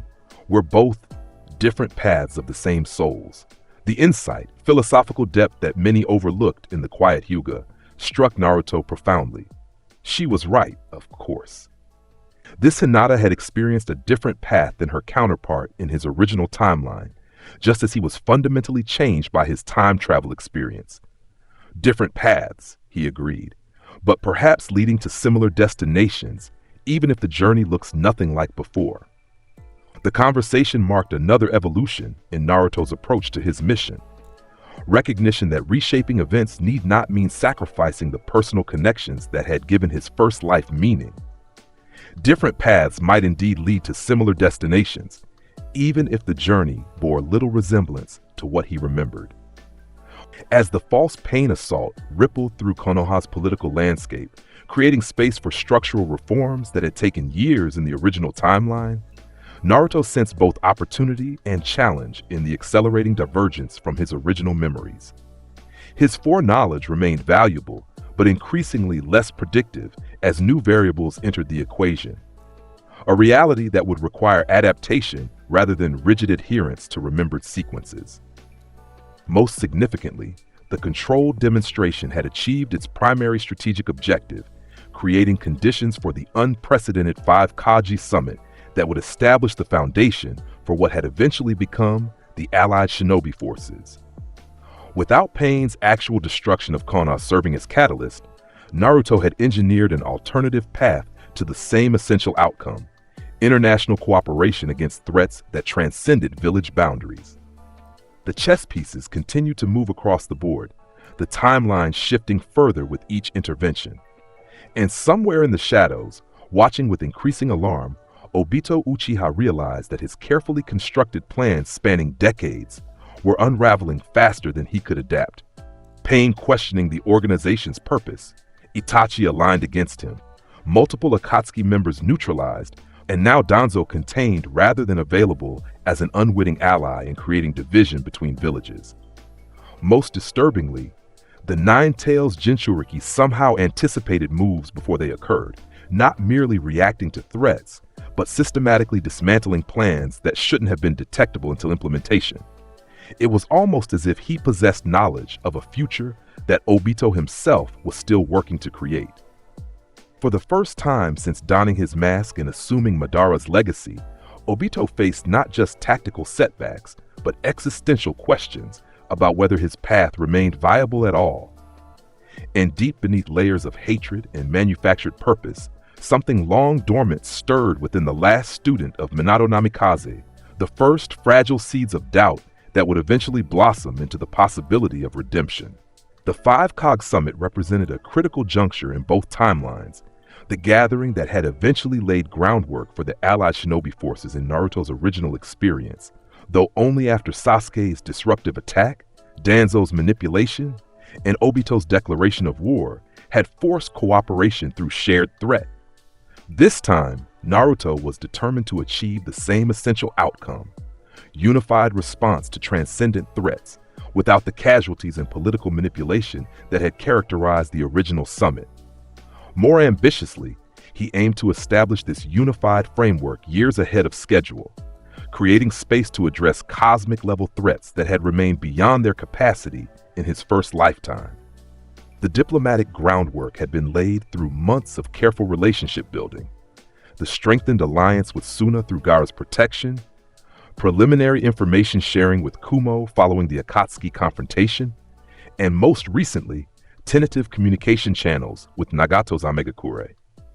Each connection formed part of a sophisticated diplomatic web designed to overcome generations of inter-village suspicion and competition.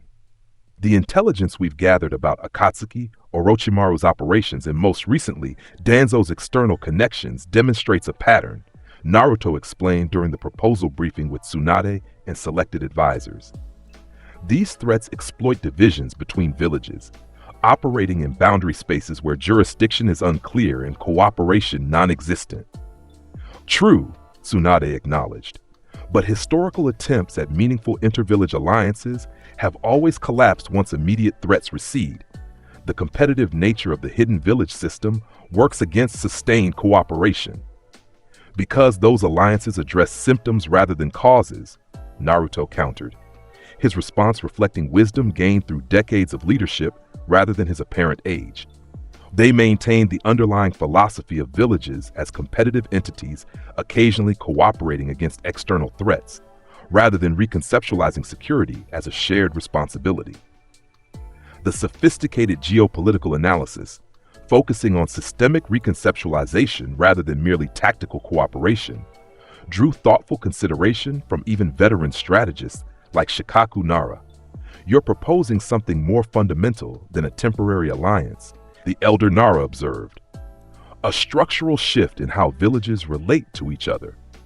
Exactly, Naruto confirmed. Beginning with standardized information sharing protocols about transcendent threats, those that endanger all villages regardless of historical competition. The proposal that emerged from these discussions differed significantly from the crisis-driven summit of the original timeline. Rather than responding to Akatsuki's escalating actions, this gathering would proactively address intelligence about cosmic-level threats that transcended traditional village concerns. Specifically, the revelation of Madara's infinite Tsukuyomi plan, substantiated through Itachi's testimony and documented evidence from multiple sources. Most revolutionary was Naruto's proposed structure for the gathering. Not merely the 5 Kage and their guards in isolated discussion, but a multi-level engagement, including specialized units focused on specific threat domains, intelligence coordination, Jinchuriki protection protocols, and unprecedented research collaboration on sealing techniques to counter the Ten Tails revival.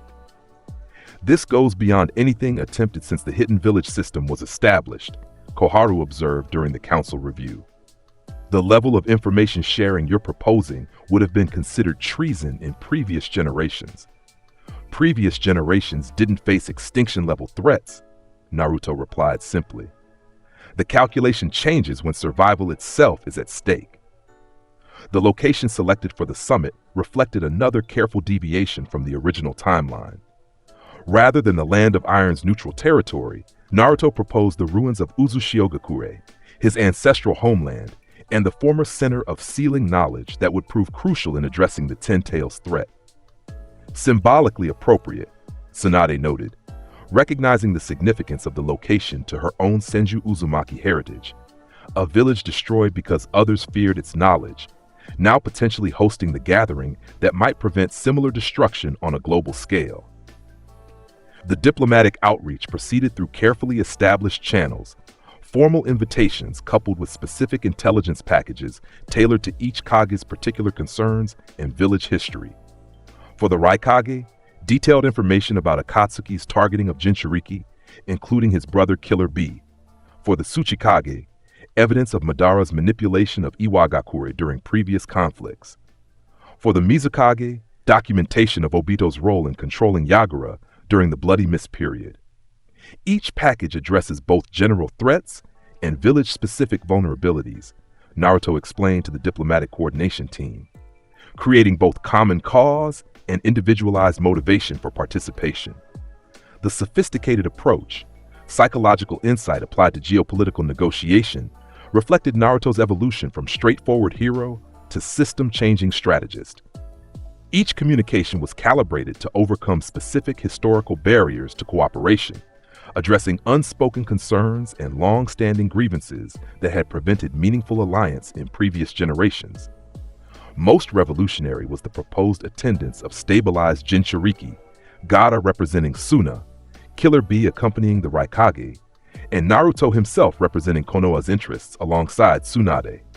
This unprecedented gathering of tailed beast hosts would symbolize a fundamental shift in how Biju were conceptualized, not merely as weapons to be isolated and controlled, but as essential allies in addressing cosmic threats.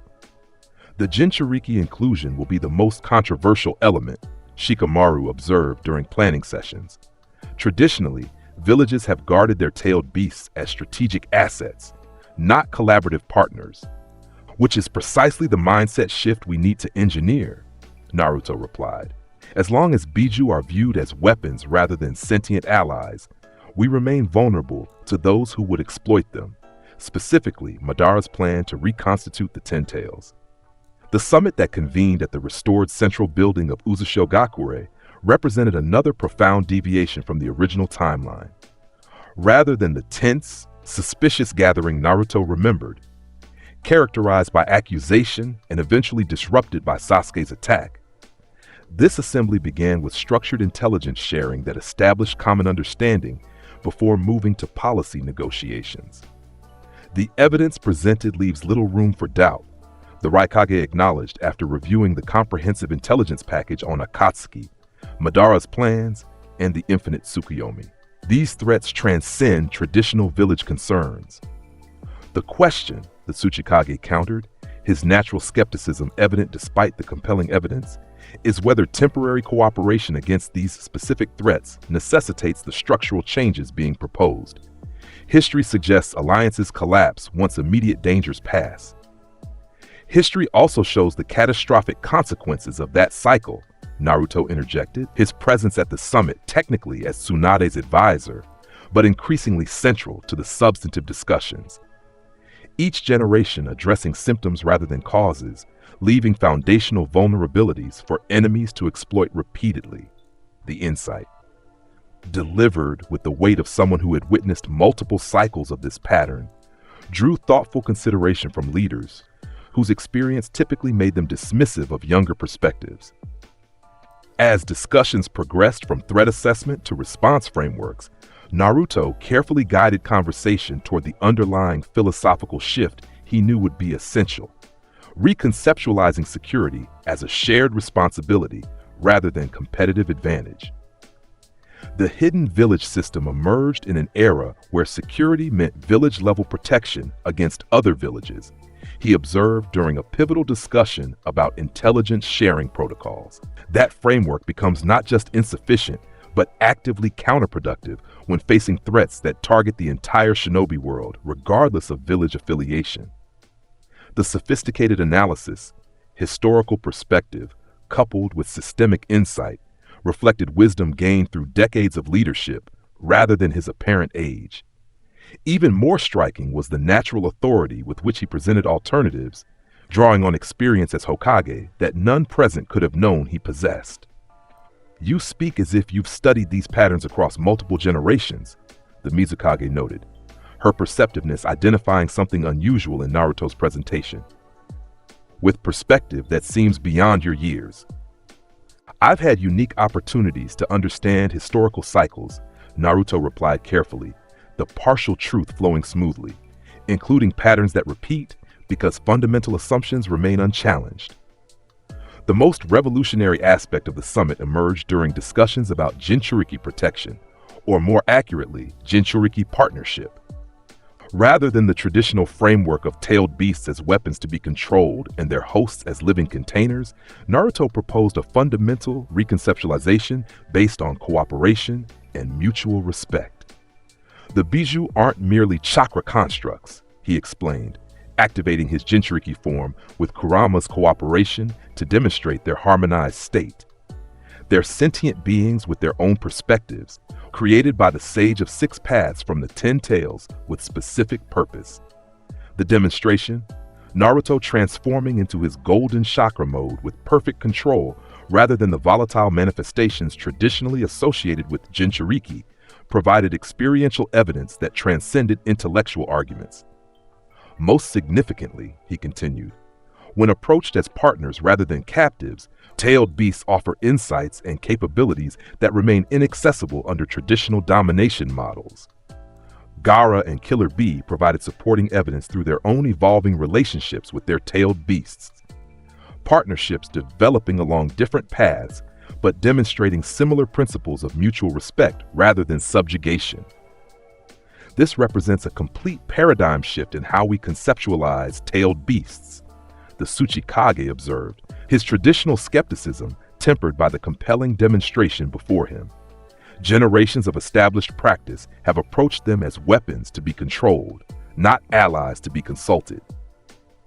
Generations of established practice led us to recurring conflict and vulnerability to manipulation, Naruto countered. Perhaps questioning foundational assumptions is precisely what's needed to break cycles that have consumed the shinobi world since the sage's time. The philosophical framework that emerged from these discussions differed fundamentally from anything attempted in previous inter-village negotiations.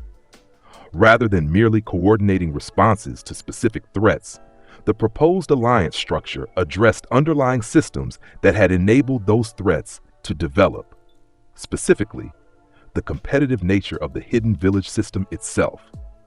Most revolutionary was the proposed Allied Shinobi Forces framework, not merely a temporary military collaboration as in the original timeline, but a permanent structured cooperation, including standardized information sharing, coordinated response protocols, and unprecedented research collaboration across traditional village boundaries. The most striking moment of the summit occurred during a tense debate about enforcement mechanisms, how the proposed alliance would address potential defectors or villages that violated shared agreements. Traditional approaches relied on deterrence through superior force, but this merely recreated the competitive framework they were attempting to transcend. Perhaps a demonstration would be more effective than theoretical discussion, Naruto suggested, rising from his seat with a calm authority that drew all eyes. With your permission, I'd like to show rather than tell. With the Kage's wary agreement, Naruto activated his complete six-path sage mode, a transformation that immediately saturated the chamber with chakra so dense and refined it manifested as visible golden light. The display alone would have been impressive, but what followed transcended mere power demonstration.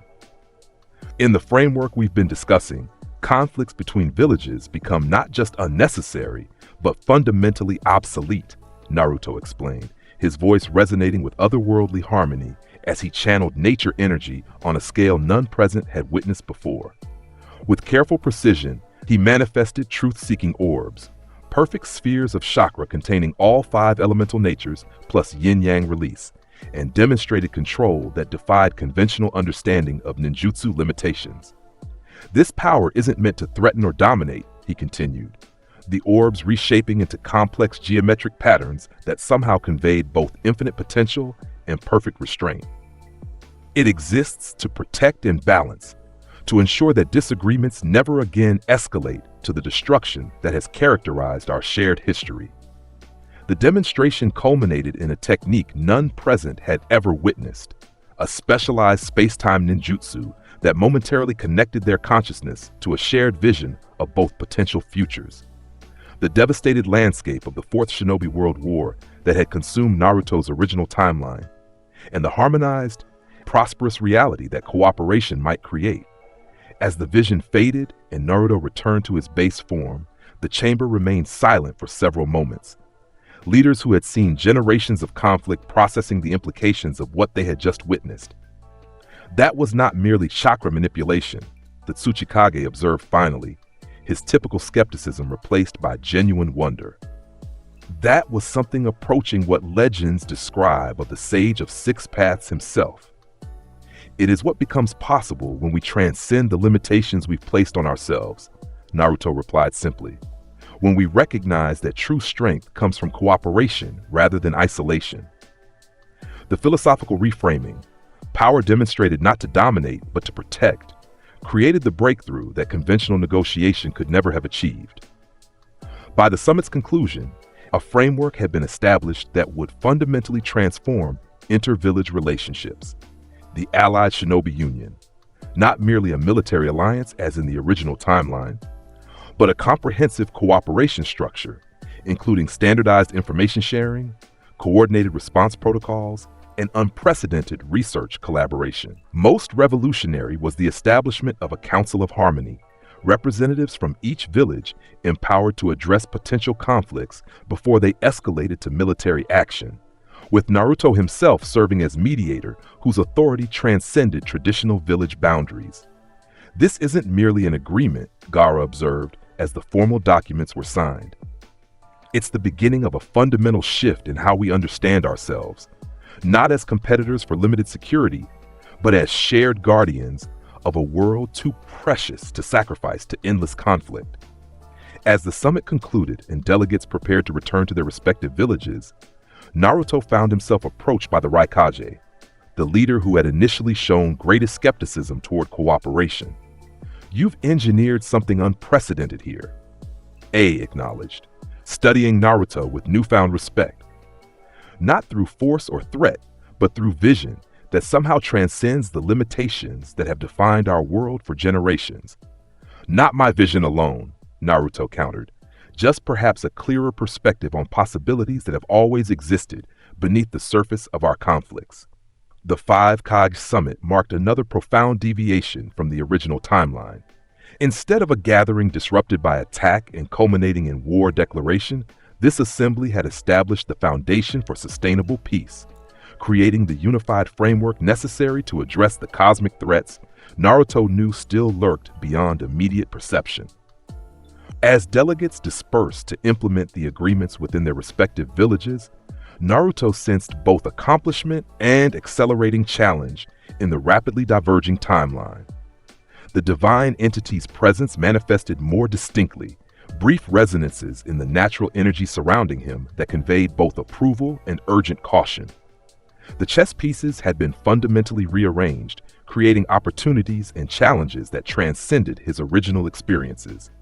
And somewhere in the shadows, Obito Uchiha faced an unprecedented crisis as the foundation of his grand design crumbled beyond recovery, forcing a confrontation that would determine whether redemption remained possible for the man who had once been Kakashi's closest friend. With the Allied Shinobi Union established and inter-village cooperation frameworks taking shape, Naruto turned his attention to perhaps the most ambitious aspect of his timeline intervention: preventing the Fourth Shinobi World War entirely, rather than merely winning it at tremendous cost. This would require neutralizing multiple interconnected threats: Obito's continued manipulation as the masked figure Tobi, Madara's planned resurrection, Kabuto's development of the perfected Edo Tensei, and most fundamentally, Black Zetsu's centuries-long scheme to revive Kaguya. "The challenge," Naruto explained during a strategy session with his expanded circle of confidants, "is that these threats are now adapting to our interventions. The timeline has diverged significantly from my original experience, which means we can't rely solely on foreknowledge. We force their acceleration," Shikamaru observed, his brilliant mind quickly grasping implications. "By dismantling Akatsuki, protecting the Jinchuriki, and establishing the Allied Shinobi Union, we've eliminated their preferred approach, which means they'll resort to contingencies we may not have seen before." "Exactly," Naruto confirmed, particularly Obito, who now realizes his careful decades-long plan is unraveling beyond recovery. The sophisticated analysis, focusing on adaptive response rather than rigid adherence to remembered sequences, reflected Naruto's evolution from merely preventing known tragedies to actively engineering constructive alternatives. Each major intervention had created ripples that altered subsequent possibilities, requiring increasingly creative approaches rather than simply anticipating what had occurred in the original timeline. The most immediate challenge was Obito, whose desperation made him both more dangerous and potentially more receptive to redemption than in Naruto's original experience. Rather than confronting him directly, Naruto proposed something far more subtle: a psychological intervention targeting the wounded heart behind the mask. "Obito's entire worldview is built on a foundation of trauma," Naruto explained, drawing on his perfect understanding of what had eventually turned the masked Uchiha from enemy to ally in the original timeline. Specifically, Ren's death and the conclusion that this reality is fundamentally flawed, a nightmare from which the infinite Tsukuyomi offers awakening. "You're suggesting we address the psychological wound rather than merely confronting the external threat," Itachi intuited, his own experience with trauma and redemption providing unique insight. "Healing rather than defeating." "Exactly," Naruto confirmed. "And we have something unprecedented to accomplish this: Kakashi's perfect memory of their childhood friendship, combined with my ability to share consciousness through specialized six-paths techniques." The approach they developed reflected sophisticated understanding of both trauma psychology and spiritual healing that transcended conventional shinobi tactics. Rather than ambushing Obito with superior force, they would create an opportunity for something far more powerful: genuine reconnection with the person he had been before. Pain transformed him into a vessel for Madara's manipulated vision. The operation began with careful tracking through Naruto's shadow clone network, identifying Obito's movements as he accelerated contingency preparations following the Allied Shinobi Union's formation. Rather than interrupting these preparations, they allowed him to proceed to a specific location Naruto knew held emotional significance: the cave where Obito had awakened after Madara's rescue, the place where his transformation had begun. He returns here periodically, Naruto explained as they established position nearby. Not for tactical reasons, but for psychological reinforcement, reminding himself of the moment his path diverged from Konoha's.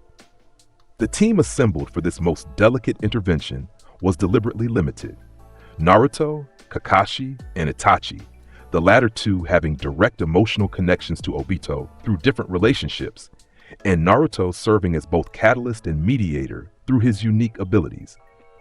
The approach must be perfect, Kakashi observed as they finalized preparations. Too aggressive, and he'll interpret it as confirmation that this reality only offers conflict. Too passive, and he'll dismiss it as manipulation. Which is why we're not approaching conventionally at all, Naruto replied, activating his six-path sage mode with a calm certainty that transcended his apparent age. We're creating an opportunity for him to approach himself. The technique Naruto employed represented something beyond conventional ninjutsu, a specialized application of six paths power that created what he called a resonance field within the cave.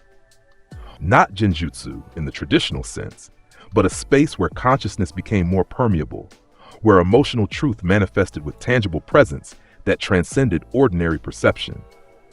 As Obito entered the cave, he immediately sensed the alteration, not hostile but undeniably present.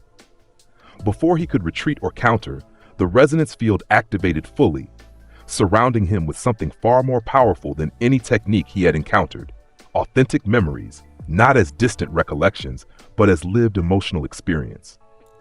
Kakashi's perfect recall of their childhood friendship, amplified and projected through Naruto's six-path channeling, created an immersive experience that bypassed Obito's conscious defenses. Not attacking his beliefs directly, but simply reawakening the emotional reality of who he had been before trauma and manipulation reshaped his identity. This is not genjutsu, Naruto's voice explained as Obito instinctively activated his Sharingan to dispel what he perceived as illusion. These are not fabrications, but authentic emotional truths from those who knew you before the mask, before you surrendered your name and purpose to Madara's design. The resonance field deepened as Itachi contributed his own observations, a younger perspective on the Obito that had existed in village stories and clan memories, the promising Uchiha whose death had been mourned as tragic potential unfulfilled. Most powerfully, Naruto shared something Obito had never anticipated: Rin's perspective reconstructed from conversations with those who had known her best, her hopes for both her teammates, and most devastatingly, her absolute certainty that the world Obito sought to create through the infinite Tsukuyomi would represent betrayal of everything she had valued, rather than honoring her memory. She believed in this world's potential, Naruto's voice explained, as the resonance field manifested Rin's essence constructed from collective memory. Not its perfection, but its capacity for growth through authentic connection. Precisely what the infinite Tsukuyomi would replace with controlled illusion. The psychological intervention unfolded over hours rather than minutes, not forcing immediate conversion, but creating space for genuine reconsideration. As the resonance field gradually dissipated, they withdrew without pressing immediate advantage, leaving Obito not defeated, but profoundly unsettled, the certainty that had driven him for decades suddenly complicated by reawakened perspectives he had deliberately suppressed. That wasn't a conventional victory, Kakashi observed as they established distance from the cave. There was no surrender, no capture. Because the objective wasn't defeating an enemy, Naruto replied, his expression reflecting wisdom gained through decades of leadership rather than his apparent age. It was creating possibility for healing, planting seeds that might grow into reconsideration rather than merely suppressing external symptoms. The unconventional approach, addressing root causes rather than merely countering manifestations, represented Naruto's evolved understanding of what peace truly required. Not merely absence of conflict, but active presence of connection, not domination of opponents, but transformation of relationships that generated opposition in the first place. The psychological intervention with Obito created ripples that extended far beyond the immediate encounter. Over subsequent weeks, his activities shifted in subtle but significant ways. Contingency operations paused, certain key assets relocated, and most tellingly, direct surveillance of specific Konoha locations that held emotional significance from his childhood. He's reassessing, Naruto confirmed as they tracked these changes through their intelligence network. Not converted, but questioning, which creates space for the next phase of intervention. This next phase focused on Madara, specifically preventing his resurrection through the Rinnegan eyes Nagato possessed and the prepared body Kabuto had developed. Rather than merely intercepting these components, Naruto proposed something far more ambitious, a comprehensive strategy that would address both Madara's physical revival and the philosophical framework that made his vision compelling. Madara's entire worldview rests on a fundamental misinterpretation of his brother's sacrifice and the Uchiha stone tablet, Naruto explained, drawing on knowledge gained through their eventual confrontation in the original timeline. His conviction that conflict is inevitable and peace requires control rather than cooperation. The approach they developed targeted these core beliefs through unprecedented means. A specialized historical research team combining Konoha's archives, Uzushiyogakure's recovered records, and most significantly, the original untampered version of the stone tablet, secured through collaborative effort with Itachi and cooperative Uchiha clan members. The tablet Madara read was already corrupted by Black Zetsu's alterations, Naruto explained as they assembled the comprehensive historical narrative, creating a fundamentally flawed understanding of the sage's actual message, transforming guidance about cooperation into justification for control. This historical reconstruction, providing context and correction for the selective narrative that had shaped Madara's worldview, formed one component of their approach. The other, more immediate intervention focused on physically securing the components necessary for his resurrection, Nagato's eyes and the prepared vessel. Through the diplomatic channels established with Omegakure, Naruto initiated direct discussion with Nagato about the Rinnegan's significance and vulnerability. Rather than demanding surrender of these powerful eyes, he proposed something more sophisticated, a specialized sealing technique developed through collaboration between Uzushiogakure Records and Konoha's research division. These eyes contain power beyond conventional understanding, Naruto explained during their discussion in Omegakure's central tower. Not merely dojutsu, but direct connection to the sage's legacy, which makes them both invaluable and vulnerable to exploitation. The sealing technique they proposed would not remove or disable the Rinnegan, but rather create protections against unauthorized extraction or manipulation, specifically preventing the eyes from functioning if removed from Nagato's living body. This preserves your abilities while eliminating the risk of these eyes being used for Madara's resurrection, Naruto explained, the approach respecting Nagato's autonomy while addressing the strategic vulnerability. The collaborative solution, protecting rather than confiscating, symbolized the broader philosophical shift Naruto was engineering across the shinobi world. Security achieved through mutual protection rather than competitive advantage, power respected rather than merely controlled or coveted. Simultaneously, specialized teams targeted Kabuto's operations, not through conventional assassination or capture attempts, but through a nuanced approach that addressed the psychological wounds driving his increasingly dangerous experimentation. Kabuto's entire identity is constructed around proving worth through acquisition of others' techniques, Naruto explained during strategy sessions. A response to profound childhood trauma and identity uncertainty that Orochimaru deliberately exploited. Rather than merely neutralizing the immediate threat of his Edo Tensei development, they implemented a sophisticated intervention designed to address the underlying vulnerability, specifically providing authenticated records about his true origin from orphanage archives secured through the Allied Shinobi Union's information sharing protocols. Your value isn't determined by techniques you borrow from others, Naruto explained when they finally confronted Kabuto in his hidden laboratory, not with overwhelming force, but with carefully selected documentation and witnesses. It exists in your inherent capacity for healing and growth that preceded any of Orochimaru's manipulation. The approach, addressing Kabuto as wounded healer rather than merely enemy to be defeated, created opening for rehabilitation rather than merely containment. By providing authentic connection to his true origins and validating his inherent worth separate from acquired techniques, they offered alternative to the desperate identity construction that had driven his increasingly dangerous experimentation. Most significantly, these interventions systematically eliminated the components necessary for the grand design Madara had set in motion generations earlier, preventing the conditions required for the Ten Tails revival, rather than merely preparing to confront it after formation. The most challenging aspect remained Black Zetsu, the manifestation of Kaguya's will that had manipulated events across centuries toward her eventual revival. Unlike other threats shaped by trauma or misunderstanding, Zetsu represented conscious, deliberate deception without potential for rehabilitation or redemption. Zetsu isn't misguided, but purposeful, Naruto explained during strategy sessions focused on this most ancient threat. Not a person making harmful choices, but literally the embodied will of Kaguya, single-mindedly pursuing her resurrection, regardless of cost. The approach they developed reflected this fundamental difference, not seeking conversion, but permanent neutralization through means specifically designed to counter Zetsu's unique nature.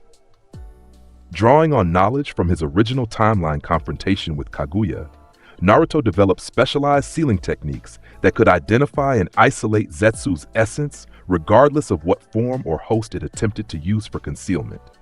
The truth-seeking orbs represent the only complete counter to Zetsu's nature, Naruto explained, manifesting the perfect black spheres that contained all chakra natures plus yin-yang release. They don't merely damage, but can erase specific entities from existence entirely, particularly those like Zetsu, that represent pure chakra constructs without conventional physical form. The specialized hunting operation that followed combined Naruto's unique sensory abilities, Hinata's Byakugan perception, and Sasuke's evolved Sharingan tracking, creating detection capability that transcended anything Zetsu had needed to evade in previous centuries of manipulation. When they finally cornered the entity attempting to establish new operatives following Obito's wavering commitment, Zetsu demonstrated why it had survived across generations, instantly attempting to merge with the Earth to escape conventional pursuit.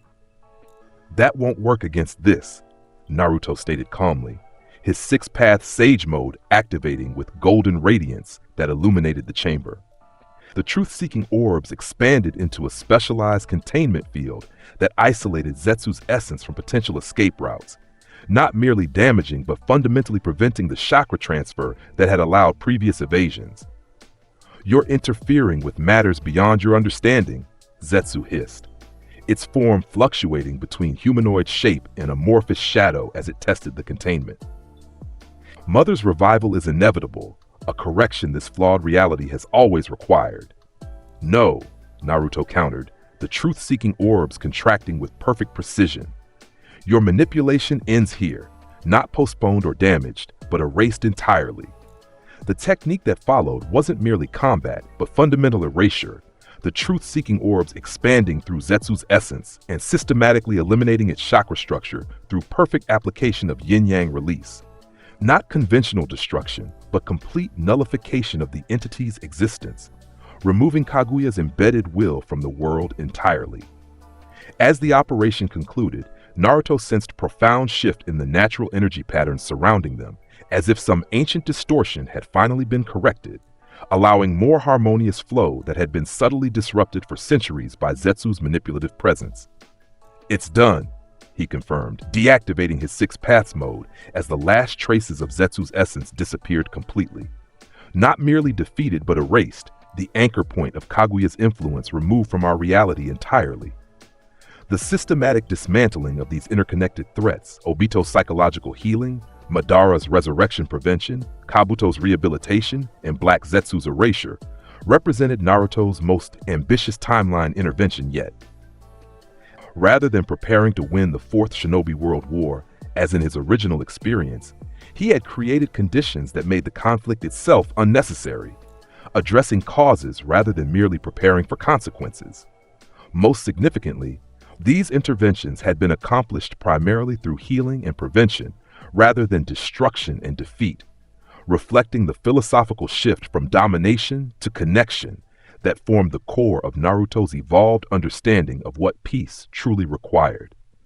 As these operations concluded and the immediate threats receded, Naruto sensed both accomplishment and new challenge in the rapidly diverging timeline.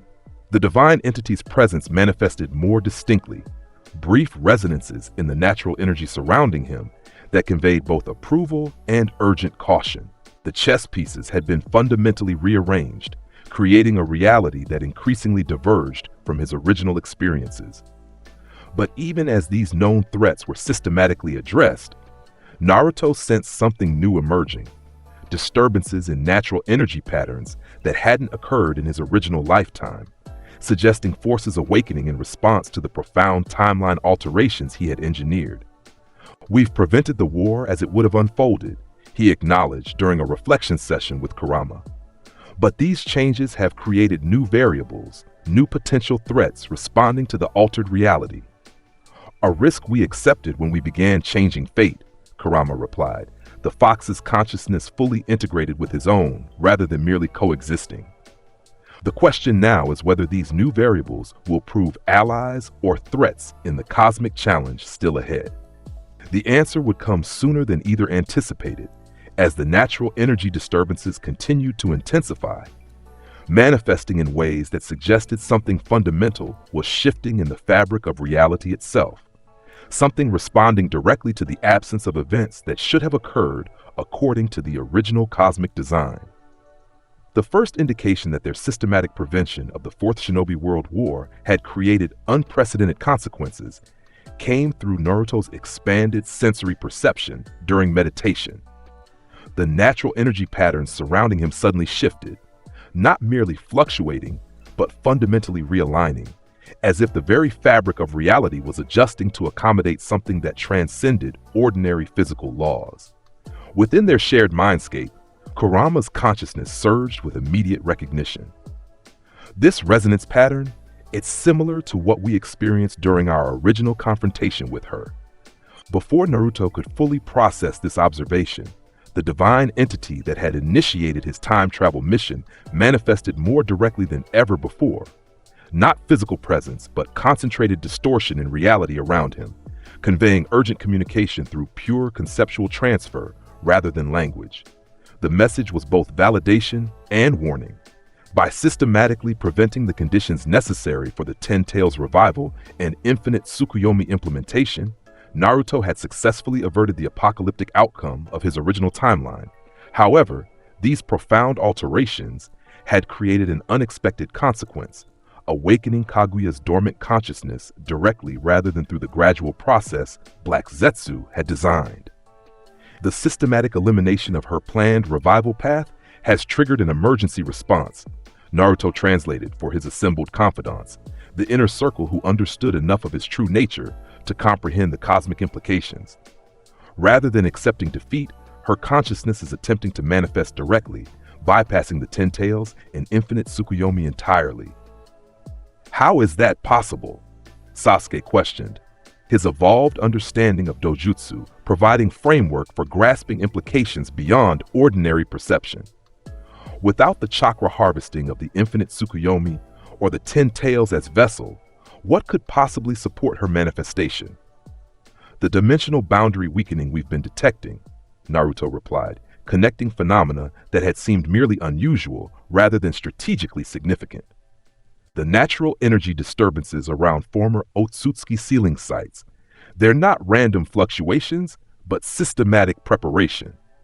The theory was confirmed when specialized sensor teams reported unprecedented chakra manifestations at multiple ancient sites simultaneously, locations where Kaguya had originally connected with the divine tree or established dimensional crossover points during her original reign.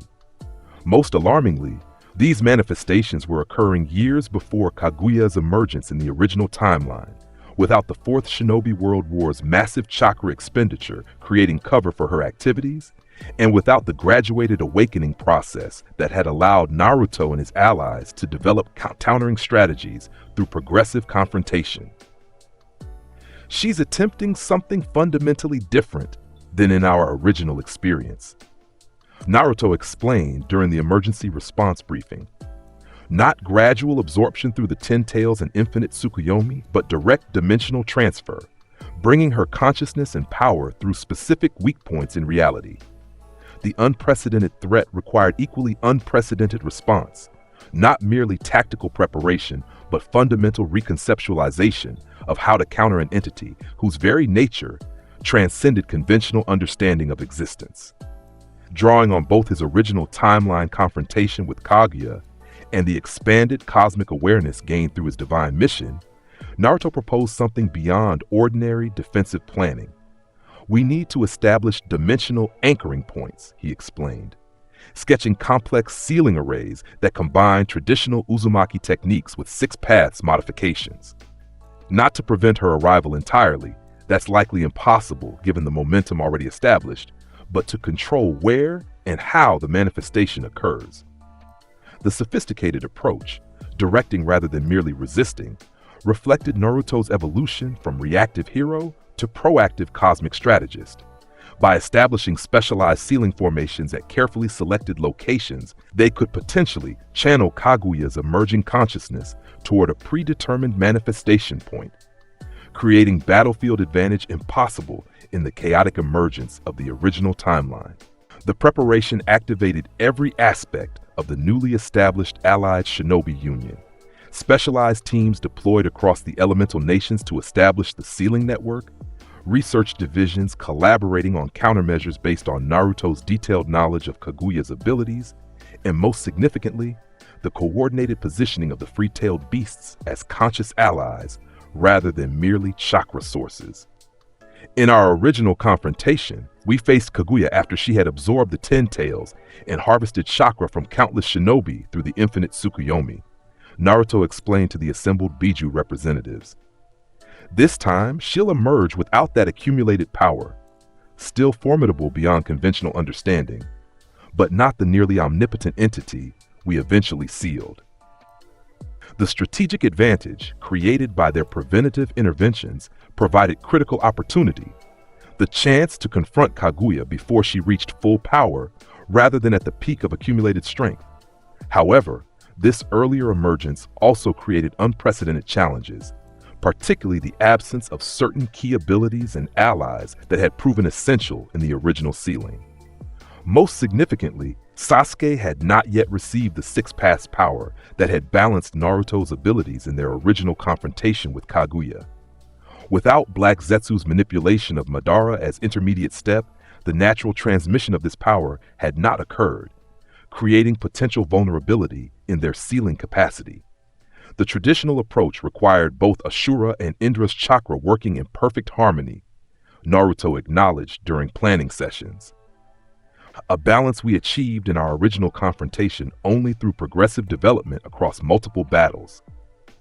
Rather than attempting to artificially replicate this development path, Naruto proposed something more fundamental, direct chakra sharing through his own connection to the Six Paths power, creating balanced distribution across key allies based on natural affinity rather than merely historical bloodline.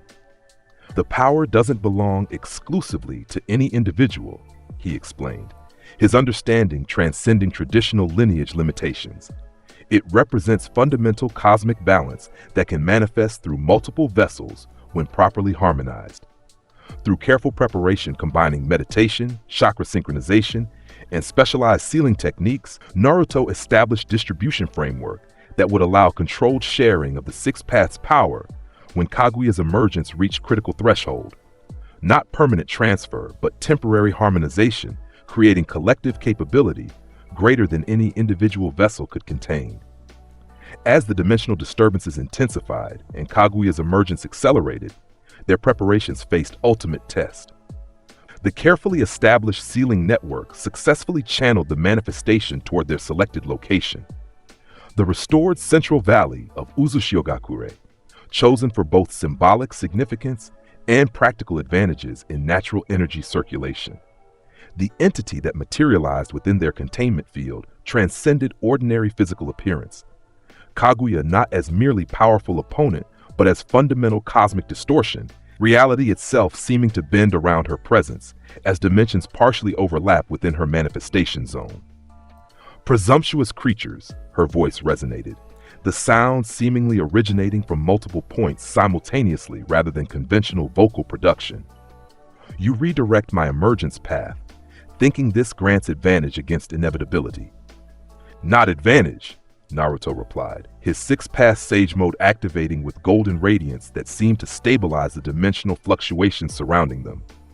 Understanding, your return isn't inevitable but chosen, a response to fear rather than necessary cosmic correction. The insight, cutting directly to the psychological core beneath Kaguya's cosmic power, demonstrated how profoundly Naruto had evolved beyond his original confrontation.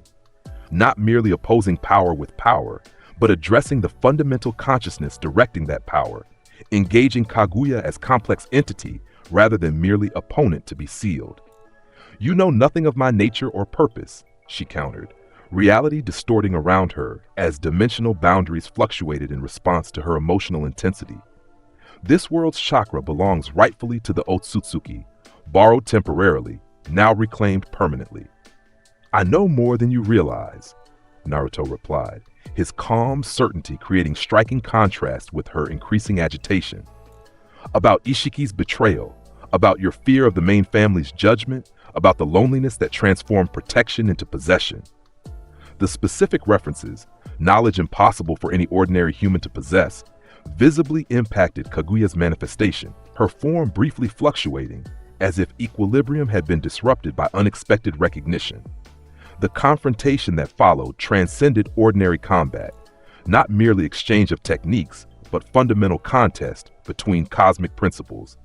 Kaguya's dimensional manipulation attempting to isolate and neutralize opponents through reality separation, countered by Naruto's unprecedented mastery of six-paths techniques that allowed simultaneous operation across multiple dimensional planes. Most significantly, the specialized preparation had created capability Kaguya hadn't anticipated. Coordinated resistance from multiple six-paths empowered allies rather than merely isolated individual opponents. Sasuke's dimensional perception enhanced through temporary power sharing, Hinata's Byakugan evolved to track Kaguya's chakra points across reality distortions, Gaara's sealing techniques modified to affect dimensional boundaries rather than merely physical targets. This cooperation is merely temporary delay, Kaguya declared as her initial isolation attempts failed against their coordinated dimensional anchoring.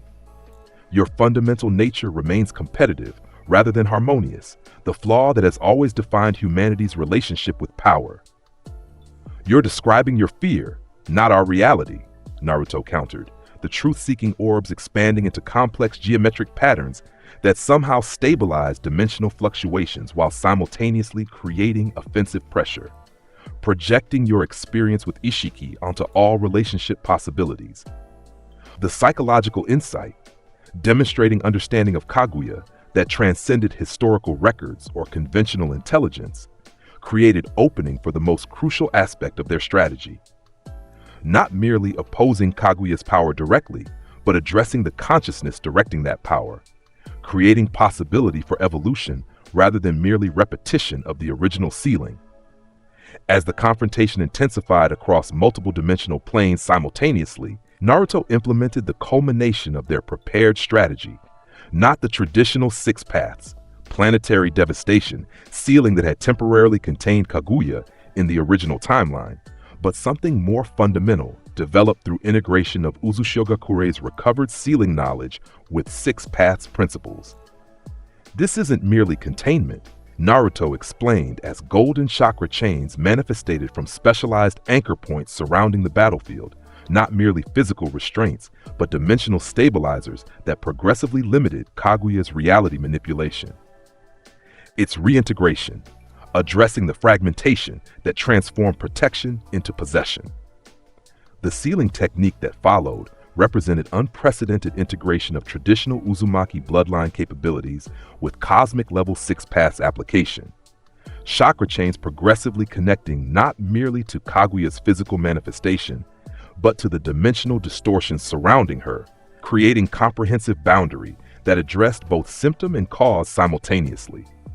Most revolutionary was the philosophical framework underlying this approach, not merely defeating an enemy, but healing a distortion, recognizing Kaguya not simply as villain to be contained, but as wounded cosmic entity whose imbalance threatened reality itself. Your fear of judgment created the very outcome you sought to prevent, Naruto stated as the sealing matrix progressively stabilized, isolation reinforcing possession, possession generating resistance, resistance confirming your original fear, a cycle that transcends ordinary time. The insight, delivered with compassion rather than merely strategic calculation, created momentary opening in Kaguya's consciousness. Not surrender or acceptance, but brief recognition that her chosen path had indeed manifested precisely what she had originally feared, judgment and containment, rather than integration and understanding. This momentary recognition, combined with the sophisticated sealing matrix already established, created opportunity for something beyond the temporary containment of the original timeline. Drawing on both his expanded cosmic awareness and the specialized sealing knowledge recovered from Uzushiogakure, Naruto implemented the final phase of their strategy, a permanent dimensional reintegration that would address Kaguya's fragmented consciousness rather than merely containing her power. "This isn't exile, but return," he explained as the sealing reached completion. Golden chakra chains connecting to fundamental cosmic patterns rather than merely physical manifestation. Not punishment, but rebalancing, addressing the distortion that transformed protection into possession. The completed seal didn't merely contain Kaguya within dimensional prison, as in the original timeline, but fundamentally reintegrated her cosmic essence with balanced natural energy flow. Not eliminating her consciousness, but transforming its relationship with the reality it had sought to control. As the sealing concluded and dimensional boundaries restabilized, Naruto sensed profound shift in the natural energy patterns surrounding them. As if some ancient distortion had finally been corrected, allowing more harmonious flow that had been disrupted since Kaguya's original corruption. "It's done," he confirmed, deactivating his 6 paths mode as the last dimensional fluctuation subsided. Not merely contained, but transformed. The fundamental imbalance addressed rather than merely suppressed. The successful resolution of Kaguya's early emergence represented Naruto's most profound timeline intervention yet, not merely preventing apocalyptic outcome as in his original experience, but transforming the very nature of the threat through deeper understanding of its cosmic origins. Most significantly, this resolution had been accomplished through fundamental healing rather than merely superior force, reflecting the philosophical evolution from opposition to integration that formed the core of Naruto's cosmic mission. As the Allied forces began recovery operations and the temporary 6 paths power sharing gradually dissipated, Naruto sensed both completion and new beginning in the stabilizing timeline. The divine entity's presence manifested with unprecedented clarity, not physical appearance but concentrated resonance in reality around him, conveying both confirmation and expansion of his original mission parameters. The chess pieces had been fundamentally rearranged, creating a reality that bore increasing resemblance to the harmonized cosmic balance that had existed before fragmentation began. But even as Kaguya's threat was transformed rather than merely contained, Naruto sensed something new emerging beyond the boundaries of their current perception. Resonances suggesting that their successful resolution had created ripples extending beyond their immediate reality. "We've addressed the immediate threat as it manifested in our timeline," he acknowledged during a reflection session with Kurama. "But these changes have created new variables, new potential connections responding to the restored balance." "A natural consequence of cosmic reintegration," Kurama replied. the fox's understanding expanding alongside Naruto's own. The question now is whether these new connections represent opportunity or challenge in the continuing cosmic evolution. The answer would emerge as they continued monitoring the stabilizing dimensional boundaries, subtle shifts, suggesting that their successful transformation of Kaguya's threat had indeed attracted attention beyond their immediate reality. Not merely concluding their original mission, but potentially initiating something new that transcended even the divine entity's original parameters. The weeks following Kaguya's transformation and sealing brought gradual normalization across the shinobi world. Villages implementing the cooperative frameworks established through the Allied Shinobi Union, research teams collaborating on previously unimaginable projects, and most significantly, the tailed beasts establishing harmonious relationships with both their hosts and each other. For Naruto personally, this period brought something he had barely allowed himself to consider possible: genuine peace that extended beyond mere absence of conflict into active presence of connection. The relationships that had defined his first lifetime were evolving along different but equally meaningful paths. Deeper partnership with Sasuke, untainted by years of separation and conflict, growing intimacy with Hinata based on mutual understanding rather than admiration from afar, and perhaps most preciously, continued mentorship from Jiraiya, whose survival represented one of his most personally significant timeline alterations. During a quiet evening at Ichiraku's, the simple pleasure representing continuity across both timelines, Naruto found himself approached by Kakashi, whose perceptiveness had been gradually assembling the fragments of truth about his former student's transformed nature. "You've never explicitly confirmed what many of us have gradually realized," the copy ninja observed casually, taking the seat beside him, "about your perspective on events others haven't experienced yet." The observation, characteristic of Kakashi's indirect approach to profound topics, created opening for Naruto to share more directly with someone whose judgment he trusted implicitly. Would explicit confirmation change anything meaningful at this point? Naruto replied with a small smile, acknowledging the understanding already established between them. "Perhaps not," Kakashi acknowledged, "though it might answer one question that's been particularly persistent: whether your mission is now complete or merely entering new phase." The insight, cutting directly to the question Naruto himself had been contemplating, demonstrated why Kakashi had been such a valuable mentor across both timelines. Rather than avoiding the implied complexity, Naruto decided to share the evolving understanding he had been developing through continued communication with the divine entity. "The original parameters have been fulfilled," he explained carefully. "The apocalyptic outcome prevented, cosmic balance substantially restored, but the process itself seems to have created, let's call them ripples, extending beyond our immediate reality." Before Kakashi could inquire further about these cryptic ripples, the conversation was interrupted by something unprecedented: the divine entity manifesting with physical presence rather than merely resonance or conceptual transfer. Not human form, but concentrated light that somehow conveyed both structure and fluidity simultaneously, materializing between them with intensity that should have been blinding, yet remained perfectly perceivable. "Your mission is complete, Naruto Uzumaki," the entity communicated directly, its presence automatically extending privacy barrier that isolated their conversation from external perception. "The timeline alterations you've implemented have successfully prevented the cosmic fragmentation that consumed your original reality." The explicit confirmation, delivered with presence rather than merely impression, created a moment of profound completion for Naruto.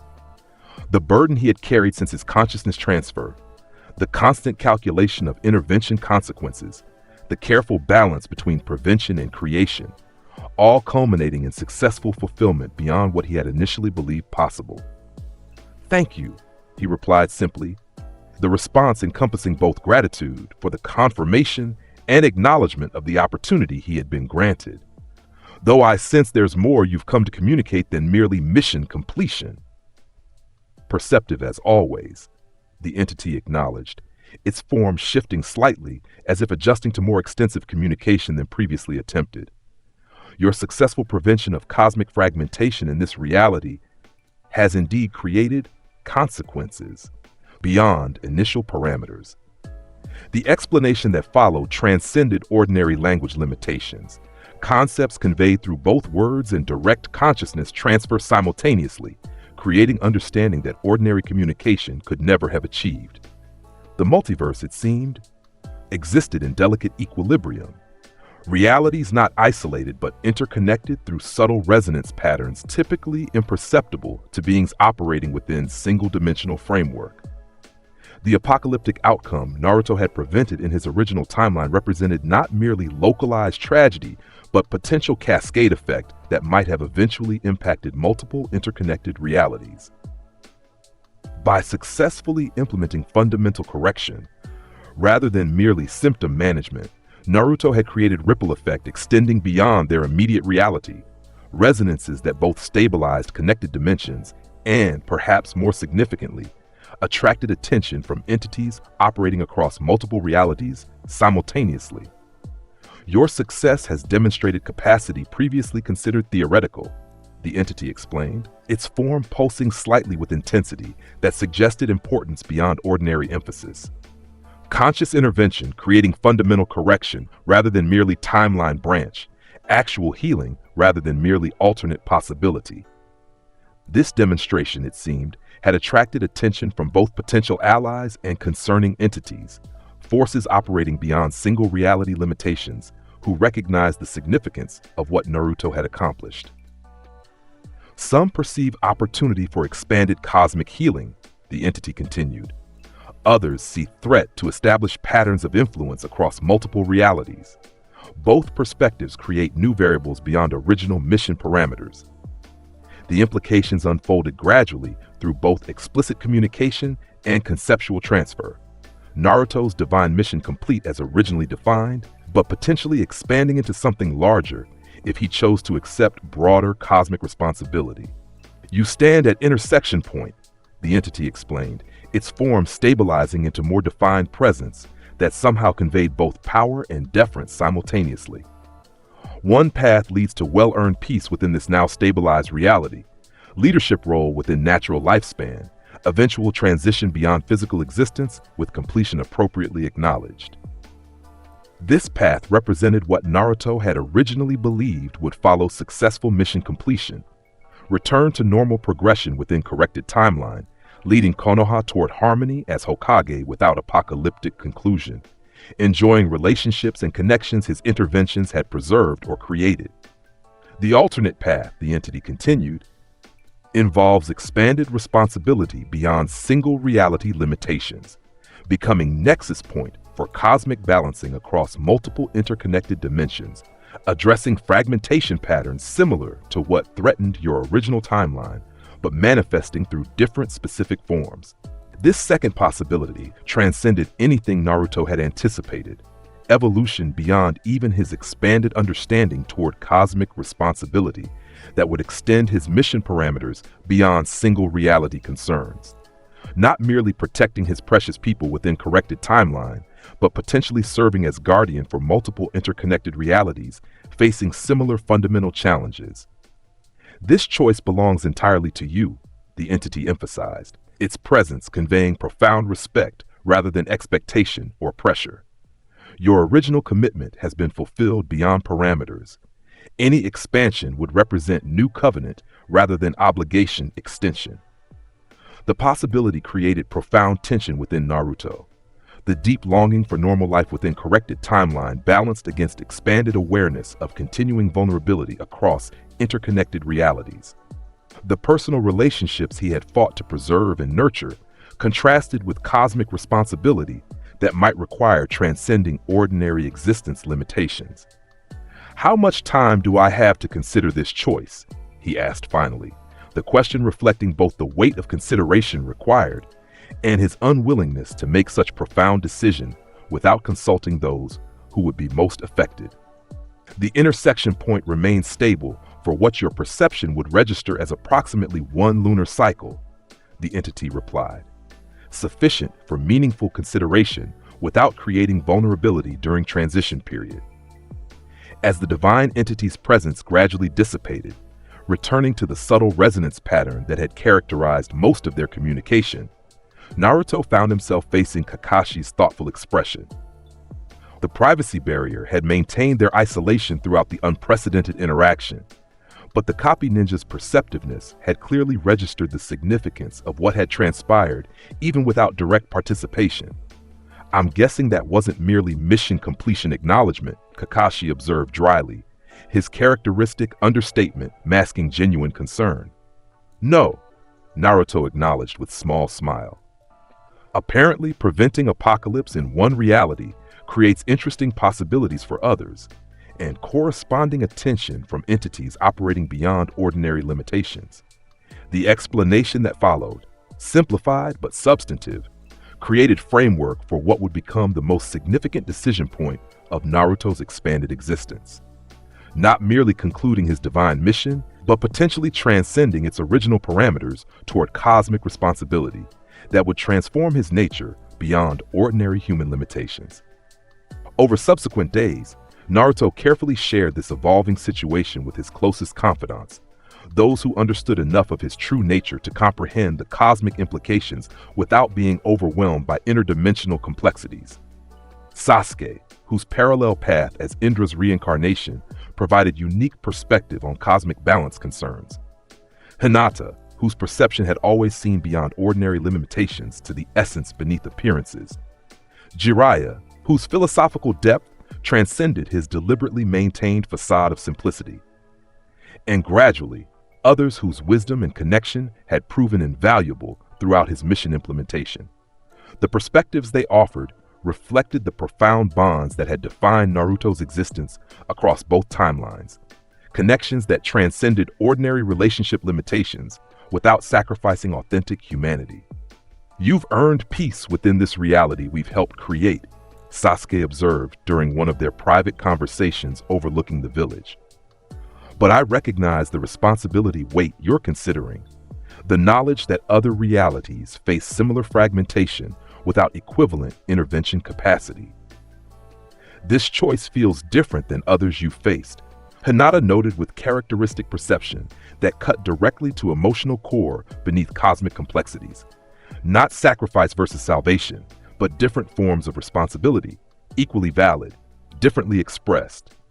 Most profoundly, Kurama, whose consciousness had evolved alongside Naruto's own through their perfect partnership, offered perspective that transcended individual consideration entirely.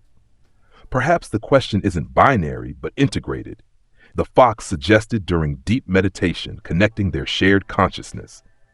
Not choosing between human existence and cosmic responsibility, but discovering how these apparently opposing paths might represent false dichotomy, different expressions of the same fundamental principle. This insight, transcending apparent contradiction to recognize deeper integration possibility, created framework for Naruto's evolving response to the divine entity's presented choice. Not rejecting either human connection or cosmic responsibility, but seeking synthesis that honored both simultaneously, the integration of seemingly opposing principles that had always characterized his most profound contributions. As the designated lunar cycle progressed and the decision point approached, Naruto found himself returning repeatedly to the fundamental values that had defined his existence across both timelines, protecting precious connections while expanding capacity for new understanding, honoring specific bonds while recognizing universal responsibility, maintaining authentic humanity while transcending arbitrary limitations. The synthesis that gradually emerged represented evolution beyond binary choice toward integration that honored both paths simultaneously, not human existence versus cosmic responsibility, but transformed understanding of how these apparently separate domains might reflect single unified principle expressed through different dimensional frameworks. When the divine entity returned at the appointed time, manifesting with physical presence at the restored Uzushiogakure Central Temple, Naruto presented response that transcended the parameters of the original choice presentation. "I choose integration rather than separation," he explained, his expression reflecting wisdom that harmonized human emotion with cosmic awareness. Not human existence excluding cosmic responsibility, or cosmic function abandoning human connection, but conscious evolution that honors both simultaneously. The proposal he presented reflected sophisticated understanding of multidimensional existence possibilities, establishing transformed consciousness that could maintain authentic presence within primary reality, while simultaneously extending awareness and function across interconnected dimensions as required. Not abandoning the relationships and connections that gave his existence meaning, but expanding capacity to protect these connections by addressing their foundational vulnerability at cosmic level, becoming nexus point for balancing forces across multiple realities while maintaining authentic humanity within primary dimension. Unprecedented, but theoretically viable, the entity acknowledged after considering the integrated approach. A synthesis that honors both your humanity and expanded cosmic awareness simultaneously, maintaining connection while transcending arbitrary limitation. The transformation process that followed transcended ordinary language description, not merely power increase or consciousness expansion, but fundamental integration of seemingly contradictory existence patterns into harmonized whole. Not sacrificing humanity to achieve cosmic functions, but expanding understanding of what authentic humanity might encompass when artificial limitations were recognized as constructed rather than inherent. As the process concluded and Naruto's consciousness stabilized within its expanded framework, he sensed both completion and beginning simultaneously. The divine mission successfully fulfilled, while new possibilities extended beyond original parameters into potentiality that transcended ordinary perception. The nexus points have stabilized, the entity confirmed as Naruto's expanded awareness registered multiple reality connections simultaneously without losing centered presence within primary dimension. Your consciousness now exists as integration node across interconnected realities, maintaining authentic humanity while extending perception and function beyond conventional limitations. This transformed state represented evolution beyond what either Naruto or the divine entity had initially anticipated, not merely correcting specific timeline fragmentation or expanding into cosmic function, but establishing new integration pattern that might potentially transform the relationship between individual consciousness and universal principles across multiple dimensions simultaneously. As the divine entity's presence gradually dissipated, returning to the subtle resonance pattern that would characterize their continuing communication across expanded awareness framework, Naruto sensed both profound completion and unlimited beginning simultaneously. The original apocalyptic timeline successfully prevented, cosmic balance substantially restored within primary reality, and now unprecedented integration established between human connection and multidimensional responsibility, not chosen path but synthesized journey, honoring seemingly contradictory principles as complementary expressions of unified whole. Standing at the center of the restored Uzushio-gakure temple, physical location symbolizing both ancestral connection and cosmic integration simultaneously, Naruto sensed the expanded awareness extending across multiple interconnected realities while maintaining centered presence within the world he had fought to preserve. The journey that had begun with desperate divine intervention to prevent apocalyptic conclusion had evolved into something beyond original parameters, not merely prevention of known tragedy, but establishment of integration pattern that might transform the very nature of consciousness across multiple dimensions simultaneously. Not ending, but transformation. Not conclusion, but evolution. The beginning of journey that would honor both his humanity and cosmic awareness as complementary expressions of unified whole.